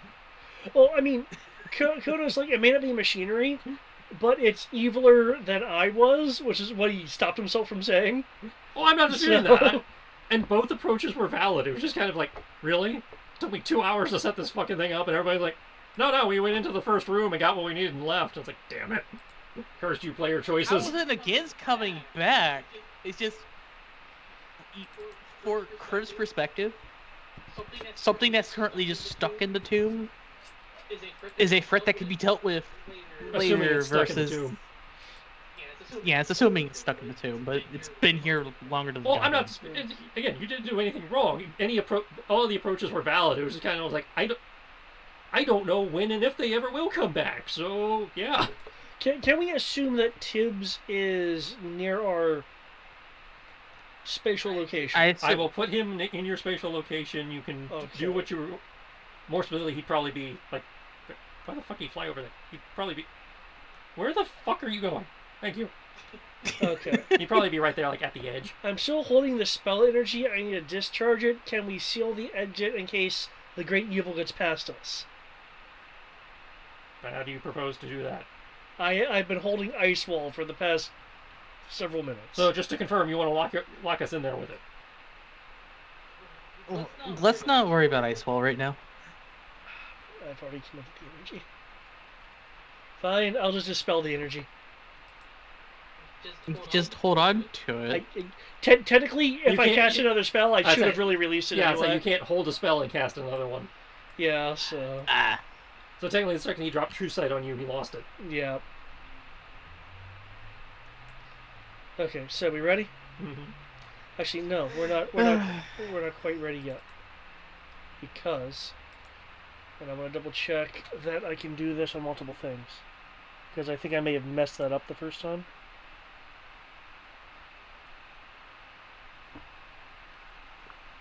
If you cast it again, okay. Who wants icy goodness? Icy goodness. I mean, always give it to me. I will gladly take more damage. It allows me to have a snowball's chance of reaching the damage output of Kenji.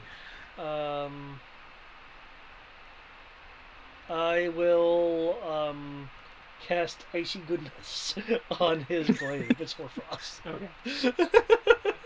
And what's the actual total? You do an additional. It's 4 or 5. I can't That's what I'm remember. looking up. You do an additional 44 Mr. Freeze damage. That is assuming, of course, that your magic will stabilize. My Foxfire dispersed when I came in the darkness. It's probably because it was light. Yeah, Tibbs' light would also dissipate when you guys enter the zone. Does that mean then I can't actually cast that spell? What? Foxfire. Because it was a byproduct of what it was. Any magical or normal light that enters the zone is automatically dispelled. Okay. So light-based You can't use spells any don't work. Fire. Okay. Would So that what mean I imagine Fireball it- wouldn't work? So what I imagine happens. Well, first of all, fireball doesn't emit light technically. Well, fire, yeah. What in terms of mechanically, it doesn't. What I imagine would happen is if you used it to attack, you could like throw it, it would hit the target and then dissipate on impact due to the damage, but not actually be around long enough to generate any light beyond like a flash. In terms of like an attack spell that also generates light, if you try to actually generate the light spell, you probably get like 2 or 3 seconds of light, and then it would like get swallowed up. Okay. I mean, it's fine. Like whichever it was. Yeah. But because your Foxfire is an attack spell first, and then a light spell second, I imagine you could throw it, it would hit the target, it would do damage to the target, and then be dispelled on him afterward. You couldn't let it hang around like you like doing. Yeah. Okay. Clearly, I don't have initiative. Crib hasn't rolled his initiative, so. Yeah, same as rolled by initiative. Okay. Part of the reason why I was asking because I wasn't quite sure is like, is the true sight holding on people? And clearly, if it's a purely light-based thing, then it seems to. Because mine comes from just shifting to my eyes to alt. 18 plus 5 Tibbs is awake is now. a 23. He lives now?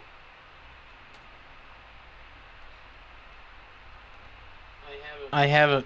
He's muted currently. Well, So Tibbs, you're going to have to unmute because you have initiative.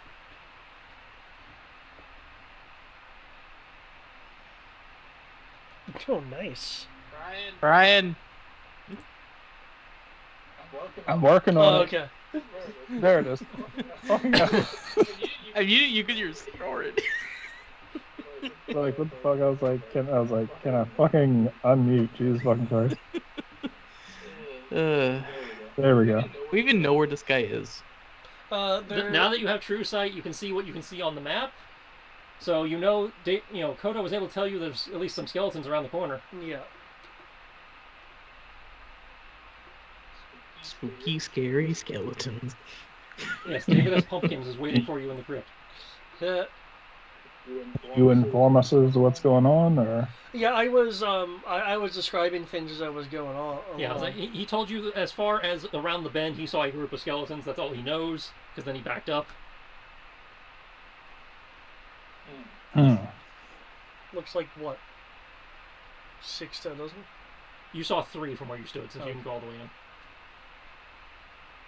3 skeletons? Is all he was able to see, but like I said, he didn't go all the way into the room.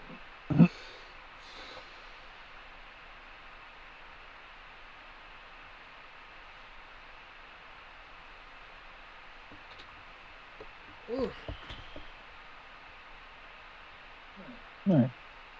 In which case, we're dealing with undead, and fuck it. Time for me to pull up my gun.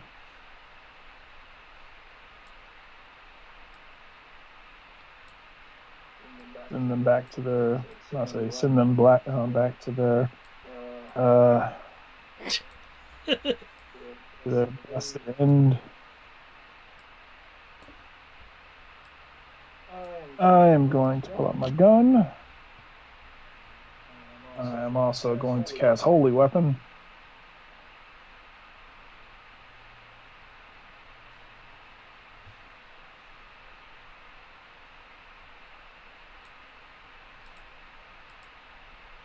Okay. That is...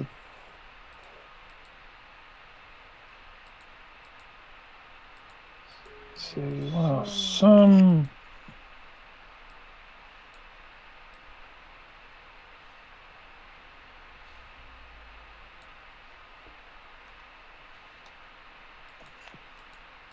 I think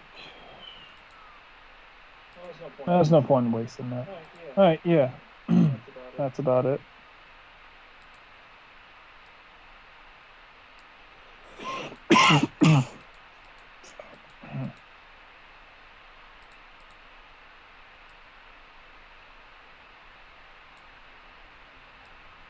Hello? Yep. Sorry, what was it? You cast your holy weapon and then what? That's about it. That's all I really can do. Me to move. As you have movement. Interesting. This is true. Shuffle through here. We know skeletons are in this direction. We know some horrible evil is somewhere off in this way if you want to be a metagamer and notice the aura. Although technically I feel like that'd still be something we kind of know, that the evil is some direction this way based on the curve of the aura. So he said, let's see. So it's up there somewhere.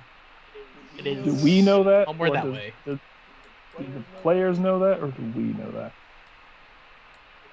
That would be up to Tristan because the aura is curved. I would assume it'd be somewhere in this direction.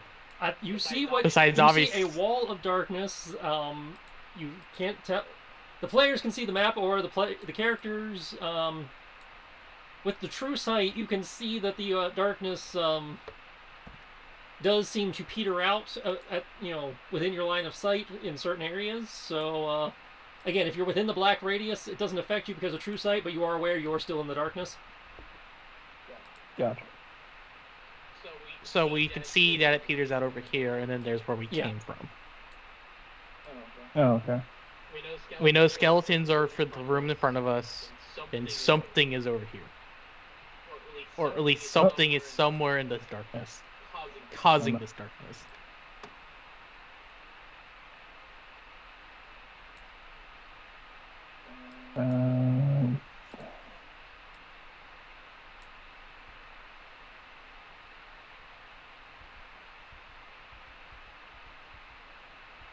This will be fun. Tibbs is gonna take a look, see the skeleton, and back up. They stare at you, but they do not pursue. Yep, back around the corner. And there's skeletons over here too, is what you're saying? So Tibbs drew his gun, ran in, saw the skeletons, and then ran away. He noped out. Okay. I counted at least 3. We knew that already. You counted 3. I counted 3. Yes. I trust Kodo's eyes to work. Thank you. His decisions, maybe not all the time, but I at least know he can see. I went out there, and I didn't have any actions left. So my only action left was to count.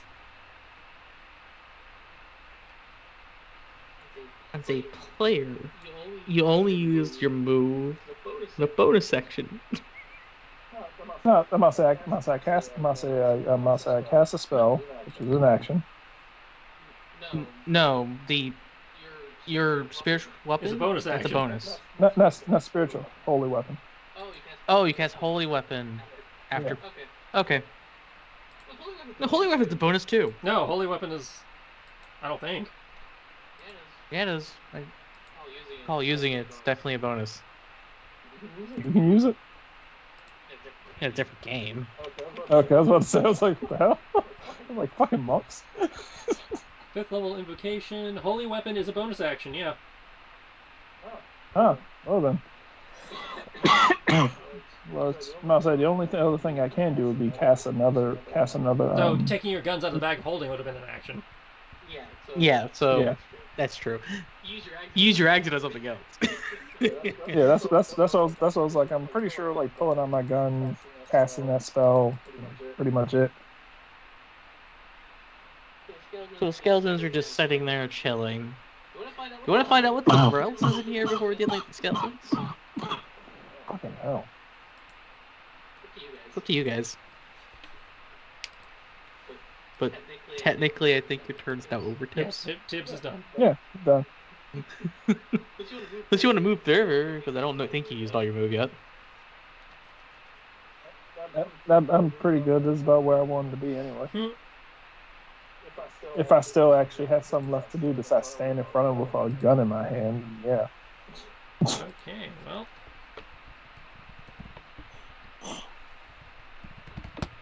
Since you're not doing anything, they will take their turn. Yeah, I'm gonna say my turn. So yeah, my turn didn't really allow me to do much. I prepped for next go.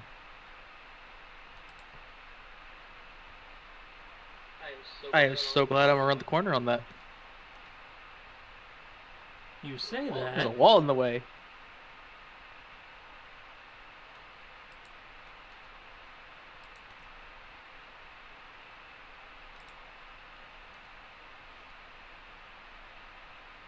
Yeah, that didn't work. I'm gonna leave the tint off. Okay. I need everyone in the radius. So everyone. Except Kriv, I think. Because Monk. Is that a poison? Everyone in the area must make a Constitution saving throw. If it's poison or disease, then I can ignore it. Constitution, As a cloud of fog-like substance comes pouring out around the corner and down the hall. Oh. And I get to ignore this? You make the Constitution save, but you're immune to the damage, so... and to the effects of it. So well, yeah. you're not immune to the effects, but Well, it can't be poisoned or diseased. So.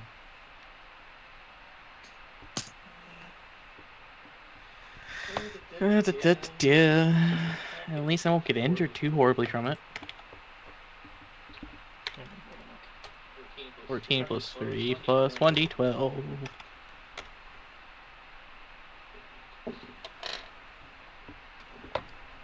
okay.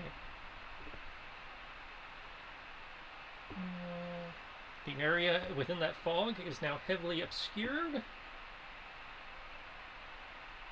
It is a normal con save, so I believe I used David's first number. Yes. Okay. So David, you failed. Everyone else made it. David, you take 26 poison damage. Everybody else takes 13. You are hacking and choking on fumes.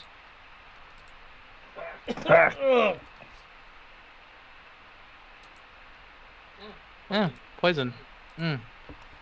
Spicy. Now, the area is heavily obscured, which means you have vision problems, even with your true sight, because I don't believe your true sight penetrates fog. No, it doesn't penetrate physical obscuring things. Yeah, however, vision is effectively blocked. You are effectively blinded while in this area. Cools.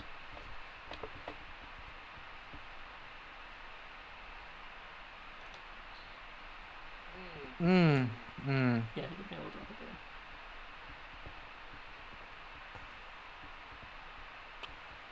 I wonder what kind of poison this is.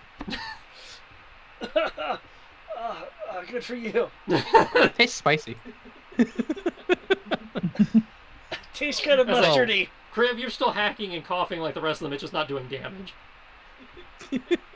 It's still something your lungs do not want to process. I'm still going to make the joke while coughing. I don't care if I'm coughing. I'll still make it. Because it is technically smoke. That is it for their turn. I'm going to take a movement just because I can.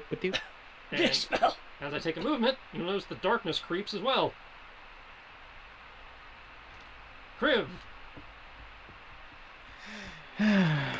What direction did the fog come from? Did it come from this one or this one? It came from the hallway you guys have been examining. The one with the skeletons in it. I guess I will just go through. You are effectively blinded. Which, I don't remember if that affects any creature. Can't see an object that fails the ability checks that requires sight.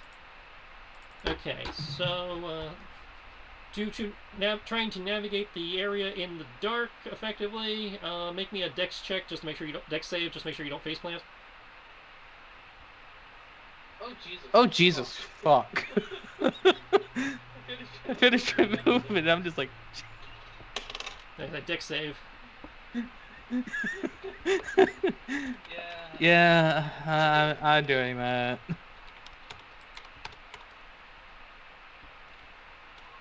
Yeah, you're able to run through the darkness, no problem. And I'll move it right here and go, Jesus fuck. What is that giant dog? That is a new monster I found.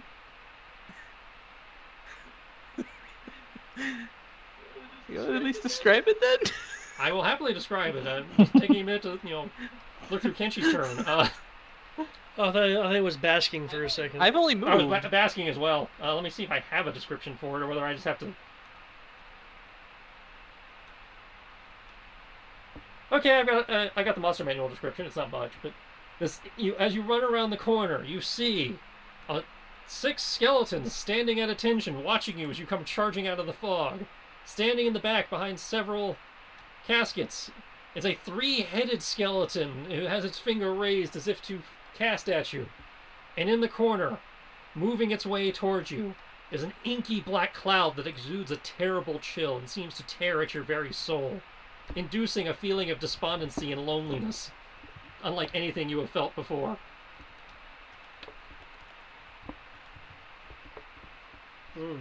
The darkness seems most intense in the hexes it occupies.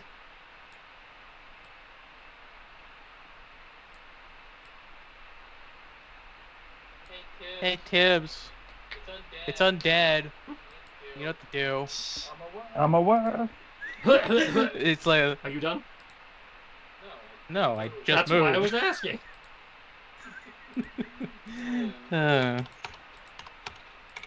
It's why I plan on shooting them. You can also destroy undead cleric things. Yes, but that won't put them to rest to my I'll say to my liking. It will get rid of the minions. So will bullets. It will get rid of them faster.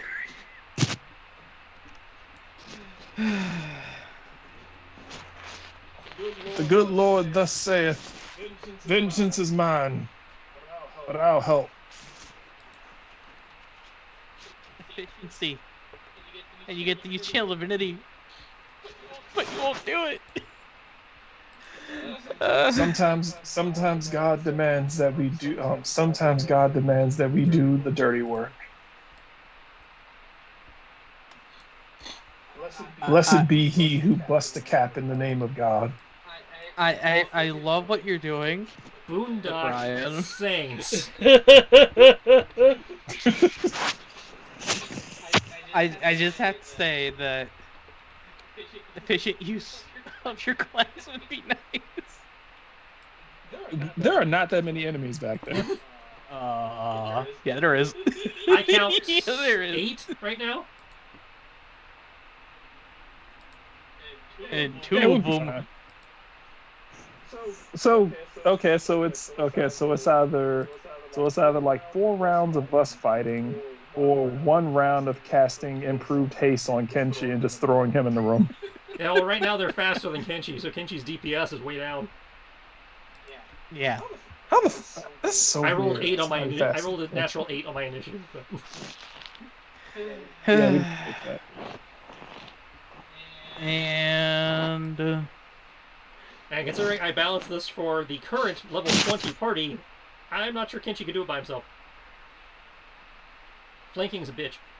I mean, to be fair, we didn't know that he could. We didn't know he could do it the first time. Yeah, well, the first time he didn't have to deal with flanking.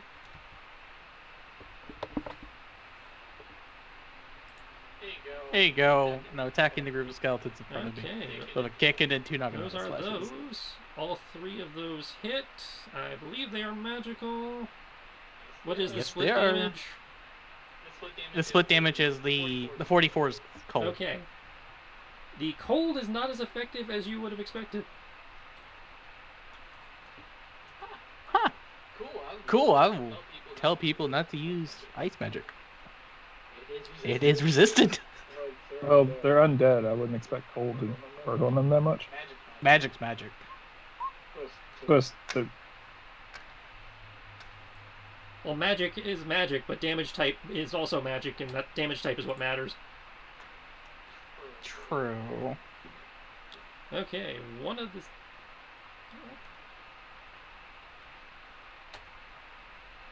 Yeah, that's right. Yeah.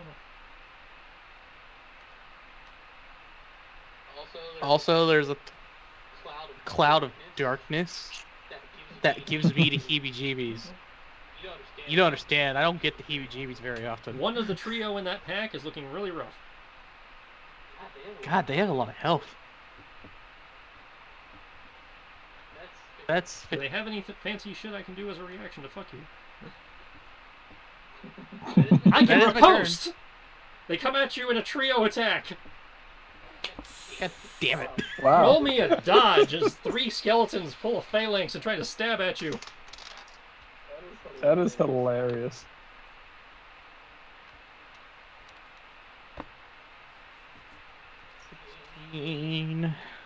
Plus. The Lord gives me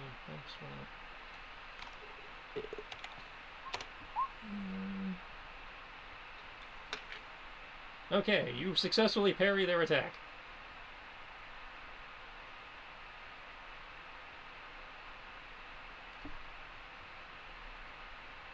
And just because I'm feeling particularly vicious, legendary action. God damn it. Do I need to roll another defense? No. What are they doing then? I can look The at them. three-headed skeleton looks at you, its teeth clacking as if laughing, brings its hand up. 5 more skeletons, rise! It's summoning more skeletons. These do not look as beefy as the other ones, though.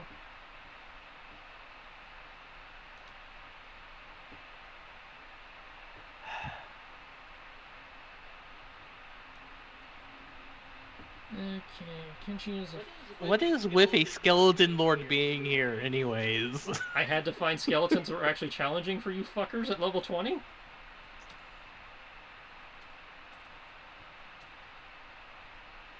I'm just talking about in a lore sense. I understand as a mechanical sense. Like, who the fuck decided to be that level of asshole to do this? And become this? Wall run!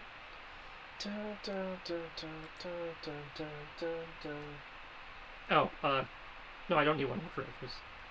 Anybody who starts their turn in the gas cloud is going to have to make a con save, for the record. So we should have. My turn's next, so I might as well. Yeah. That's on me. I forgot to mention it. It's cool. But the only one who started their turn there was Kriv, because they went after Tibbs. So.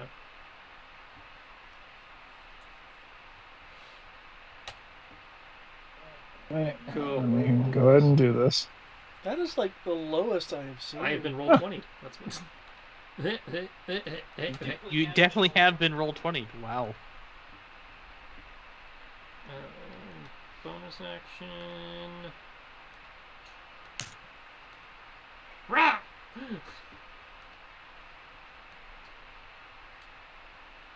There be skeletons. A lot of them. Skeleton Lord and Darkness, my old friend. It has no count.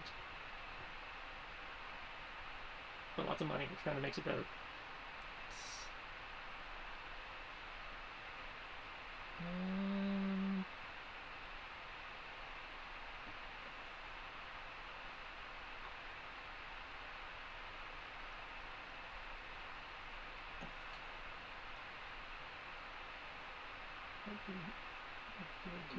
Go ahead and set up for the next go.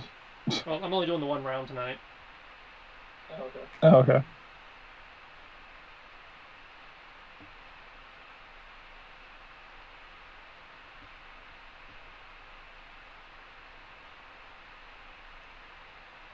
Sure. He will use his action to cast Shadow of Moil. Black flame and wreathing, beginning to swirl around his cloak as he takes up position on the casket. Koto, I see your Constitution save, which is 34. Yep. So you will take half damage. 18.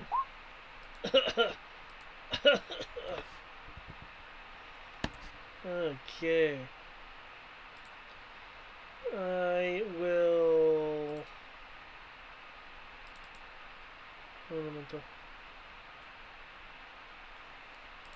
You'll notice the vapor is starting to sink as it is heavier than oxygen. Okay. Like to the point to where I won't necessarily be hacking, or is it? No, just... it's still a zone of effect. You're just noting that it seems to be an air pocket forming above you. Okay.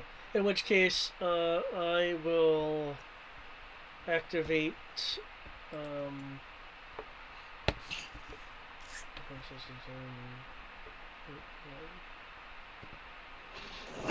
I will activate Foxfire in an attempt to burn away the cloud. In other words, action cast Foxfire, accelerated casting Dispel. Okay. Level 5 for the Dispel. It is a 5th level spell, so you have dispelled it. Cool. I will burn it away as I join my holy fuck. My allies. Now I just need to get Brian to have the same reaction and we'll be good. And here.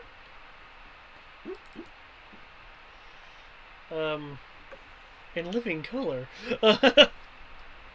Okay, I done my action. I done my bonus action. Do I got a reaction? Not... I'll say, remember if I do, remember if I do decide to use, I'll say if I do decide to turn undead, it only works if they're like less than challenge level, like something or other. Otherwise, they just run away. Yeah. Destroy undead's very limited, but it all depends. But you'll still have an effect if you do it. Okay. And the moment that you hit them, they stop running. Gimme. I'm good. I'm gonna stand right here. I stand at the opening so no one may pass.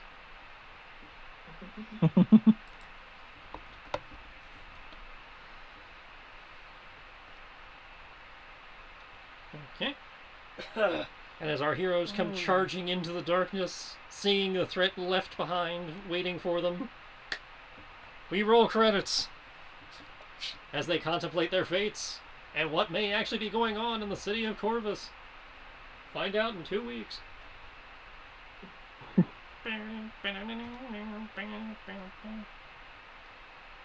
Okay. Like I just sit around the corner hearing all my friends just like screaming and yelling as they run into a room full of zombies. This is going to be a deep cut callback that I know only one person in this room is going to get, but I'm going to say it anyway. I'm going to have to hug her and stab her in the back. I don't want to do that. I just realized something. What happened to the aura? What happened to the gas cloud? David dispelled Gas it. cloud got I dispelled. burnt it away. Okay, I didn't hear that part. I was like, wait, what? I cast Foxfire Cloak on myself at the same time that I was casting a Dispel Magic, so I could just say my Foxfire burns it the fuck away. I don't like coughing. Okay. I don't choke on that. Oh fuck! It's a goblin. Yeah, it's the one that was cowering in the room. Yeah, now I'm gonna have to shoot him. Why though? Has he done anything wrong? I'd say he's at the moment, he's just peeking around the corner. The last time someone short walked up on me, I got shanked for like 100 points of That's damage. true. And you almost got thrown into a live fire. He could just be checking to make sure it's safe to flee. I love how that's left a lasting impression. I'm like, Tibbs will look at him. It's like, goblins kind of resemble dragons. The goblin's looking around because he can't see. He doesn't have dark vision. Or rather, he doesn't have dark vision that can penetrate this darkness. I would think kobolds. I don't think that'd be your comment for kobolds. Kobolds are closer to dragons. Yeah, goblins are not really draconic. They're small and green. Yeah, fuck it. It's close enough. And now I'm going to have to spend some time reading the next part of this, the what next part. What, are we doing this out of order? No, I only prepared up to this part. Oh, okay. I like how Kriv was like, we need you to come in here and like murder everything in one hit. I was like, technically the dick thing to do would be to just look around the corner, cast Dawn, and just sit back and wait for everything to burn to death. Actually, the dick thing to do would have been not come in here at all after I spent 2 hours prepping this one. I was just trying to get you to use your destroyed / turn undead. Because, if Tristan said that this is an encounter, I'll say metagaming. If Tristan said this is an encounter designed for us to be able to fight, I seriously doubt that Turn Undead is going to kill any of these things. It won't get rid of the Lord. It will probably get rid of the newly summoned skeletons. Depends if they have to be under a certain challenge rating, and if they can do the shit that they just did to you, I think they're probably better than that. They didn't do anything to me. Which ones like ran up and tried to like the ones right in front of him. you? He just rolled a 28 on his defense, so they couldn't actually land a hit. And it wasn't that they were trying to prison shank me. It's that they did use their reaction to try to prison shank me. Gotcha. Because I attacked them. As they can repost.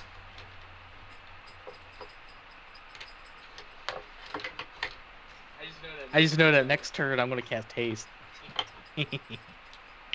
I haven't quite finished that yet, so I can't start on the other thing.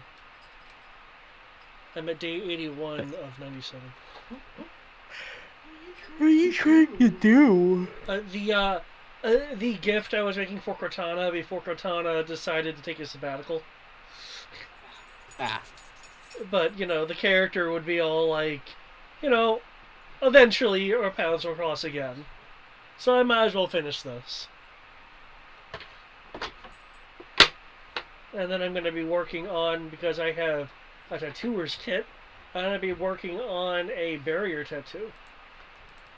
But that'll take a while to make.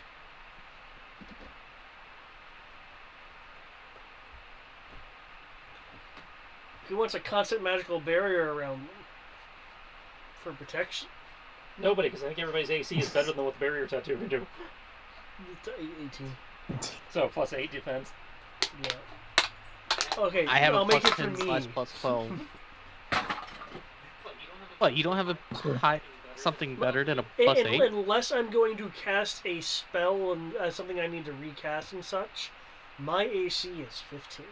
Your AC is ridiculous, Eric. I have an AC of 20 as a monk. Yes, that is. You have maxed out your AC. You're equivalent of a guy in plate mail with a shield. Was it a D20? Was it a D20 plus 20? Actually, that's not true. Yeah, because D20, plate mail plus shield is AC 20.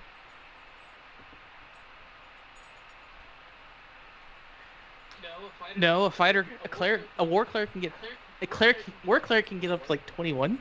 Plate mail is a automatic AC 18. Shield is plus 2. I'm not counting fighting style. I'm just counting the equipment. Okay. Just equipment, fair enough. Yeah. But yeah, I know fighters and clerics can definitely get Yes, higher if they if max wanted everything to. out, yeah. Because most people aren't, a lot of people don't start out high enough level to start with plate mail. They have to earn that. And remember, the game kind of breaks after AC 20. I only question that just because of the sheer amount of the hits the monsters get. Until you get to about the level you guys are now. Yeah, AC. Yeah. Like when you get to the CR 14, 15 monsters is when that starts correcting again. Yeah. Like, a lot of those monsters don't necessarily make sense in some of the places where you would have to drop them. Yeah. Because you're talking like the high-level Underdark shit at that point. Which is why Armoros can basically walk around not being hit, because he has really amazing and then you have equipment and fighting then in this style. game you have your loaded dice, which is why you... It's like, in my case, I can cast a spell that I think is concentration that'll give me what I describe anyway as like magical shielding aura shit, but it's actually called Mage Plate. Yeah, it's a concentration spell. Yes, mage armor. That's a concentration spell? Mage Plate? Yeah. Yeah. If it's a buff, it's probably concentration, unless you're a cleric, and then you have 50-50 odds. Yep. I'm just surprised that that's a... I'm so used to being able to cast mage armor. No, and it's they are different from mage duration, armor. not Mage concentration. armor is not concentration. Yeah. Mage plate is different. Okay. Yeah, mage, Because mage armor is just dex plus 13. Mage plate basically gives you a force field that has the same AC as plate mail or better. AC cannot be lower than 16 regardless of basically whatever you're currently wearing when the spell is cast. If you cast at a higher level, that threshold increases until you basically get AC 20 as a 9th, if you cast it at 9th level. Yeah. Now, downside is the AC cannot be lowered, so if there's some sort of weird effect that messes with AC, then I'm good, and the barrier tattoo doesn't compensate for that. But the barrier tattoo would allow me to have it on, like, forever. Until someone, like, directly tries to expunge the tattoo by magical means. But that's very rare, which will take 200 days. Rather, no, wait. Do I calculate it using the normal D&D work weeks versus Ladrina work weeks? Ladrina work weeks are longer.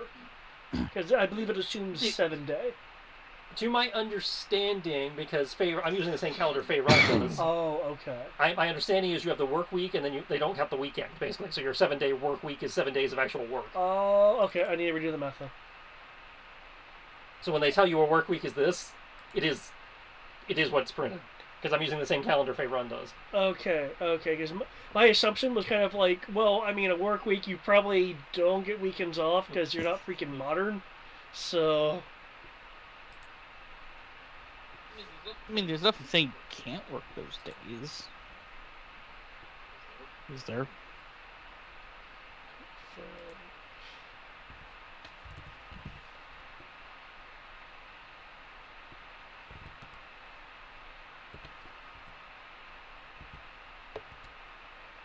$140 days. And 20,000 gold, but that's not too bad. It's noticeable, but it's not too bad. And funnily enough, due to it being a tattoo thing, I'm the only one that can actually craft this, because I actually am proficient in the tattoos kit. Alright. Well, we are going to bid you all a good night. We'll talk to you later. Oh, yeah. Get some sleep. Alright. Have a good night, you guys. Good night, everybody. I do.